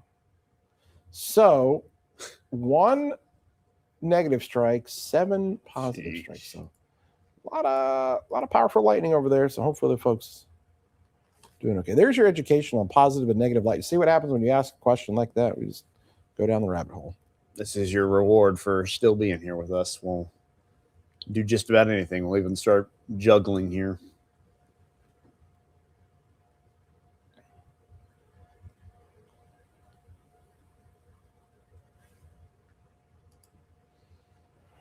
The storm's taking its time. I'll give it that. I mean, it's when compared to everything else. When are they going to issue the flash flood warning here? Yeah, I feel like that's coming.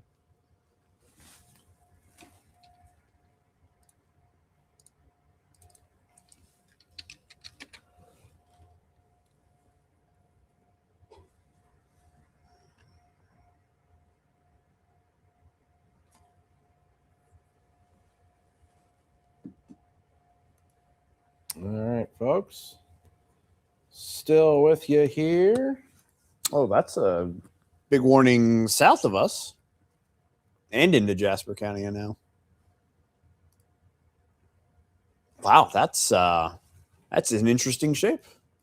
Way ahead of the storms. That is all right. We're over this. That is like 30 miles ahead. Wow. Let me track something here. From that little part of the storm north of Salem, all the way to where it says Christie there on the map. It's a 55-mile difference. So someone's got 55 miles of heads up before the storm gets there.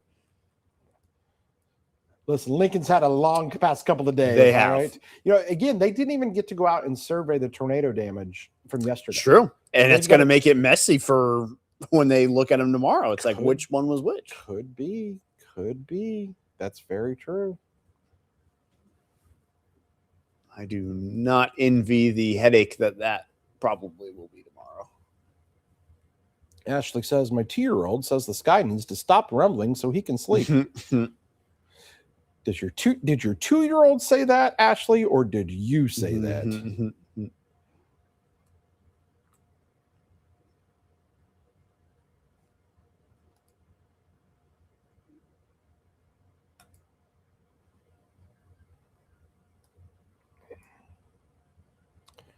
Things calming down here, folks. We're winding things down. I don't see a whole lot. It's probably going to come out of this. Somebody said that Watson just got paged for a funnel cloud. I don't know that I buy it. Oh, man. Don't know that I buy it. Let's Don't know that I buy it. not be doing that. Let's be done with that part of the night. Don't know that I buy that.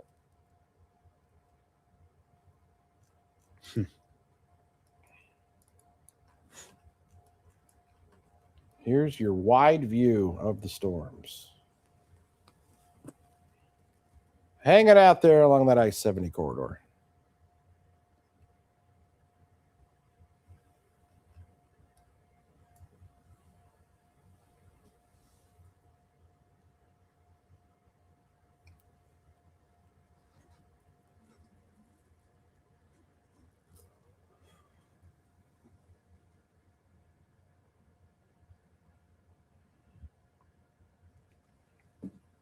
Okay.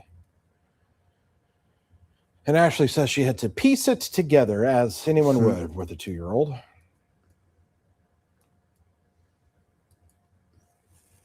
Seth would know. I would. I've got one that's going to turn 17 months on Tuesday.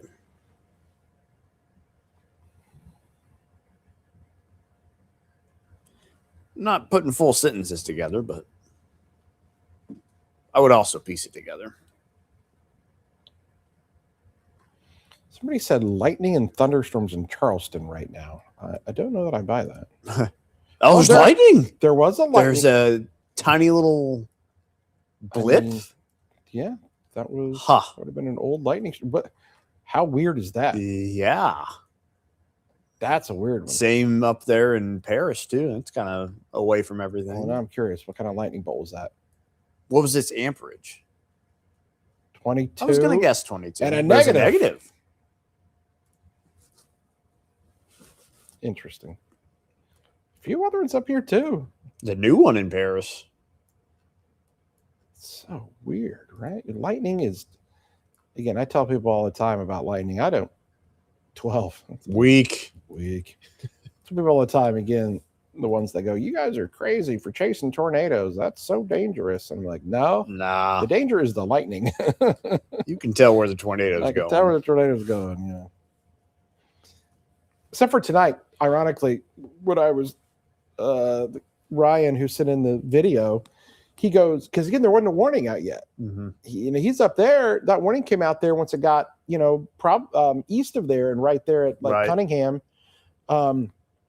But he goes, he's like, I wouldn't have been outside if I knew there was a tornado, but there was no warning. And of course, if you look at the Right. radar, you're like, that don't look too bad. Right. So he's out there and he goes, I think I just stood out in the middle of a tornado. He's like,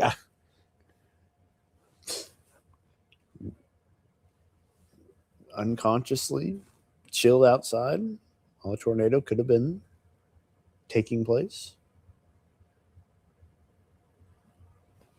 A lot of people who will do the opposite, though, and they don't go outside and they see a tornado warning. They're like, what? I got to go see. Which is not recommended, exactly. but the Midwest way. All right, somebody says, can you draw another line for where you can go to bed? Okay. The go to bed line. Here's the go to bed line. Or the circle. I'm just going to circle it. Because I know there's so many of you watching us over in Quincy. Lafayette.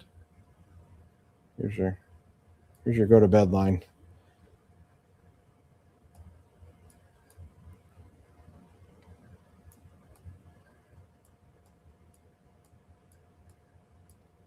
Is that clear enough for you, folks?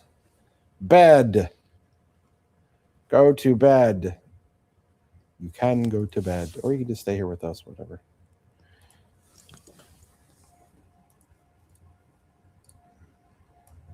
Literally just watching this last little bit. Dive through the southeastern portion of Effingham County that I got to spend some time in back in the month of March, I believe it was, right? It was a good time, wasn't it? It's a good spot.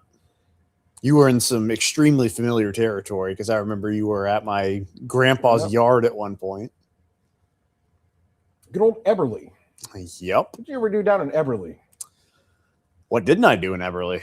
Eberly rocks. There's lots to do in Eberly. And again, I always want to say Winter Road. Winter Road. And Winter Road. It's like a road in the winter. Don't know why it is that way, but it is.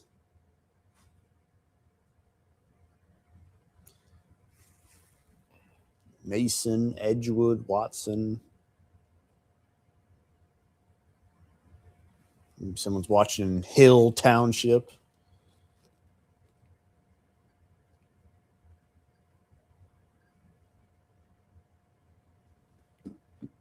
Let's see what's left of our watch boxes here. Can't be I think much. they canned the tornado watch, but the severe watch. Yeah. Okay. So that's another way of kind of depicting that. It's pretty much where your line was. It is indeed.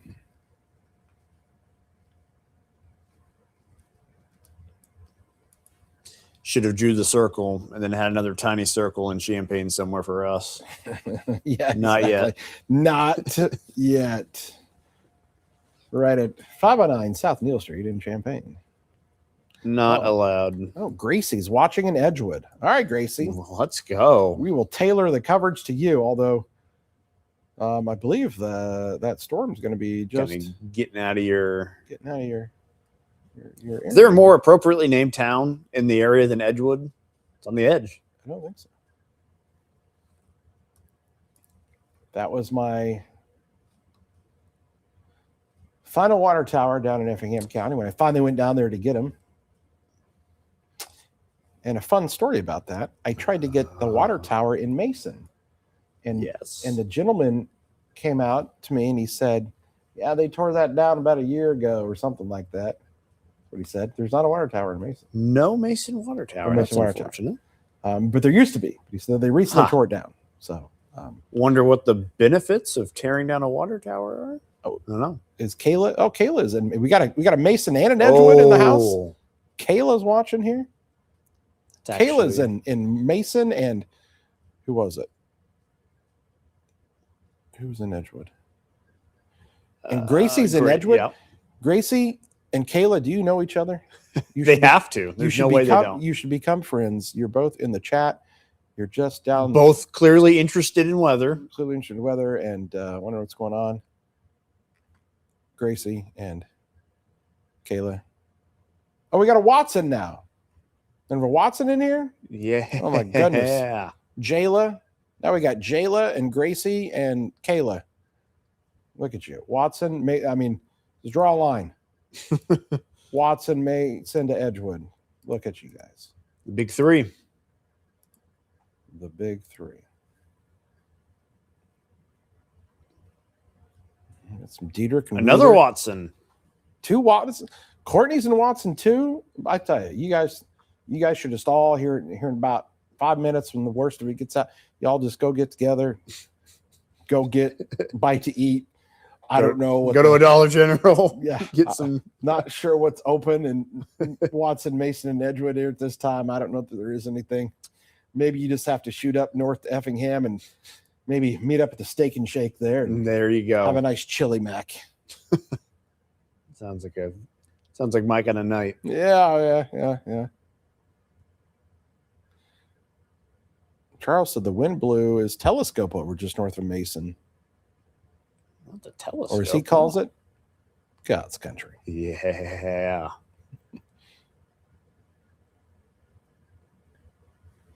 Yeah, Newton and Jasper County, you guys are about to kind of see the worst of it there. Down there in the old Louisville area. There's Flora. Oskaloosa.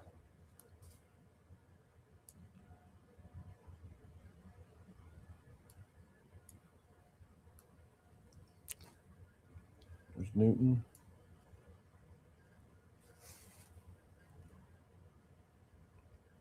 There's nowhere open here, says Gracie. Well, like I said, Steak and Shake it is in Effingham.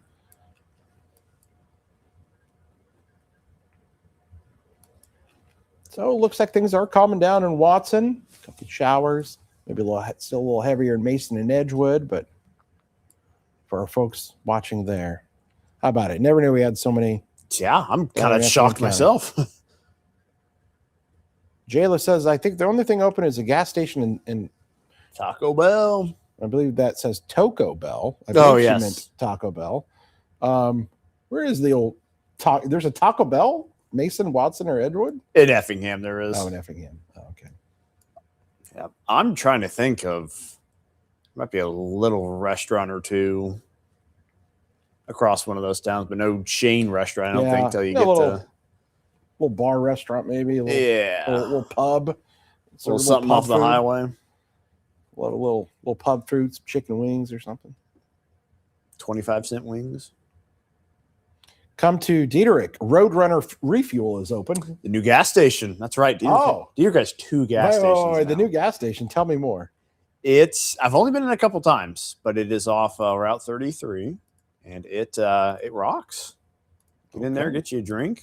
They got a ton of pumps. The other gas station only has 4 spots you can fuel at, and this new one has, probably 16 or 20. Not there's anything wrong with the first gas station, but it is a little smaller. But yeah, we got 2 gas stations and a stoplight. Moving up in the world. Careful now. You guys got 3 restaurants in town. 4 if you count the ice cream place. Making me very hungry. Yeah. A little hungrier than what the corn chips can satisfy over here, I'm afraid. Yeah.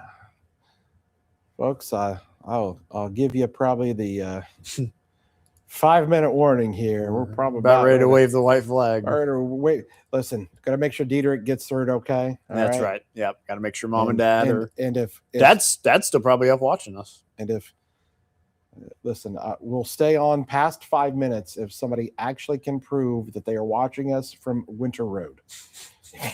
No shot. If you're watching us from Winter Road, well, you might stay on past 5 minutes, but you have to prove it. If somebody, there's in between Diederich and Newton, there's a place called Liss that pops up on the map. Between Diederich and where? There's to the right of Wheeler. Oh, it says Liss. Oh, yeah. I'm pretty sure there are 3 houses in Liss. I don't know what it is. I think it's like a township thing, but there's like a grain elevator and like 3 houses, but it shows up on maps. Liss is so there's that's an interesting. Is there another Liss in the entire country? I don't think so. And Liss? It might be. Did they forget a letter? An acronym? I don't know. I don't know if Carrie said Liz is near me. I wonder if that is referring to Liz or if there's someone named by Liz. I don't know if there's someone in the chat named Liz or if it's supposed to. Oh, yeah. She knows what it is. It's like 2 houses. Yep. And grain bins. Oh, is it Liz or is it supposed to be Liz? I think it's Liz. I've always pronounced it Liz, but it's never been important. Well, I shouldn't say that. It's never been prominent enough to tell you. warrant discussion amongst Wheeler and my Newton. neighbors about it. There we go. There we go. Yeah. All right. I was like, so people are familiar with Liz. Yeah, I mean, it lists. All right. There you go. We're losing Ashley here. Ashley's out. Little man's finally out. He's not shouting 6'7" no more. Now, that was the one that couldn't go to bed because of the thunder, I think. Yeah, I if I've got believe so. my people. I think so. Oh, Charles brings up a good idea. There's only one oblong on oblong, the western edge of Crawford Which County. is strange because, like, I don't know. I mean, oblong, you'd think maybe somebody, Yeah, let's call this not oblong. that. Now, there's also only one Moequa. Yeah. Moequa. But, yeah, oblong. All right, where's that at? See, oblong. Where am I at? It's on the Jasper Crawford County line. There you go. There we go. Oblong. Weirdly enough, there is another Diedrich in the U.S. I think Is there really? I think it's in Idaho, but it's missing an E. Okay. The first E. So it's like Dietrich. Okay, here's how about this little, this is what you learn at 11:32. Liss used to have a worm casting farm and a shrimp pond. What? Did you look? Oh, no. Oh, we've got an actual person that knows. Alicia? A worm casting farm and a shrimp pond? Alicia. A shrimp pond? I don't even know what a shrimp Wow. pond is. I must be honest with you. Yeah. I don't know what a worm casting farm is either. Yeah. I'm going to be Googling both of those terms here before too long. Try to figure out what they mean.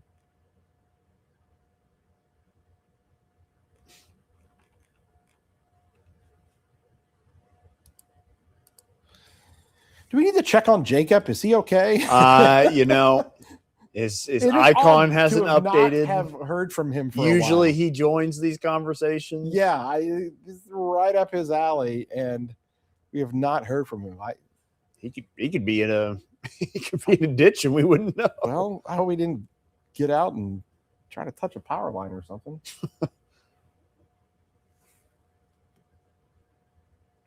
Hey, Chris Pritchett's still watching. Shout out Chris. Chris, He's always got good Pritchett. pictures. Yeah. Fellow suffering Cubs fan. Takes all them sunset pictures, rainbows and stuff. Jacob's probably in Fancher. Once a year, they drain the pond and you could buy them. Castings for fertilizer. What? Learning so much here. That is wild. I never knew there That was just down the street from anything you. that happened in Liss. Liss was hopping. Okay.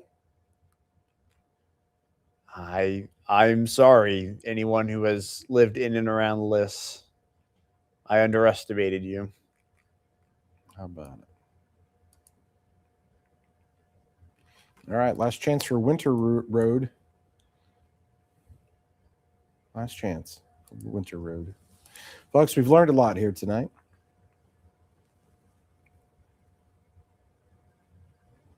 Why does severe weather make people hungry for Culver's? I'm telling you what, I might head over. Well, I don't know if they're not still open. Yeah, are they? No. but I might get some for lunch Well, tomorrow. Now I have to think back to 7 hours ago, but I believe during our 4 o'clock newscast, we talked about the Culver's in Wisconsin, the barn that got hit. I am too much of a supporter of Culver's to bear the side of that. Never been to the barn, but Man, I think Steak and Shake closes at midnight. I don't think I'm going to be able to get that. Yep, closes at midnight. Boo. darn. Boy, it is really going to be Taco Bell or McDonald's. Isn't it? Yep. Ooh, Just about has Taco to be. Bell Club? What? Taco Bell close at midnight? No way. The one on North Neal does. Wow, I did not know that. Oh, man. Highly disappointing, actually. Yeah, I agree. Now what am I supposed to do? Now what are we doing here? All right, for the unbelievable, dedicated people that are still tuned in here with us, our duties are nearly complete here tonight as we show to you at this point the counties with warnings that are left. As we look at our whole viewing area, we cover all those counties that are kind of highlighted. Technically, Jasper Newton's Terre Haute, but we kind of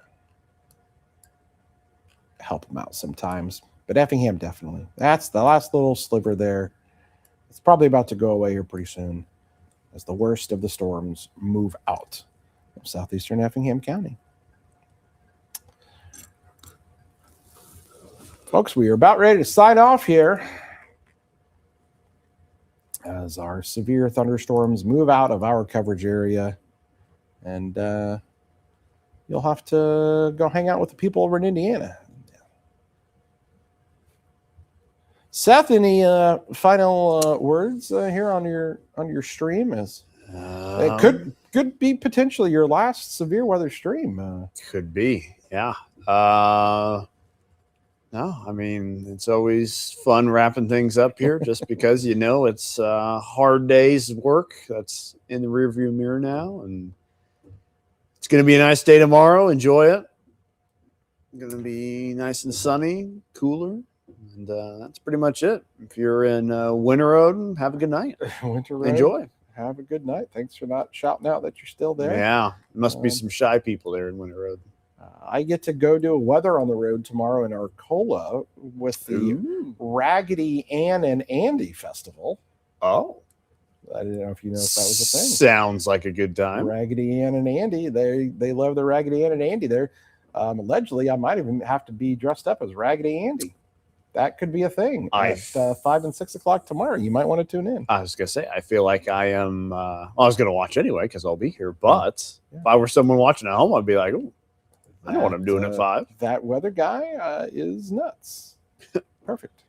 Crazy guy talking to me at midnight last night's going to the Raggedy Ann. Talking about lists and like worms and like, shrimp ponds. Fertilizer and shrimp ponds. And tell me about negative and positive lightning strikes, but and amperage and everything. It's just been crazy. So, okay, folks. Thank you for joining us here tonight. Hopefully everybody made it through the storm okay. I know some of you don't have power. Maybe you were just sitting here watching us to pass the time because you couldn't watch TV. And I don't know, entertaining you. Myself and Seth are going to go try to, get something to eat. Yes. And B, maybe send a text to Jacob to make sure he's not, in any trouble at all. Somebody said, is he in jail or is he getting arrested earlier when they saw him at the flashing lights? But we'll check in on him. Yeah. Make sure he's good. But find out. We'll let you know tomorrow. We're happy to be leaving before midnight.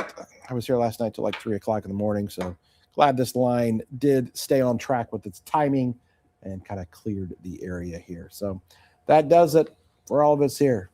WCIA 3. Thanks for joining us with our severe weather coverage throughout the night. It has been a long past about 5 hours straight. We started on at about 6:40 or so, I think. Roughly Seems right. Like yeah. 4 hours and 50 minutes. And that's how long we've been on. So there you go. All right, guys. We will catch you guys later. Thanks for joining us, and we'll catch you on the next one. See you.